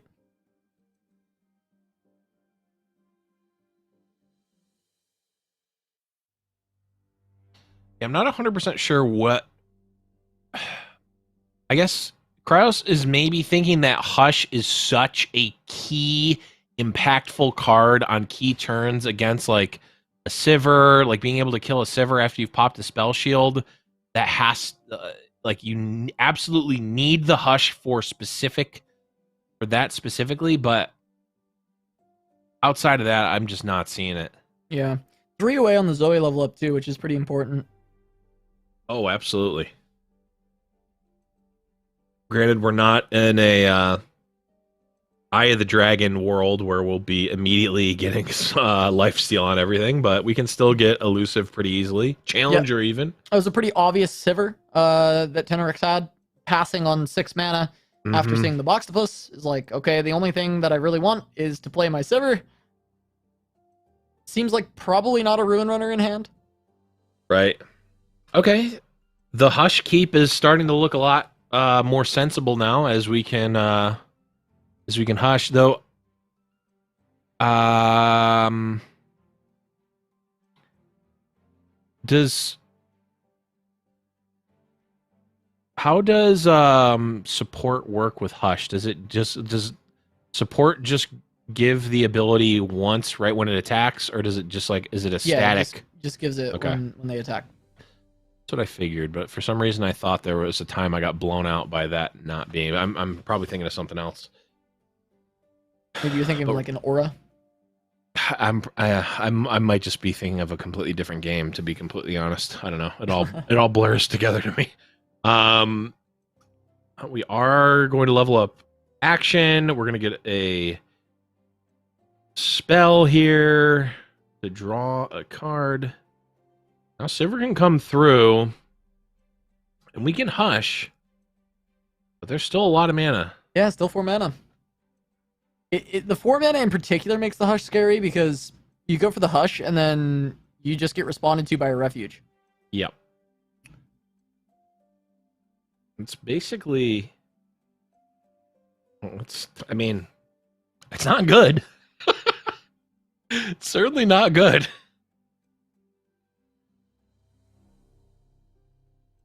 I really don't like losing your Zoe when she's this close to No. leveling. Yeah. I mean, do you have and you probably don't have 20, but you might be able to get a bunch of elusives and use Ophelio spells to push some damage or gain some life with elusives.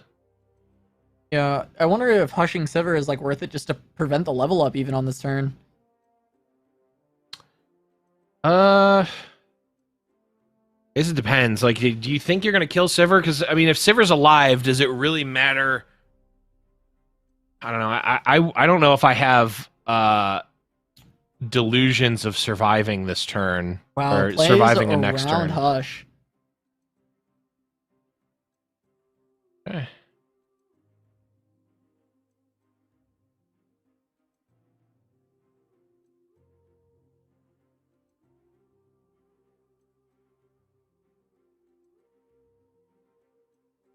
Oh, you know what I bet it was? I bet it was Sivir.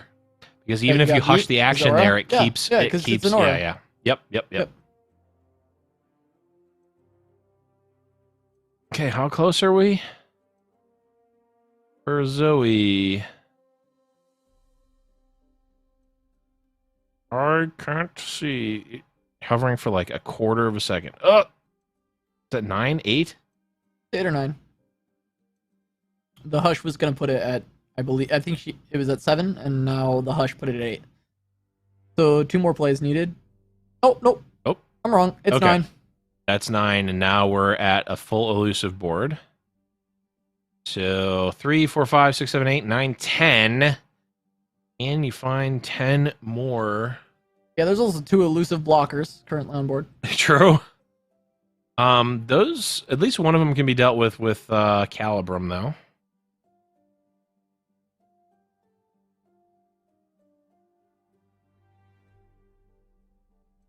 And also give everything Challenger. So you could just go for value trades.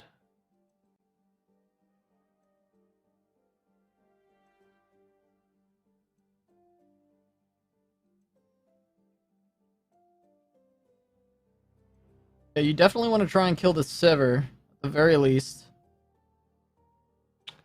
Definitely can happen. Or it can at least be threatened.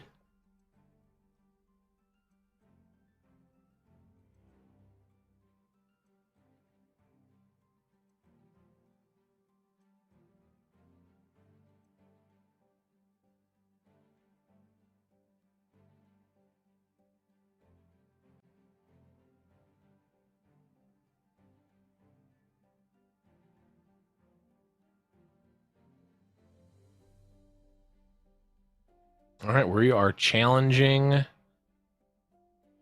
across the board.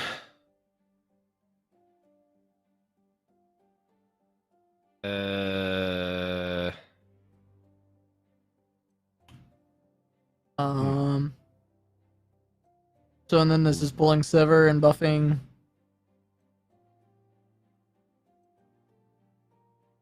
Right, are you not trying to kill Sivir here, or we're just leaving the Sivir up?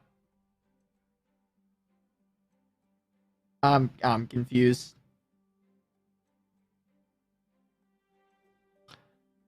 Yeah, I mean, I feel like this leveled Sivir is like a must kill, right? I mean, this is an elusive going through for 3 damage now. It's not like Sivir's gonna block it. Yes, I mean Sivir can't block it, so yeah. We have another Pale Cascade. And maybe this is just like, okay, I will block the Sivir. I'm not worried about double attack on your whole board because your whole board is gone. You can't give the Sivir Overwhelm as far as I can see by looking at the deck. Yeah, there's no way to give it Overwhelm. If you give your whole board Elusive, congratulations. My whole board has Elusive. So maybe you just don't need to kill Sivir. You can just chump block it.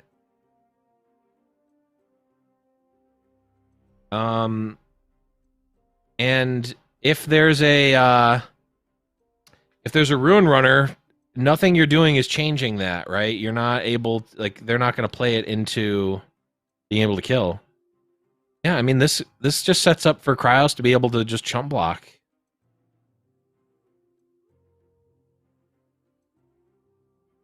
Okay. All right, yeah. I mean, Cryos can just chump. That Warlord's Horde though is ticking down. I guess most of this hand are just Waking Sands. Right.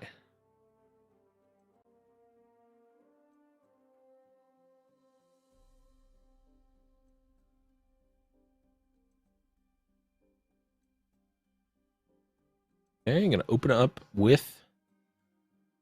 Oh, wait. Zoe's spell actually threatens to kill Sivir. Yeah, Sleepy Trouble Bubble really does work out. Now, here's a question. If Sivir gets stunned while she's attacking, is there like an instant where the whole board is stunned? Because it gives the ability. No, it only gives positive not a abilities, keyword. probably. Yeah, I know. Yeah. It would be funny, though, if that worked like that. Like, if Sivir's ability was like everything that Sivir has, all of the ability. All buffs. Yeah, no matter what. Monka. Yeah. Sivir is a double-edged blade. Wow, has drawn the same spell off of every Burblefish.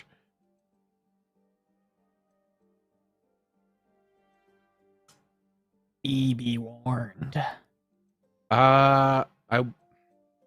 This is interesting. We played out a Burblefish to block the 5/2, right? We could have played Calibrum to just kill the 5/2. We could have done that. It seems better to me, but maybe, I mean, we're basically just saving spell mana at this point. But now, like, there's not really too much threat on the side of Cryos. Though it doesn't necessarily need to win super quickly. No, look at all these draws that are available, right? Guiding Touch just picked up, has the Pale Cascade still. Yeah, let's open it up. Yeah, I guess also Zoe's going to be drawing some Celestials. I mean, play that Temple first. Come on. I haven't seen Temple in forever. Yeah, I don't know if Tenrix is gonna have time for this Horde to make a big difference. Wow, just passing? I mean, I don't know that Horde is gonna pop, to be honest. We able to we could just kill it now. I right? mean, Comet can hit the Horde, right? Wait, is Comet landmarks too? Yeah, they changed it. Oh shit, okay. I can't. At least I think. Maybe not. Destroy. Yeah, I think it. Yeah. I'm pretty sure you can. I'm pretty sure you can. Yeah. Okay, Hito equals landmark. That's from Croc. Thank you, Croc. Croc, in Croc we My trust. Spanish is rusty. I have very little Spanish. Also, I don't knowledge. think I ever would have known the word for landmark in Spanish. Right. Even if I wasn't rusty. And that's just overwhelm on everything, the big destroyer, the spell shield on everything. Yep. You're not afraid Cryos of dying. is going to complete the run back from Wow. earlier. It's just going to create a 3-2. Just gonna cal from it for good measure. Sure. Yeah, I mean, I guess if there's another palm, it that 11-7 is going to get stunned anyway. Okay. Sure. We can ye be warned to pull that to the side. Or it might just not matter anyway. We're going to get to draw 2, though. Yeah, it does reduce the mana cost of everything as well. Maybe that opens up some kind of play. Find like another conch palm. Sivir. Sivir's gonna get Yeeby warned. There's also Yeeby warned for everything. You can just play it on anything that gets Sivir played down. Sivir got warned and was like, "What?" And then gets warned again. And how about we go back up to full? How about that?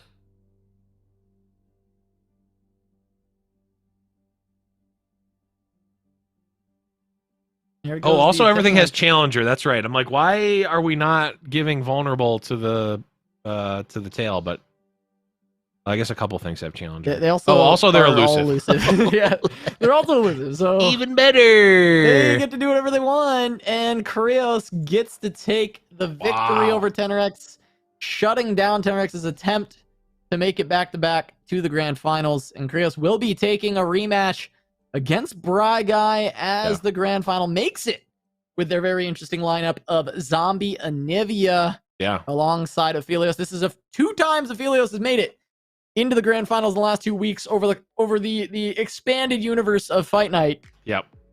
So Aphelios is back, baby? Is that where we're at? I mean, Where's I don't. Deech at? Where's Deech? Right. Deech has been advocating for Aphelios for a long time. And I don't know that. It's like Aphelios was always still very powerful. It was just the rate at which the power came. And like, everyone's sick of Aphelios after he was so dominant for so long. It's like, not only do people have to realize that the power is there still, they also have to want to go back, right? Which I think, given enough time, people forgive and forget, and they, come back to they go back to old habits of Aphelios. Unless you're Deech, and then you just kept playing Aphelios the entire time, even when he's nerfed. And Deech was the player in Brazil that did make top 2 with Aphelios, by the way, just as a note. But yeah, no, it is going to be Cryos versus Bry Guy in the grand finals. We're going to run to a short break. You don't want to miss the grand finals, so stick around. Fight Night Legends, we'll return after this.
Welcome back to Giant Slayer's Fight Night Legends, presented by Wisdom. I'm still Casanova, that's still the Blevins, and we've got one more match before we end today. It is the grand finals.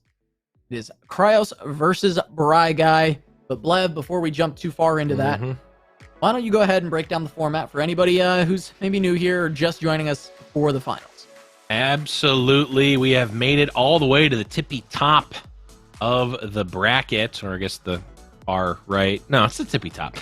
Double elim bracket with 8 invited players. Every single match has been and will continue to be a best of 3, where players have brought 2 decks with no region overlap, so a little bit different than your normal seasonal Riot format. But to win, players do still need to win with both of their decks. But you see that little black box at the bottom, little caveat for the grand finals.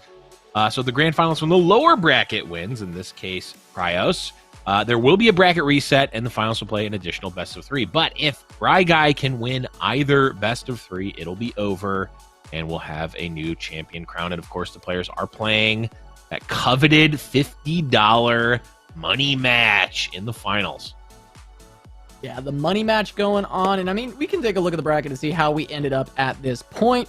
Guy was able to make a quick run through the top side of the bracket, but he did win each of his matches 2-1, taking down Kochua, Herrera, and then Krios for making it to the grand finals. Krios, of course, taking down Tenorix, then Alex TGA, and then falling to Guy before taking down Tenorix once again to make it into this grand final. But we've seen this matchup once, Blev. Guy was able to take it down, but it was a 2-1. Do you think Guy's going to do it again, or do you think this wonky lineup that we definitely did not believe in at the start of the day is going to finally pull it through and take the W?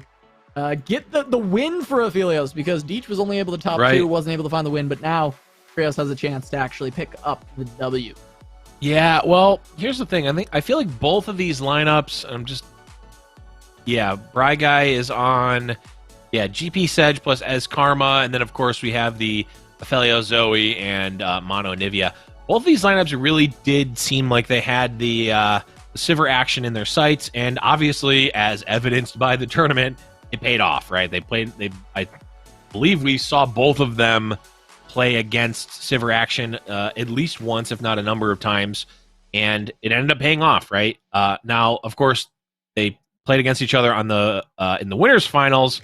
Only one lineup can win, right? So obviously, Guy was able to be at the to be the victor there. But I mean, if we remember back to that match, Casa, there were was that the no Anivia? Oh no, the first game there was no Anivia drawn. Anivia didn't exist. Did not exist, and that was. I mean, I still don't think that matchup that matchup's super great for Anivia, but it's certainly way worse when you don't draw Anivia. So it ended up being a 2-1. One of the the better, the more exciting matches of the tournament so far. So I think it's still a toss-up. It did end up going in Guy's favor, but I think a lot of the games that we've seen today have been games of inches, and for all intents and purposes, it's blank slate going into this one. I've got it can really go either way in my mind. Well, it's going to kick off with Zombie Anivia going up against Ezreal Karma once again. And this matchup, regardless of if the Anivias are drawn or not, should be favoring Guy at least somewhat. Oh, but we don't have to worry about no Anivias this time for Krios. He actually has them 4 turn 6 straight away. And that actually makes the matchup a lot more interesting. It does mean that Guy's going to have to deal with these Anivias, whether by killing off eggs or just trying to keep them alive but not attacking. Those are going to be the big questions that Guy will have to answer. Yep. I think either way, we're in for we're potentially in it for a while with this game, as the some of the more controlling decks in Runeterra history playing against each other. Speed is not what either of these decks is really known for. No, I mean, not at all. They're both very slow roll. Happy with passing back and forth for quite some time. We're already on turn 4. Not a single thing has been played, and there's yet another pass. Just going to be an entreat. Yep. That's all 3 Anivias. Krios having 2 already in hand. This is why Krios went for the entreat, is if he draws the 3rd Anivia, entreat becomes a blank card that is 2 mana, do nothing.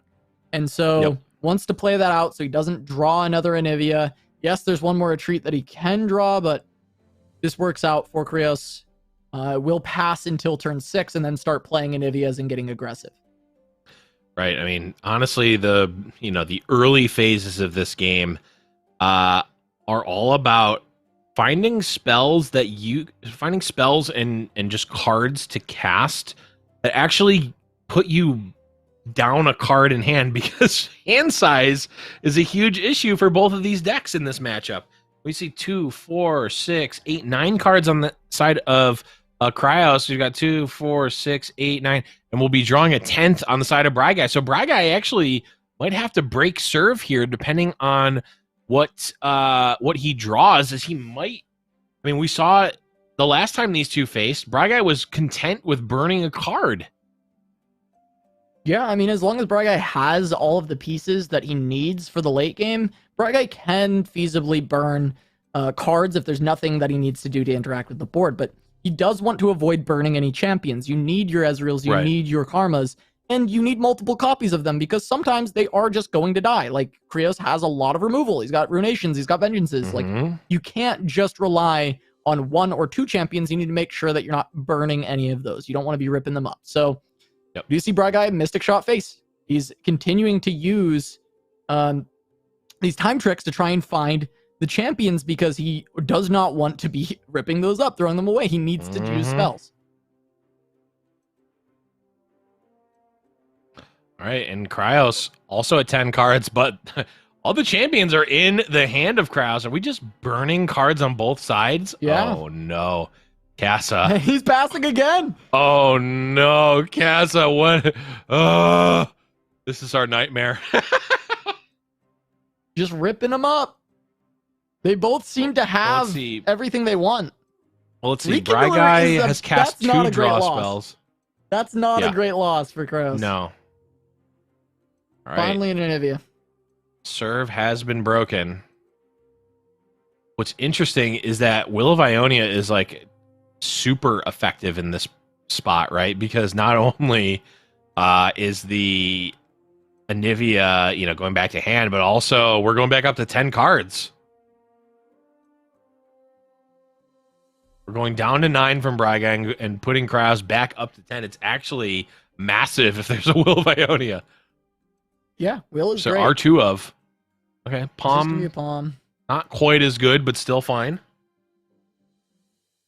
All right, we're at turn 7 now, Casa, and the game finally begins.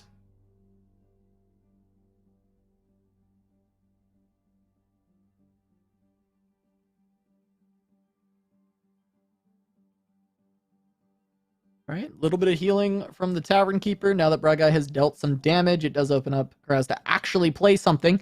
However, Bragai can now start to fire off at targets if he's got like a static shock in hand. Of course, that is replaced by a draw, but still worth it. You got 2 targets. Get your Ezreal closer to leveling.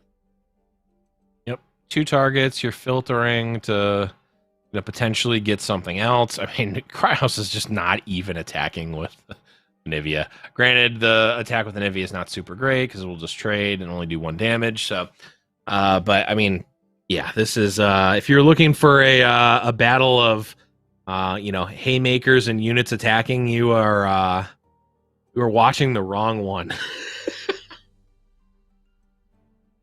Deny burn. That's one of 2. Actually a card that matters. Huge. Yeah, there's only 2 in the deck. That card actually matters a lot. Another static. Ezreal actually getting close to leveling because of these statics. Yeah, I mean, that's 4 of 6, right? It might even no, be 5. it's 5. Yeah, because there might have been one more. The Palm. Yep. The Palm. So 5 of 6. All right, the dragon gets played. Krios at this point knows that Ezreal is just going to be leveled, so can commit any number of units to the board.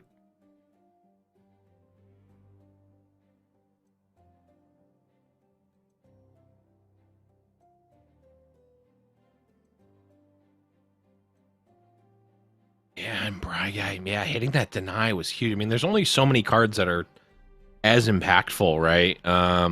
Or there's only so many cards that are impactful in general, and that is certainly one of them. Wow, just passing again. Trying to bait out Bragai to play something, but Bragai can just play this eye. Bragai's never going to play Karma on an attack token of Krez or Ezreal.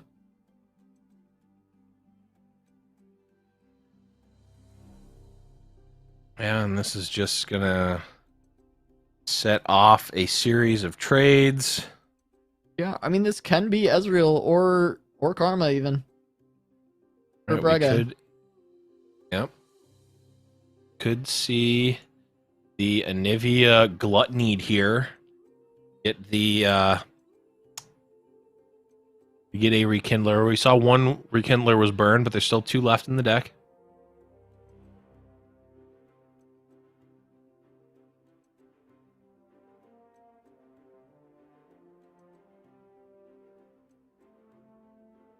Yeah, I mean, Bragai just has to be considering the champion develop at this point. It really is just, do I have the resources to play with the champion develop? Okay. It is just going to be the Ezreal.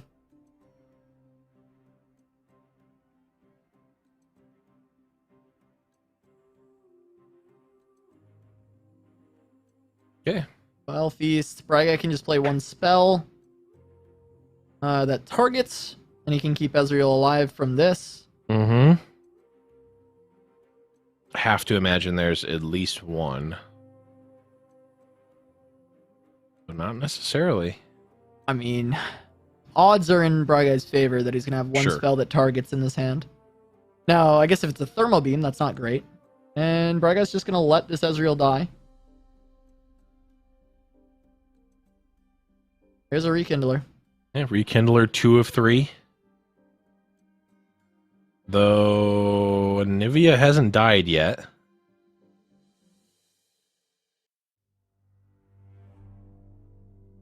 All right, there's a start to a threat. I mean, we saw this last time. Bragai perfectly content to wait until a scattered pod comes out and just, attack once a turn. 5, chip away.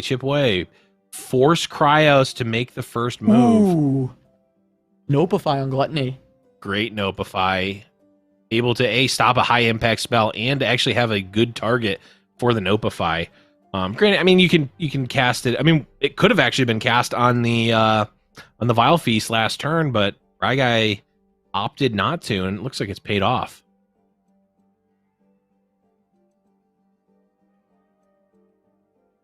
Notably, that is the only Nopify, so the only piece of counter magic left is going to be Deny, one of in Bragai's deck.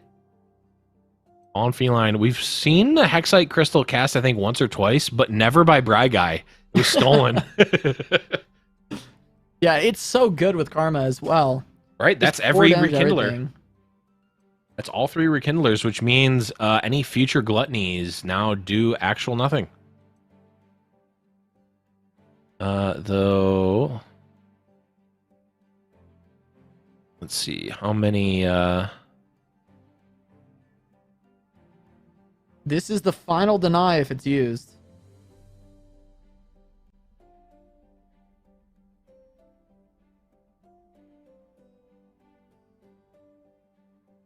There's only one more Gluttony left.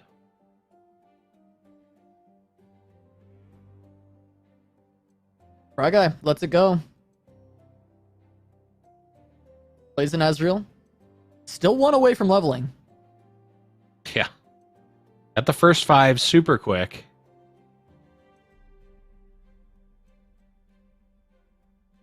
All right, these attacks... It's just Harsh Winds. Shuffle the Yeah. Anivia. Makes your Entreat actually a playable card. Sure.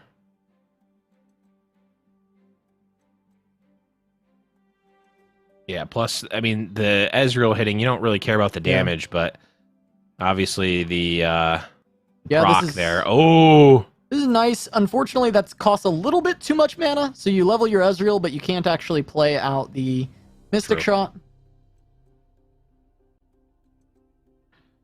Is now leveled. So really, that was pay 4 to... I mean, it's a big tempo swing. I still think it's good, but it's like Yeah. pay 4 to deal 1, and then also force your opponent to pay 6 mana. So that's pretty nice. It actually opens up Karma to be played. in response because there's only 4 mana left. Yeah. And Well, then Bragai will have a full suite of mana to play with the next Karma. Right. Well, I mean, Anivia can't really attack, right? I mean, unless you're willing to throw a freeze out there. I mean, the chances that the egg gets killed are so high. And another Brutal. the glimpse snapped off, but we're down to 2 mana on the side of Cryos to Bragai 7. So many spells. If he's got Karma, I mean, this game should just be done because you just Karma. I mean, if he's got Karma plus Mystic Shot, you just Karma. You can Mystic the egg. You can then have There's a Karma. full 12 mana next turn with Karma and Ezreal on board. I mean, this should be curtains. Yeah, you could just send it up. Oh, we're not a bit. upstairs. Yeah, Oh. I mean, you don't need to send it at the egg. Yeah, It's we didn't make all this money by killing the Yeah. units. We're going upstairs, boys. but 10 mana left to just do whatever. Oh, perfect. Yeah, And yeah, how about 4 damage for 0? 0 mana Decimate. Yep, 0 mana decimate. Oh, wait, are we? 0 mana Wait. Decimate. Wait, Might be dead. Actually, it's possible. if there's all three another one, combos are in hand, yeah. if there's another one, it is over. Is it there? No, okay, No. but probably dead anyways. Open attack is threatening, lethal. Granted, there's life gain. There's harsh winds. This is not guaranteed lethal, but boy, is it I think it very is. likely. I think it's Any pretty much burst guaranteed. spell. Any burst spell is lethal. There it is. Well, we talked about the games not being long or not being fast, but they go from glacially slow to over in the blink of an eye. Yeah, it's That's just the game number glacier slowly melting and turning into a flash flood. Right. Starting out so slow, but it ends so quick with Ezreal Karma once they actually Mhm. are able to get both on board. Well played by Bragai to Oh yeah. just weather the storm, and now Let's find the opening. gonna have to try and find the victory. With Nab going up against Anivia, had trouble in this matchup last time around. Mm-hmm. We'll see if Bragai can get enough early aggression. Right now, only Avalanche is an answer if Krios keeps drawing top end. Mm-hmm. Will not work out. Also, Cryos hovering the Anivia and reminding me that it is in fact gold. So it should have floated to the top of that one game. There must have been a glitch. Yeah. Prismatic, rather. I'm forgetting the names of my favorite things. Oh, That's what happens. That's what happens when you become a boomer, chat. Just remember. Forget everything. Bragai does get the nab on his BMM. Going to start the train of pulling good things, and we'll see, I guess. Maybe another BMM? We go for the warning shot on this turn? Could be. Could also just be the old burst pass. Though I kind of don't like that if it is. Yeah, I mean, I guess just going for the GP level up too is like another part of this. But That's if there fair. isn't even any plunder, I don't normally love those. Maybe Bragai is actually on GP or Sedge in hand, and so Yeah. he's just like going for the turn 5 level, which is fair. I think that's okay. Yeah. If he's got it in hand and he's Sure. going for the turn 5 level up, I think Mhm. that's solid. I think that's good. Yeah, yeah. If you know that you're going to be able to be on curve and have it leveled, that is perfectly reasonable. Yeah.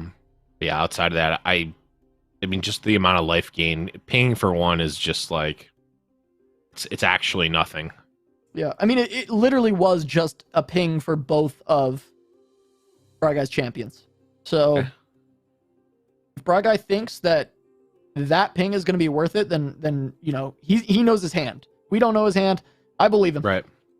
Oh, there's your steal. That's actually one of the best steals in this matchup. I'm Sure. slowly remembering how this like tempo Sedge deck plays, right? Even though it's a little different Mhm. than the old version. But in matchups against SI Freljord, one of the biggest things that you can steal is Glimpse Beyond, because you Yep. can deny healing, which you didn't do here, but you can deny healing. But on top of that, the thing that happens is normally you just get run out of resources by all the control tools. But if you can draw Right. 2 more cards to continue to keep the aggression up, they can actually just find you the victory.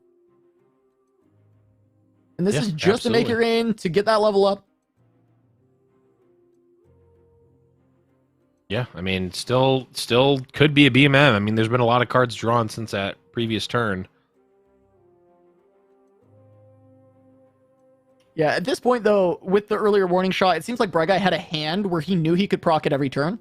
That was Right. not on attack token. So in that sense, like, I do like that a lot, right? Like, that is Yeah. a great way to play this deck when you are running the version with, you know, GP inside, which is the only version that's being run now. Finds a BMM, Yeah. that just makes it way better, right? That just clearly makes it a lot better.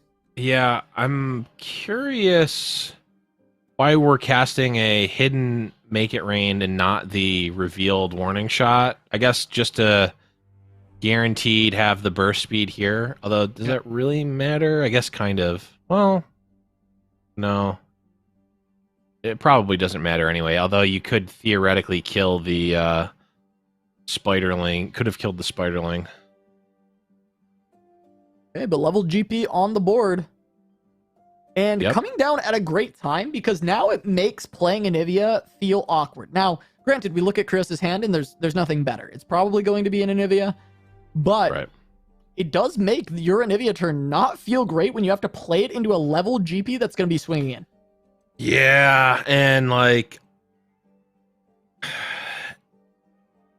you like want to use the gluttony, but also you kind of can't. Well, you can't before the attack, Ooh. right? Corsair is actually very nice. Just some additional damage for that last little bit of mana that is left. Although, does Corsair mess up the proc with the keg? So like his GPs, it doesn't really matter. It's just one less damage on Right. Anivia, I guess is It the only doesn't relevant matter thing. in this case because it would be just one on Anivia, but I think it can matter. Well, actually, It's ordering of attack though, so if you put GP on the okay. left side, at least I'm Gotcha. pretty sure I could be very wrong about that. yeah, and the keg's gonna get busted anyway. But I mean, Anivia, if Anivia were blocking a 2-power unit, it would be relevant, right? But I think she has to block GP anyway. Yeah.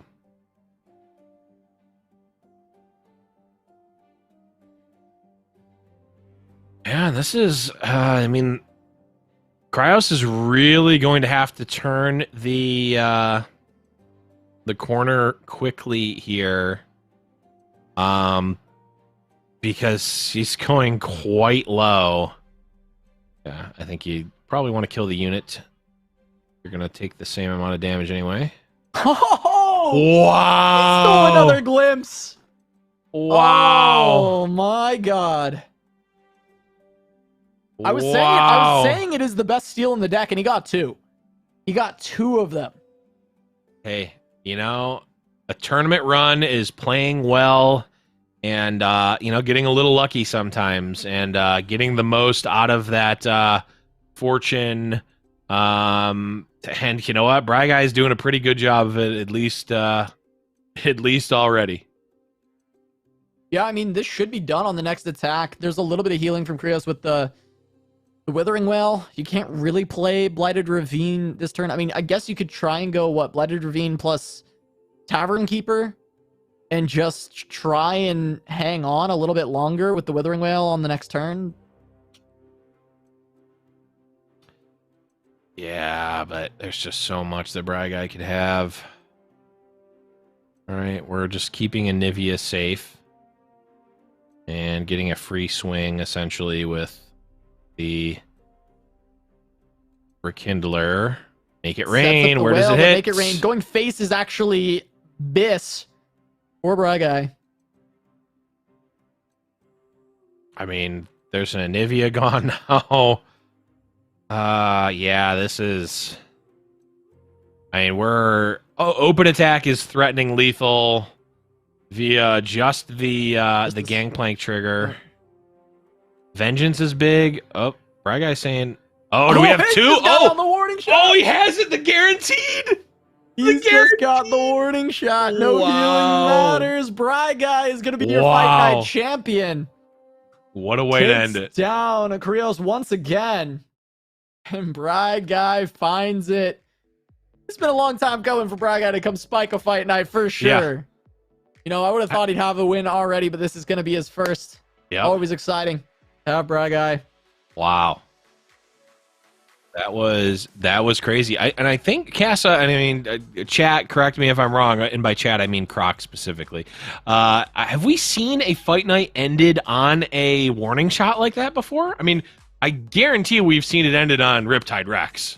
Warning shot into Riptide Rex. I don't know if we've seen the guaranteed play a burst speed lethal spell. I don't know if we've seen a fight night end on that. Yeah, we might have seen a Croc match says at first some time. point end on that, but I don't think like a grand finals. And Like maybe the it wasn't grand even fight night. We've cast a lot of games Yeah. in Edgewater.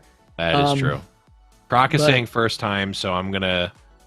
As Karma, Okay, yeah. as karma when we expand As it to Karma, burst one speed. plenty, Sure, yeah, sure. one plenty, yeah. Yeah, okay. I expanded it too much without thinking. I'm just talking about warning shot. I think this is the first time. Yeah, but we are going to grab Bry Guy for an interview. I have him already. Bry Guy, can you hear us? Yeah, Yes. we've got you. Hey, Bry Guy, congratulations Oh, on thank the you. victory, man. Fight Night champion. I mean, how are you feeling after all that? Fantastic. I mean, yeah, what else is there to say? Like, what a crazy run. Every set except the last one was 2-1 and ended in like a nail biter last game. I was just, yeah, I don't know. Crazy. Yeah, I mean, absolutely spectacular run. I mean, we caught a good number of your games, and yeah, everyone that we watched was just like one for the ages. Definitely one to go back and watch the VOD of. But we were talking about actually, your lineup as well as Cryos, of course, the two who made the finals, both really looking good into the field that came to Fight Night tonight. Were you targeting anything specific? Did you have a mindset going into bringing this lineup to Fight Night? Honestly, no. I mean, I'm kind of surprised it did as well as it did. So my plan was, so I climbed like just before the patch came out with Akshan and Viego, climbed with Ez Karma to very high masters. And like that's just my comfort deck. That's what I've played a very long time and like was feeling good on it. And I don't think it does super well into Sivir Akshan. At least, well, it might go like even or so, but certainly not favored. I don't think. And I think not surprised to see as many as there were, but I also thought people might be trying different stuff. Or if they bring Sivir Akshan, then they're locked into Ionia Shurima, and then hopefully Az Karma can beat their other deck.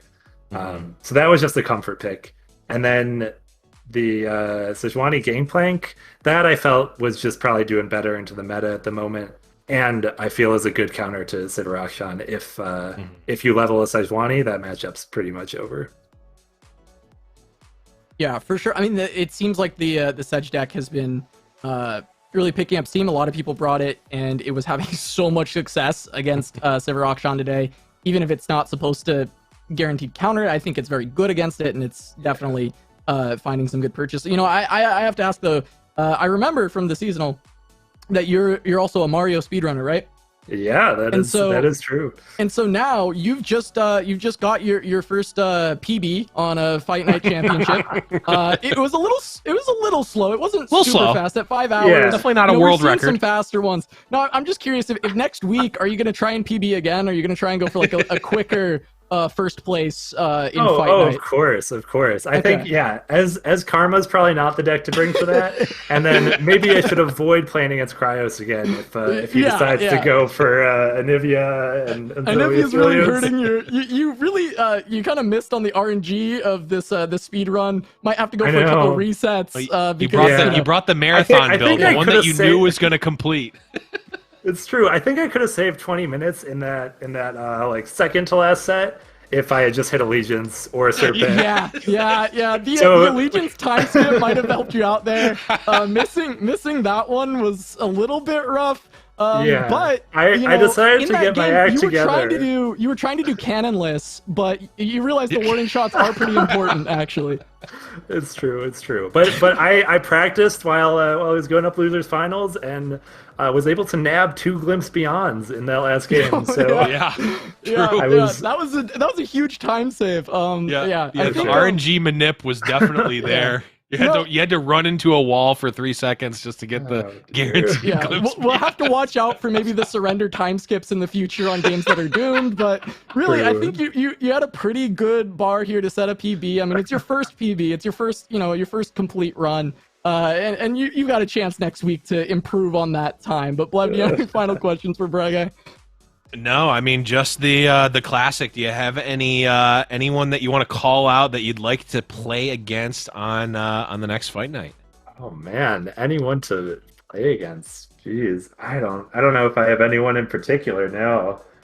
Just excited to be here and excited to run it back next time. I didn't think I'd make it this far, but yeah. We all did though, Braga, and Oh, congratulations I appreciate it. for finding the victory. I mean, we've been casting you for over a year now in top cuts of tournaments. It was about time that Braga came in and spiked one, gets his PB. But we'll see you next week for the run back. Congratulations once again. Yeah, and thank you both for your work casting and to everyone behind the scenes. See you next week. All right, so chat. Now I address you all. It has been a long night of games. What we learned tonight is there are ways to counter Sivir action. Not seeing one in the final lineup or in the victory at the podium. Braga nor Cryos brought it. I was saying at the start of the night, I think it's the best deck. Yeah. I'm not going to back away from that claim just yet, but I will say that I have learned a lot about how to counter it. And I'm excited to see how that shakes up in the seasonal meta, especially because I expect this deck to remain a heavy pick and a heavy favorite. So before we sign off, Blev, do you have any final thoughts? I mean, I'm still under the impression that everyone can and should bring some action combo decks. Not a single person in any fight night, I don't think. Although I didn't look at all the list for Brazil, I don't think anyone brought one.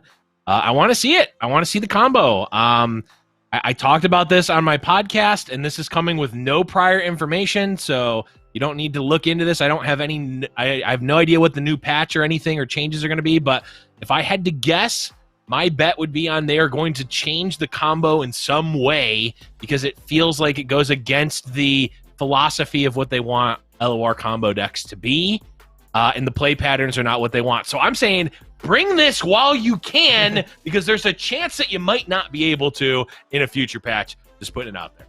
Well, it won't be great for a guy trying to set a PB because it takes too long to do the combo. So we probably won't see Braga doing that. He's got to set the PB next time on his next run. But with that, that's going to do it for us here on Fight Night.